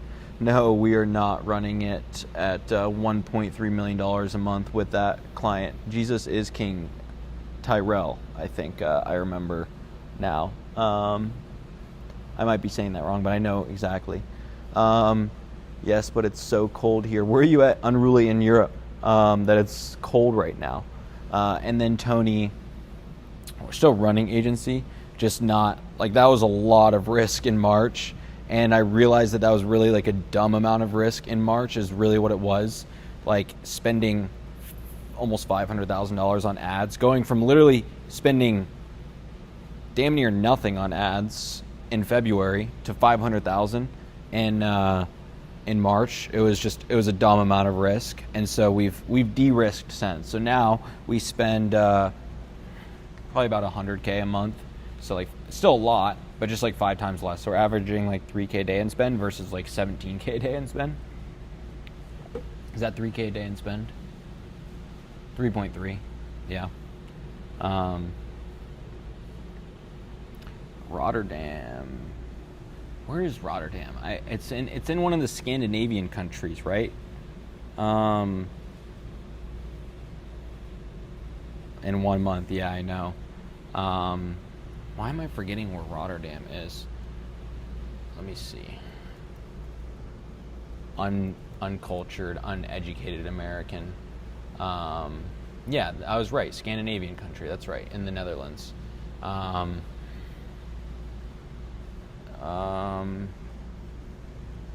Dude, I think if you went to Bali, I think you would hate life. Maybe you wouldn't. I don't know. One of the guys on my team went there. He was like, it just was like literally third world country. I hated it. Dubai, you might like. Close to Amsterdam. Yeah. No, I went to Stockholm last year, and then Gothenburg in Sweden, and then I went to Oslo, and then another like town in Norway. So that's why I was like, it's familiar to me. I just forget exactly where it is. I'm thinking of coming back over there. Is September a good time? In like Poland, Stockholm. I was thinking of coming over for a little bit in September if the temperature's still good. But I'm not 100% sure. But let's go ahead while you respond. I got to think on this offer a little bit more. Let's see if Paul got back to me, actually. He did not.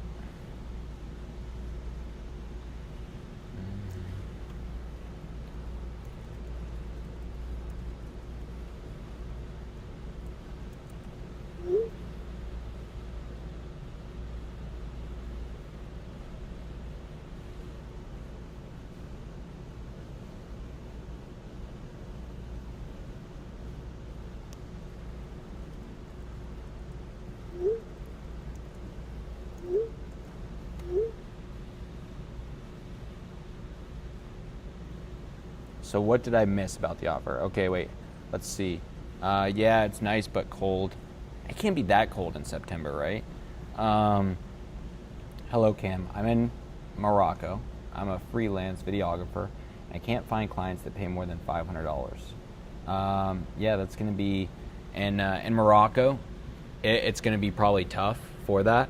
You have a couple options. Go and run up like $500 clients. Go and save all your money and move somewhere where clients can pay more, or learn a skill like ads that you can go and run that you don't have to be in Morocco. Like you're gonna have to fish in a different pool, right? Obviously you're gonna have to make do with what you got for now, and then once you can relocate or tap into a different pool of clients, different pool of money, then yeah, it's just like you're gonna have to go through that time period of like, you're going to have to try and get like 10 clients for $500. It's going to be a lot of work, and you can stack $5,000 a month. Maybe there's some overhead there, so maybe it's $3,000 a month, $4,000 a month.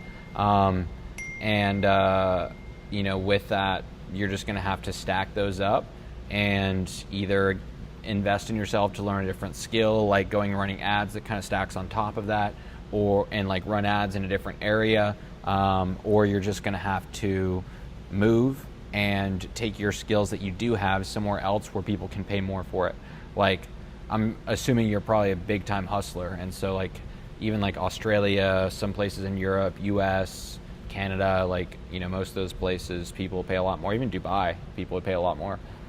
So what did I miss about the offer? So basically, I've been scheming with Paul about we're rolling out a new offer. So I went and I talked to Brian, which is someone from the previous series, 0 to 10K in 29 days, 30 days, however you want to frame it. We hit 10K in 29 days, but it was a 30-day series. And so Brian was one of the people from the car dealership in that series. I went in, talked to him today, live streamed it, talked to him in person.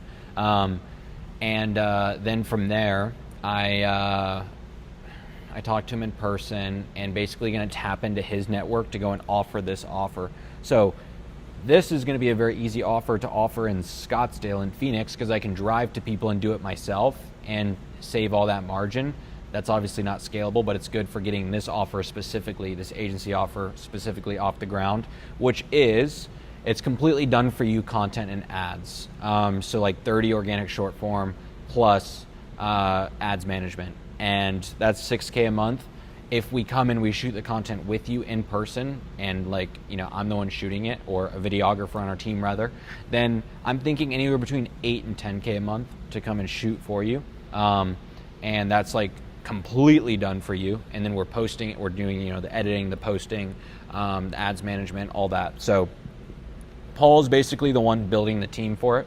I'm the one doing the marketing and the sales. He's the one doing the fulfillment. So we got a good split going on there. And he's really good at that stuff. I'm more so the marketing and sales. And that's why it's important to have a good team. Not that I couldn't or, you know, wouldn't want to do it myself. It's just like, you know, I don't want this to just be something that's for the stream or for YouTube. Like it's cool that I have the opportunity to stream it, but like we're going to go and scale this up and we're going to scale it up big. And I'm excited for that. And, you know, that's what, yeah, I guess that's what we're going to do. What business would you suggest a new agency starting out to run ads for? So it's like, it's not any one business because it's going to depend on your town and your area that you're in for sure.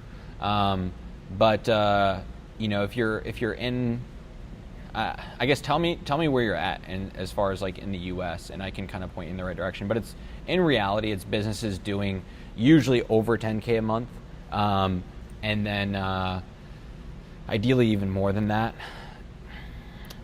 And then you know, they have a good, and when I mean 10K, I mean like 10K profit, right? So they can actually afford your services. If you go to a coffee shop or a piano teacher or something, like they're not going to be able to afford your services. So, you know, you got to keep that in mind. But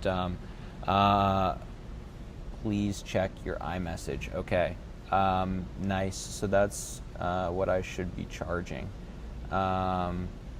What? How much should you be charging? But Tony, also go check out this link. Sign up for my thing. Callum, I don't have anything in my iMessage from you, unless it's WhatsApp. Let me check WhatsApp. Nope. Wait, team chat? Oh, yeah, I do. Wait, Rasta has that. Hold on.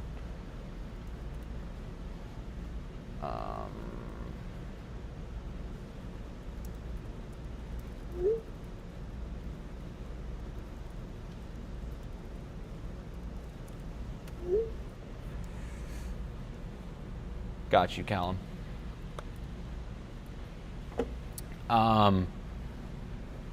Ty, can you bring a little bit more clarity to what I should be charging? I want to see how I can check how many people I have on stream.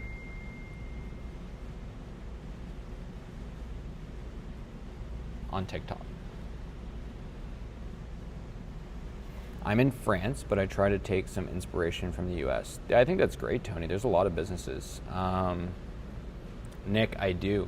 And And I talk more, so if you go to joincamminier.com, that's where I talk a little bit more about it. I have a training where I break it down. Well, Ty, I think, like, you know, obviously that's what you should be working up towards. But when you're getting started, you know, in the 1500 to 3 to 4K range is going to be a lot more realistic. You know, for me, it's like I'm going to be able to throw it on the table a little bit with some of the track record that I have. So, you know, it's very, very feasible for me to go and charge that amount. And then also just like the pure conviction that I would have and going and communicating that to a client. I'm going to join my own TikTok live. This could be problematic. I don't know. Let's see. I'm going to not say anything for just a second here.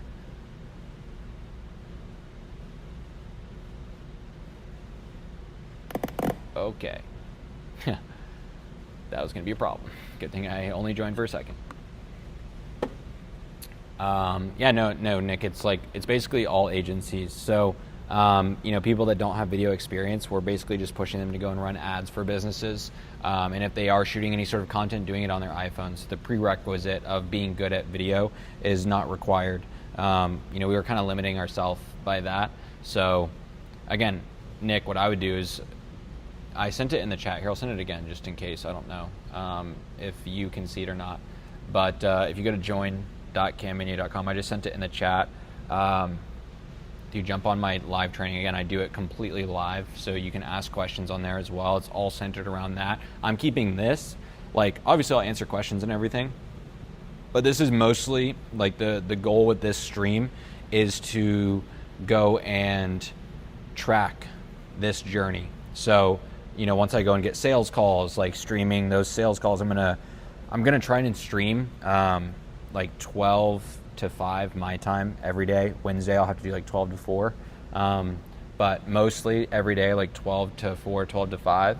And so I want to like book sales calls and like work on this agency essentially during that time.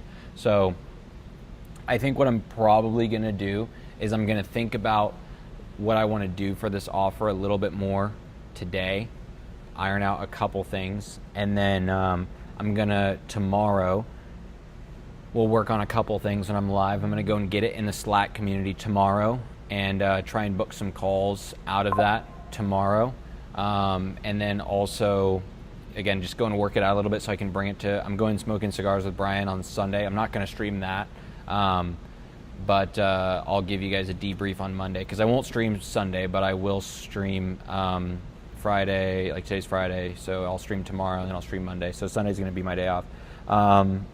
But I was mainly for video. Also, how do I hire videographers for the agency? What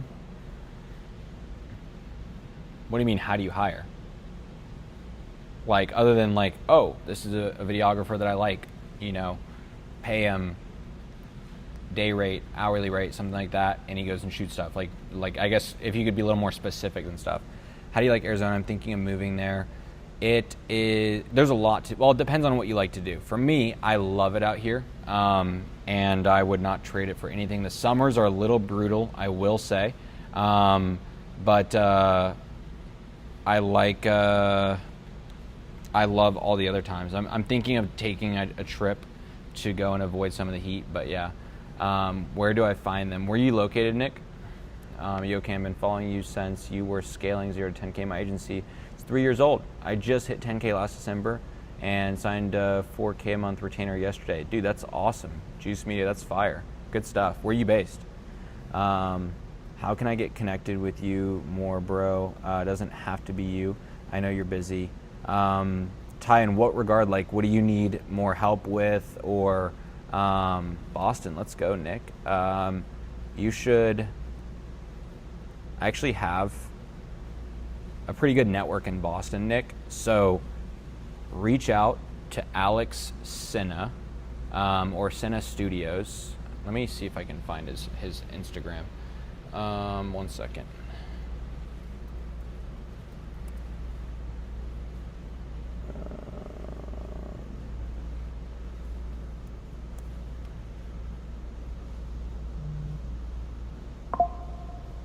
Finding it right now. Got his website. Let me see if I can find his Instagram.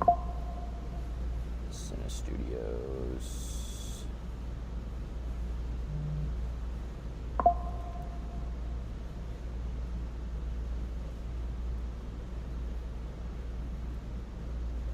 Nick, this is my buddy Alex in Boston. Reach out to him. He's probably got a good note. He honestly might just have some people that like need work. So I'd reach out to him, just say, yo, I was on Cam's live stream. He said reach out to you, and just see what he's got.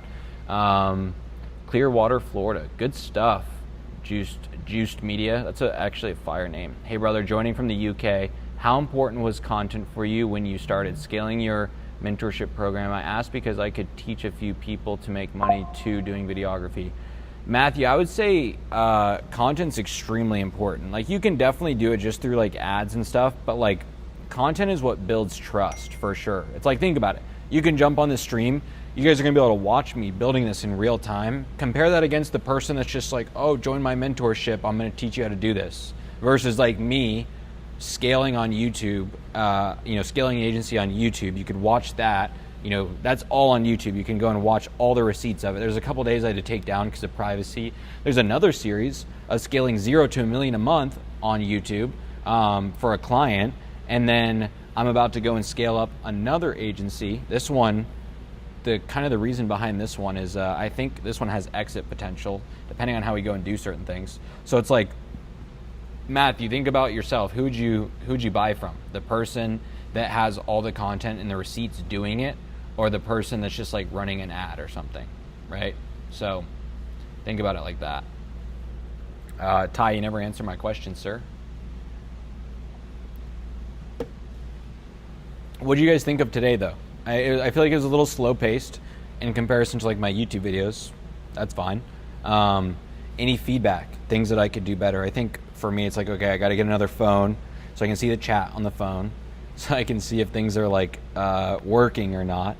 But what did you guys think? Drop it in the chat. I'm curious what I can do better. I want to stay consistent with this every day but Sunday. I like today. Cool.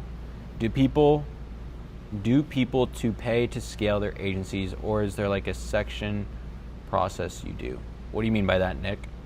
It's a little unclear.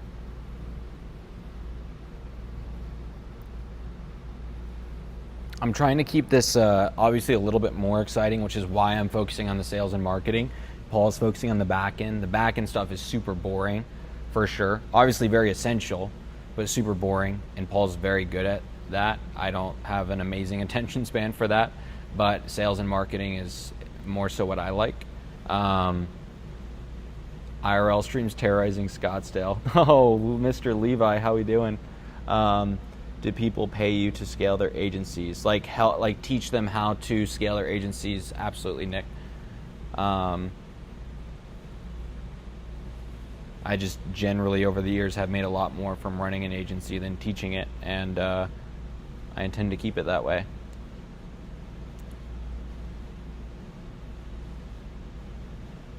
Levi, you're gonna have to come back to Scottsdale and be part of the stream. Might only be able to stream on Kick if you're here. I don't know.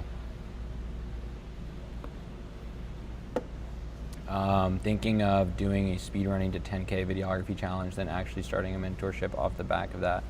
It's a Matthew, it's a good idea. I think part of the reason that my 0 to 10K series was so successful is because it was less of like, I mean, yes, it was tracking the journey, but it was from a standpoint of I already have an agency. My agency's already, successful and running well. So, there was it wasn't like people were like watching and like, oh, can he do it, right? It was like, I've already done it. It's just a matter of, can he do it in 30 days rather? So curious to see the ideation for when you lock in that client 30 reels for a month, what portion is talking head, B-roll? Yeah, it's going to depend on the client for sure. What type of ads do you recommend and what platform? That's a super broad question. You're going to have to like niche that down. What type of ads do I recommend? For what? Is it for you to get clients? For clients? How much are you willing to spend? Which platform? Again, is it for you? Is it for other clients? I like Meta. I think Meta is one of the better ones. They're some of the least restrictive when it comes to ads.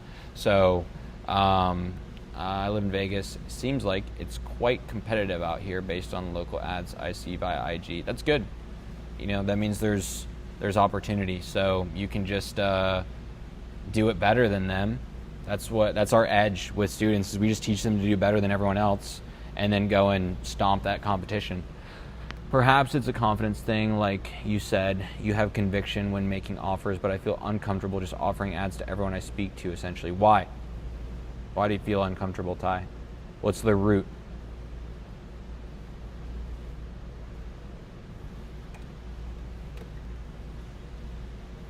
I have been doing all home service businesses, but should I niche down? How much are you making a month, Nick?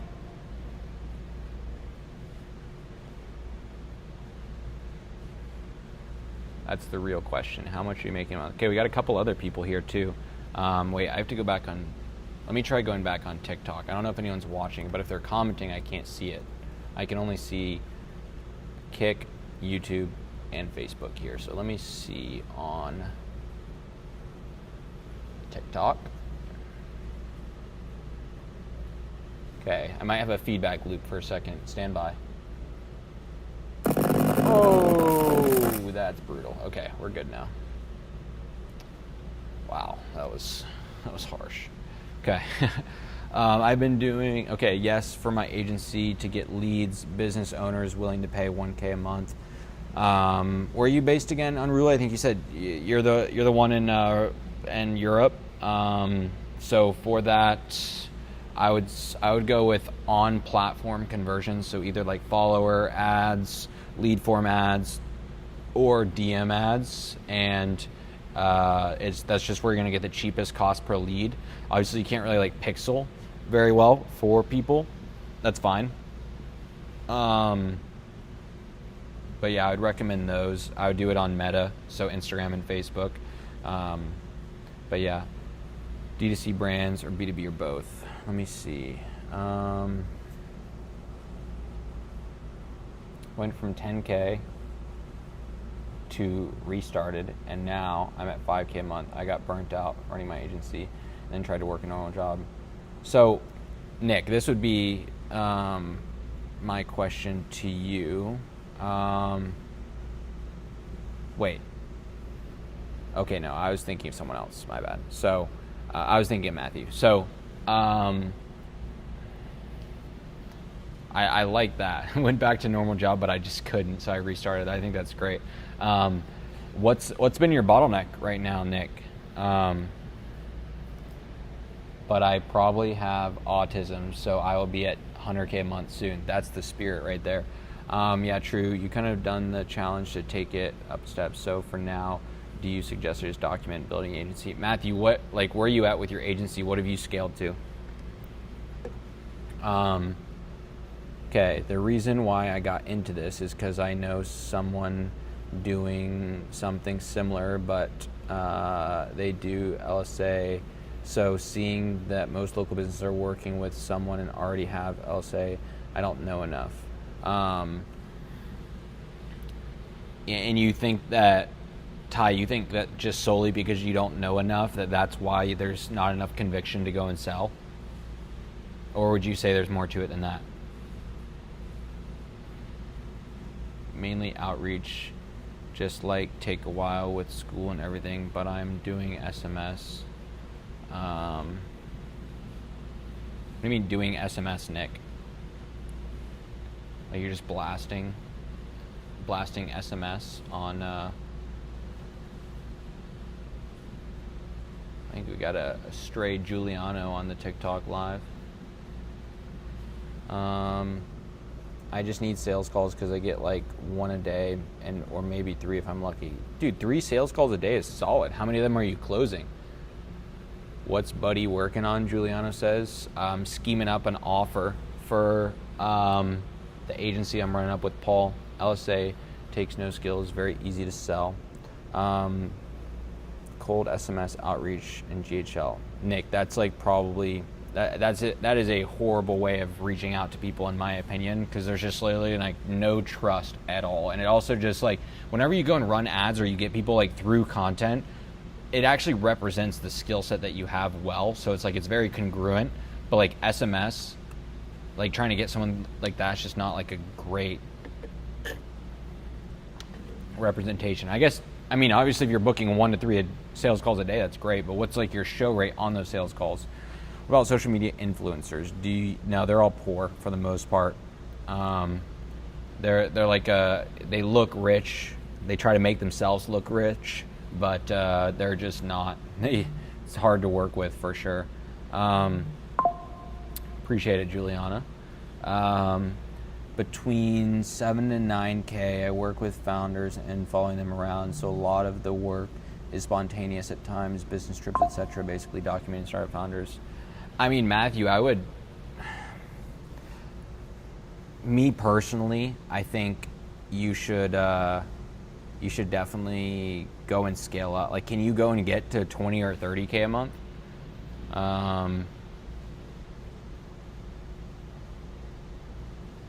So Nick, how are you not doing more? If you're booking like 30 to 90 sales calls with a 60% show rate, or even like 40%, like that's a lot of people that you can be pitching to. Like, is your sales weak? Like, where's the drop off? That's a lot of at bats. 500 a month. Who are you reaching out to? You got to reach out to people with more money. Stop selling to broke people.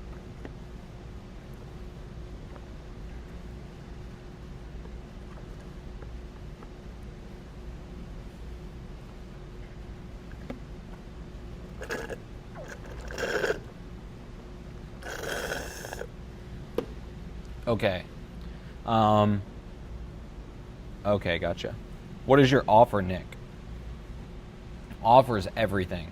So like, think about like, you could have a pond full of fish, and then you go and cast your fishing rod in the pond with no bait on the hook. The bait's like the offer, right? And it's like, what do you think is going to happen if you just throw your hook into the pond, aka no offer or bad offer, right? You're not gonna get anyone. Before it was like 1 to 2 a week. Now it's a day. But I sell to contractors and they have no trust. Yeah, of course they don't have any trust because it's all from a message. There's no face behind it. There's no content. There's no your voice. There's no face. My bottleneck or problem is I almost embedded in the company, so a lot of the trust and work is me. So I think, Matthew, if you're going to sell it, the way that you should sell it is differently than like how to start an agency. It's like essentially like how to become like a content partner, right? And then so like then your track record is, oh, well, you know, I've gone and, you know, partner with this business, you know, how to become a content partner in a business and make 5 to 10K a month. Did I already respond to your message, Ty? Oh, wait, I thought someone else had said that. I feel like I need to know. I'd need to know enough about Meta or enough about LSA to have conviction. I really want to get people results. I mean, you have to kind of think about it, Ty. One, if you're selling something for free, you can usually have a much higher conviction in it. You know, there's that, which is, you know, I guess a nice thing there. And what I mean by that is like a free trial. And so then if you are selling a free trial, then you can much more easily go and, you know, do the thing and build conviction by actually doing it. Also, it's like, do go and plow through all the course material that we have. Like, that's going to help you understand it more. But until you actually go and do it, that's going to be the best way to go and build conviction, where you see the numbers, you see the results. You know, that's ultimately going to lead to the most conviction. We added a minimum of 60K in added revenue within 90 days. More money back.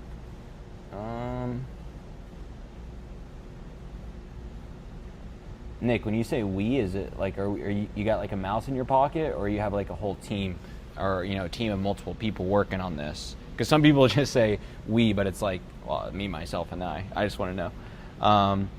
Yeah, so I think, Ty, I think that would be good. Obviously, getting someone would be solid, even if it's for free. Ideally for free, right? Because you're going to have a lot of conviction. Because you can just be straight with them. Hey, I'm learning ads. I'm confident that I'm going to pick it up quick. You know, let me go and run yours.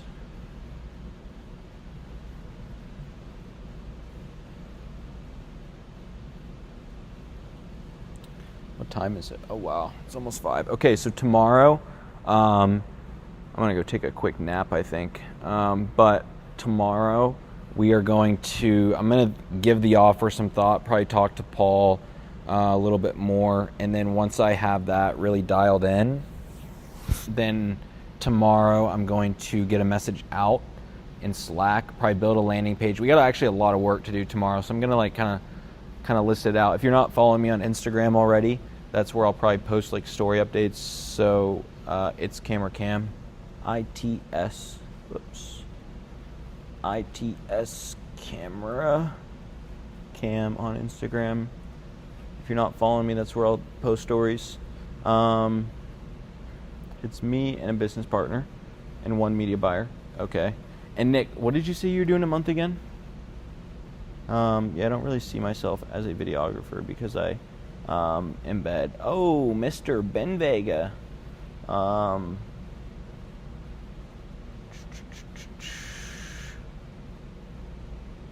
My daily routine is a mess. Of course I'm on TikTok, Ben. Yeah, I don't really see myself as a videographer. How bad can I say? What do you mean, Ben? Yeah, I don't really see myself as a videographer because I embed with the founder and startups. My offer moment is running YouTube founder content shows. Yeah, so I think like Matthew, if anything, you would teach people how to plug in at like a founder level.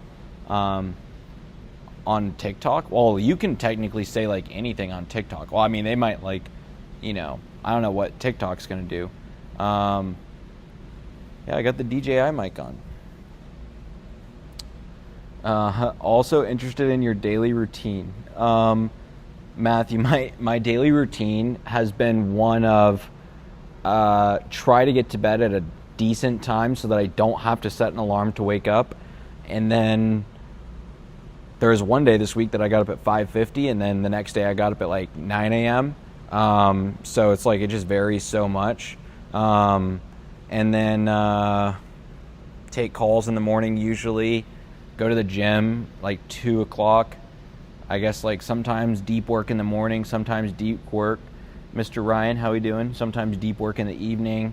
Yeah, it just depends on the day. It's just like it's just like do action items, do stuff, I have an amazing team behind me too, so it's like that's not really like super relatable for most people, I realize. Also, okay, 5K currently, but we're 10K before where I was doing. Nick, how are you not making more? As far as like, I'm curious, like you have all these calls coming and you have, all this stuff. Do I run? Not really. I don't love running. I dirt bike and I go to the gym. Can we stream and close deals? Ben, come to the warehouse and come stream with me. We would have so much fun if we did that. But I'm going to be streaming and closing deals. Mr. Ryan, how's everything? Yeah, not too much of a runner. Can I DM you a loom? About what, Nick?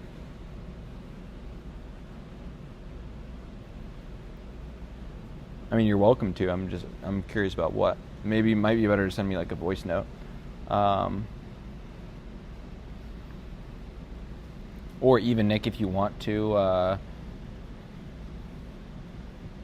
go to, here, I'll send this. If you jump on my free training on Sunday, at the end, I do like a Q&A where I let people like unmute their mics and everything. Kind of tough to do that on stream, but on like a Zoom webinar, I can unmute everyone. So feel free to also just like show up to that and ask questions as well. What are we at for time? Okay. About current offer and doing. Yeah, Nick, you should definitely come to my webinar on Sunday and then jump on and unmute your mic. I'll send in the chat. Dude, that's awesome, Juice Me. I love to hear that, and I appreciate it.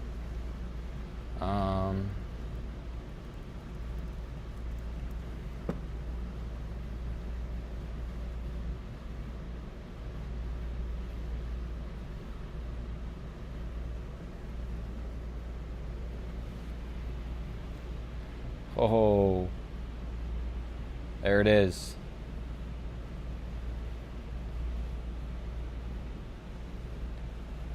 How many miles I gotta run in one go to get a 30-minute call with you to help me scale? Oh, I like this idea. Yeah, definitely come to the webinar.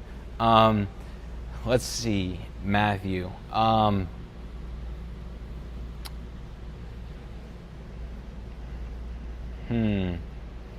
could be like super unreasonable and be like, yeah, you got to run an ultra, you know, or I could do something a little bit more reasonable. Yeah, Nick. I also have a Wednesday one as well. So I do actual live webinars every Wednesday and Sunday. I'm literally in this seat more than I'm not. This seat in my bed is the majority of my life.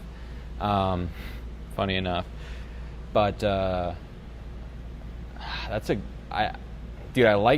respect that, Matthew, that question. What do you guys think? How many miles should Matthew have to run?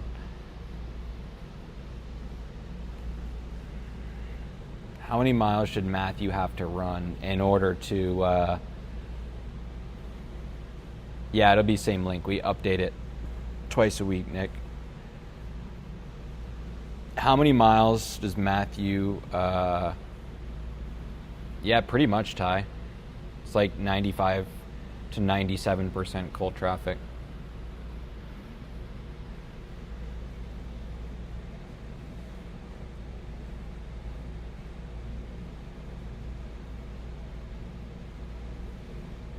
And then what happened is they had a brand face, and the brand face no longer wanted to be the brand face, and so we had to stop everything.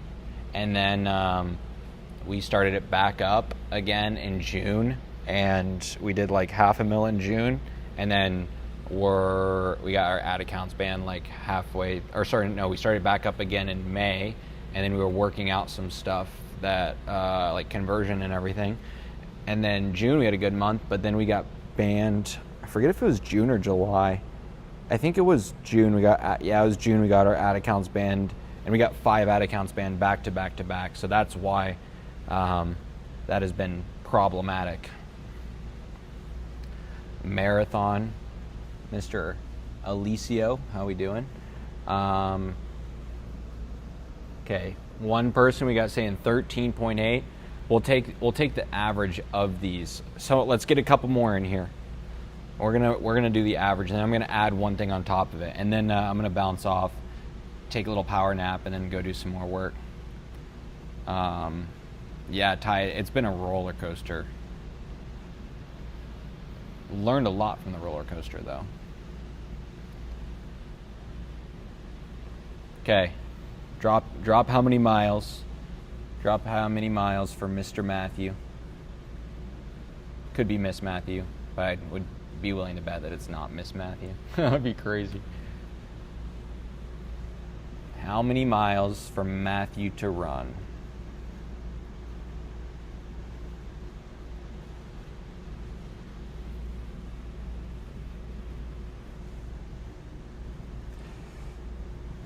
They're stressful problems, Ty, I will say. So, but I guess I don't think I'd trade that stress for too much. No one else. Yeah, I was gonna say, I figured it's probably Mr. Matthew. 33. There's a good number. 33 miles. 33.3 miles.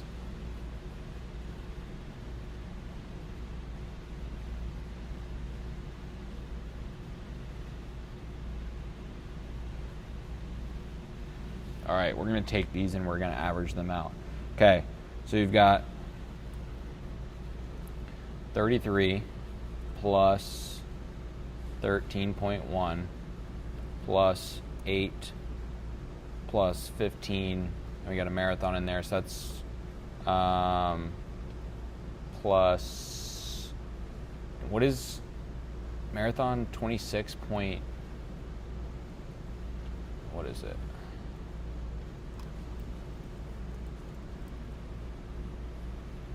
26.2, that's what I thought. 26. Richard, what do you mean? Am I offering him I'm offering him a 30-minute call. Okay, so you got 1, 2, 3, 4, 5 numbers, 95. So let's say 95 divided by 5, 19 miles.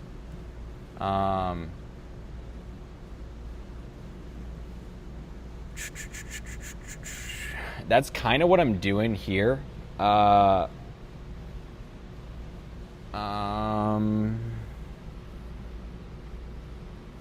Richard, what do you mean? Like, as far as the offer that I scaled, or what are you referring to? Okay, so 19 miles, that's the magic number there. And then,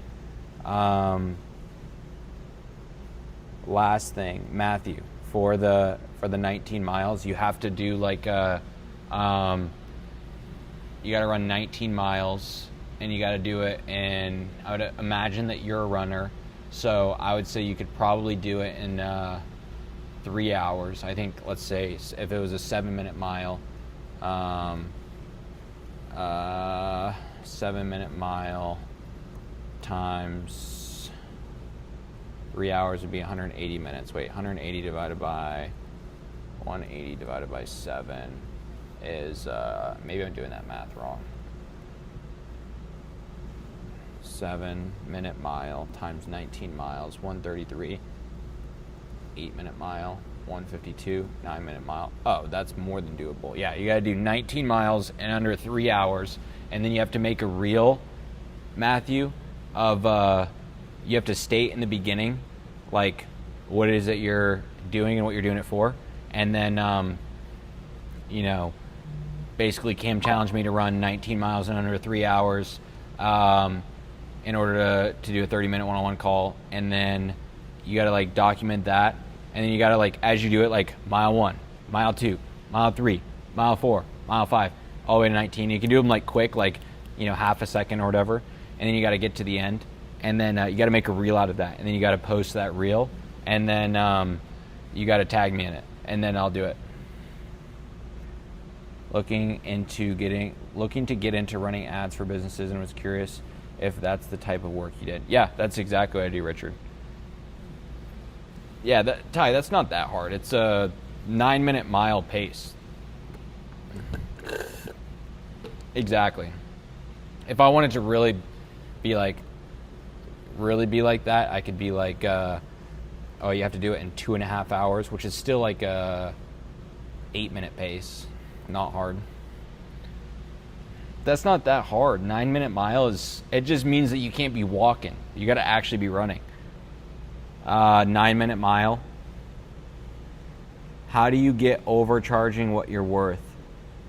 I'm starting to charge $3 a month for a service, content, ads, social media management lead. Wow, sounds like you're undercharging. Matthew, you're chilling. I ran a marathon, no training, and I did it in granted I did it in 5 hours or something. But that's also an additional 7 miles. I like that, Ty. Not doable. That is doable for almost anyone, unless you're fat, and it's probably not doable. Arben, how do you get overcharging what you're worth? You basically just have to charge more. You have to throw out a price. So wait first. Well, let's back it up. You got to get to a stable point of income from your agency where you don't need more people. But once you get to the point where you don't need more people, then what you do is you go and you throw out a price that makes you uncomfortable, because the only way you're going to get comfortable with it is by doing it. Same with me streaming, me doing trainings, me charging clients.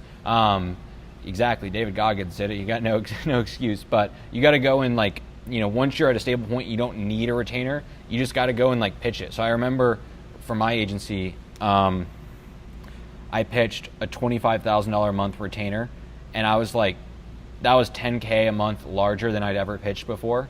And this was 2 years ago, and I was just sweating, it was just down my side as far as what I was sweating. And it was super scary to go and pitch that amount. But once you do it, it's easy to go and do it again. It's sometimes the first time is the hardest time. and you just got to be uncomfortable. Everyone starts at 0, you know. Just following up on the last message to see if you offer. Oh, I see what you're asking, Richard. Richard, go to join.camminier, MEUNIR.com. There you go, Richard. Go there. That's where I have like a training, and then I have an opportunity. I have a partnership program, actually. So I explain way more about it there. Everyone says to niche down and have set prices and deliverables to scale. No. For, what would you recommend? X amount of organic reels. So, okay, so Juiced Media, like, yes, I'm going to go and have a set package at a set price, but that's after knowing the market pretty well, also having the skill set, being able to get the results, and systemize it. But when you're first getting started, it's more about being dynamic. You don't want to go and force a package onto someone. It's like, so what do you need, right? Because it's like for you, like for us, we're going to be having so much opportunity where it's like, this is, you either get this or you don't, and you move along, right? Whereas if you're first getting started, it's like, dude, I kind of need anyone that will come through the door. So that's why you have to be dynamic in the beginning. If you're like, in my opinion, if you're under 50K a month, you should probably stay dynamic. Definitely if you're under 30K, but if you're above 30K, 30 to 50K, that's when you can start to like have a package where it's like, it's a circle hole. You either fit in a circle or you don't. No, Matthew, you got to do it tomorrow. No, I'm joking. Yeah, let's say you got to come to my stream on. You got to do it before Wednesday. Yo, can your coaching get me to $1 million a month? Dude, Mason, absolutely. I'm just kidding. Dude, let's go. Ballantors. I don't know if I'm saying that right. Mason, I got to call you too. I have not forgot about that. I've just been on stream for the last 5 hours straight. What business do you run right now? Do you still work with local businesses, or are you focused more on scaling info offers? So, Exposure YT, right now, primarily working with info offers. That is the kind of the point behind this live stream. That is changing with this offer right here. So, that's I like working with info offers, but I don't know, it's just something tangible about working with local businesses. So now that we have a solid offer, we're going to scale it up. And you're going to watch me do it. Dude, shout out Mason. Mason is a savage. Mason, I got an offer for you too. That's part of the reason I also want to call you. I want to help you with what you were talking about, but I also got another offer for you to pay you. How big is the community in the course you offer right now? It's a good question. I'm going to go check. In our partnership currently, we have just under 100 people. It's probably less than that. Probably under 90 people, I think. Yeah.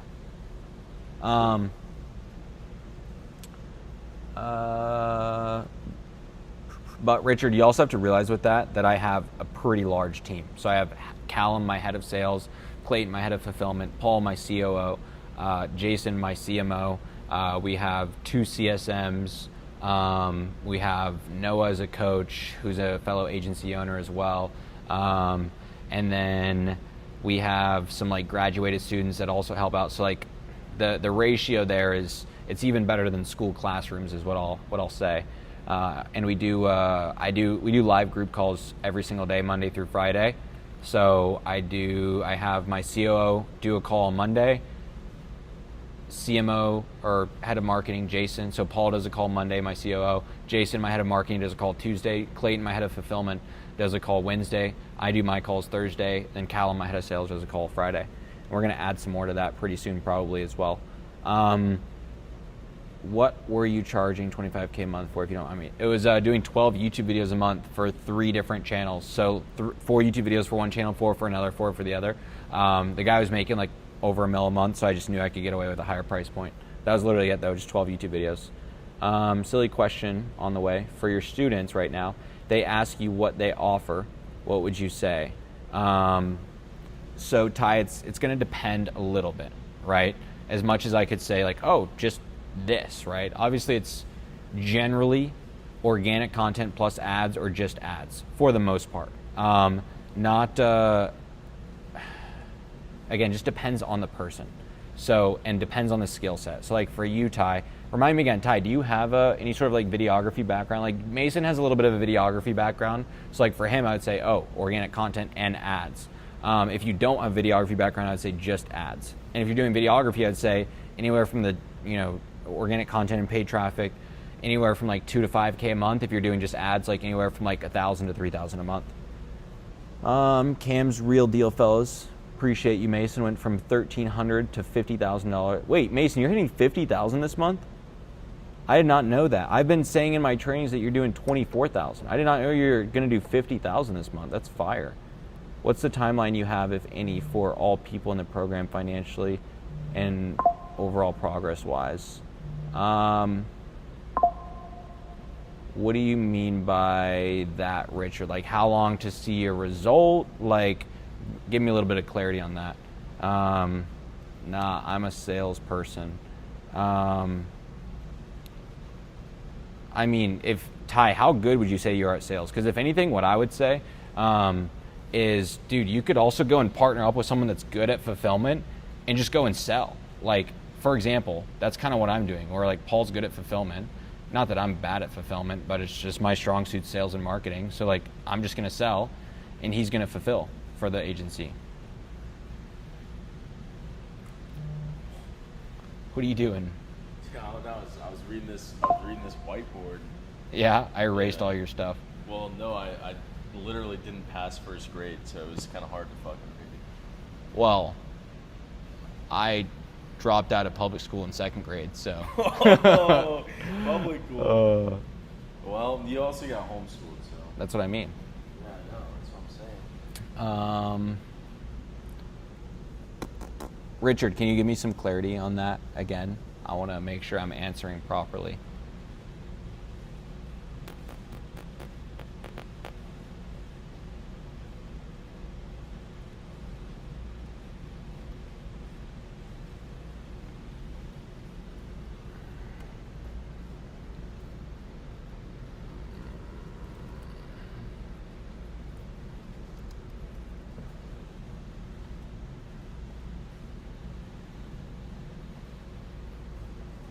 Okay, here we go. But I'm not connected to anyone in the Discord. I'm on the dead side. Ty, you gotta get in the fun side, bro. Come over to the fun side, Ty, please. We want you. Shoot me a text since you're already part of the, or shoot me another text rather. Since you're already in the boring side, I'll give you more of a discount on the fun side. You'll love the fun side, Ty, I will say, but just shoot me a text. I think that's it. I think I'm going to wrap things up today. I already went a little over. I've been on for 5 hours and 10 minutes. So I think I'm going to wrap things up today. And then unless Richard hits me back with a question in the next 1 or 2 minutes, I'll wrap things up today. Be back on 12 p.m. PST, 3 p.m. Eastern time tomorrow. We're going to go and get this offer in front of a couple hundred people. Plan it out a little bit more. I'm going to give it some more thought while I take a little nap. And we'll go from there. Yeah, Ty, I got you. I got something special for you. Ty only, just because Ty's cool.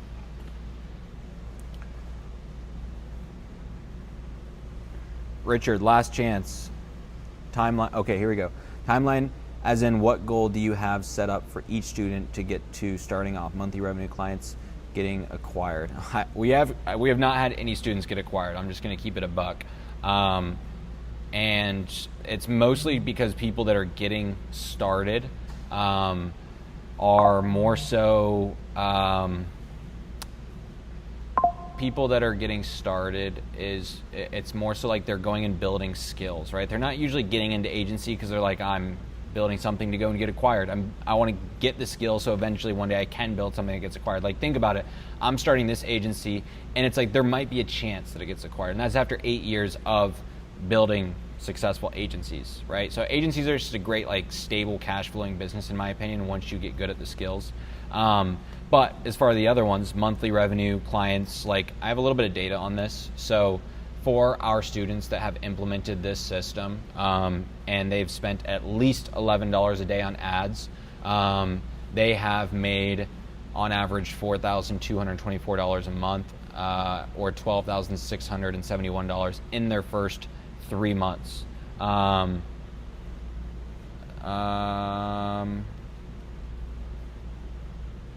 I don't know what you mean by even for someone that's I don't know what you mean by that one, Richard. Yeah, so like obviously it's tough to say because it's like you're the X factor, right? So if you came in and then you did nothing, you're not going to make any money, right? So you actually have to go and implement, and you have to go and you have to go do the work, obviously, right? But we've had like Paul, for example, he was at 4K a month, and he went to 18K in 1 month because he just took stuff and implemented. And I saw that, and I was like, yeah, I want this guy working with my business, so I made him an offer. And then you have other people that just don't really do much, and it's just like you can lead a horse to water, but you can't make them drink. Been in sales for years and just find the overall product easy to sell. Oh yeah, absolutely. Like, it's really not rocket science because it's pretty in demand, you know. So it's pretty straightforward to go and sell. You going to K-Bar? Yeah. I might head over there. Bet. See you, sir. See you.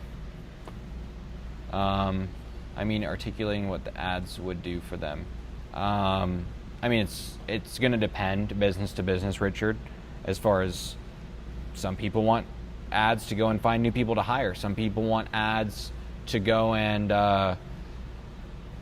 obviously get more clients, and the way that they go and get them. So as far as articulating it, it's just going to depend a little bit on the business. So like, great example, honestly, Richard, this will probably help you out a lot, to be honest, is just go and watch the stream again once it's live on YouTube, and watch the beginning, because I did a live sales call with one of my students, so you can see basically what I articulated there. But yeah, I'm gonna wrap things up there. I appreciate all of you jumping on, and I will catch you all tomorrow, 12 o'clock my time, 3 p.m. Eastern time. And we are going to go and get some offers in front of people. So I'm excited. Good stuff.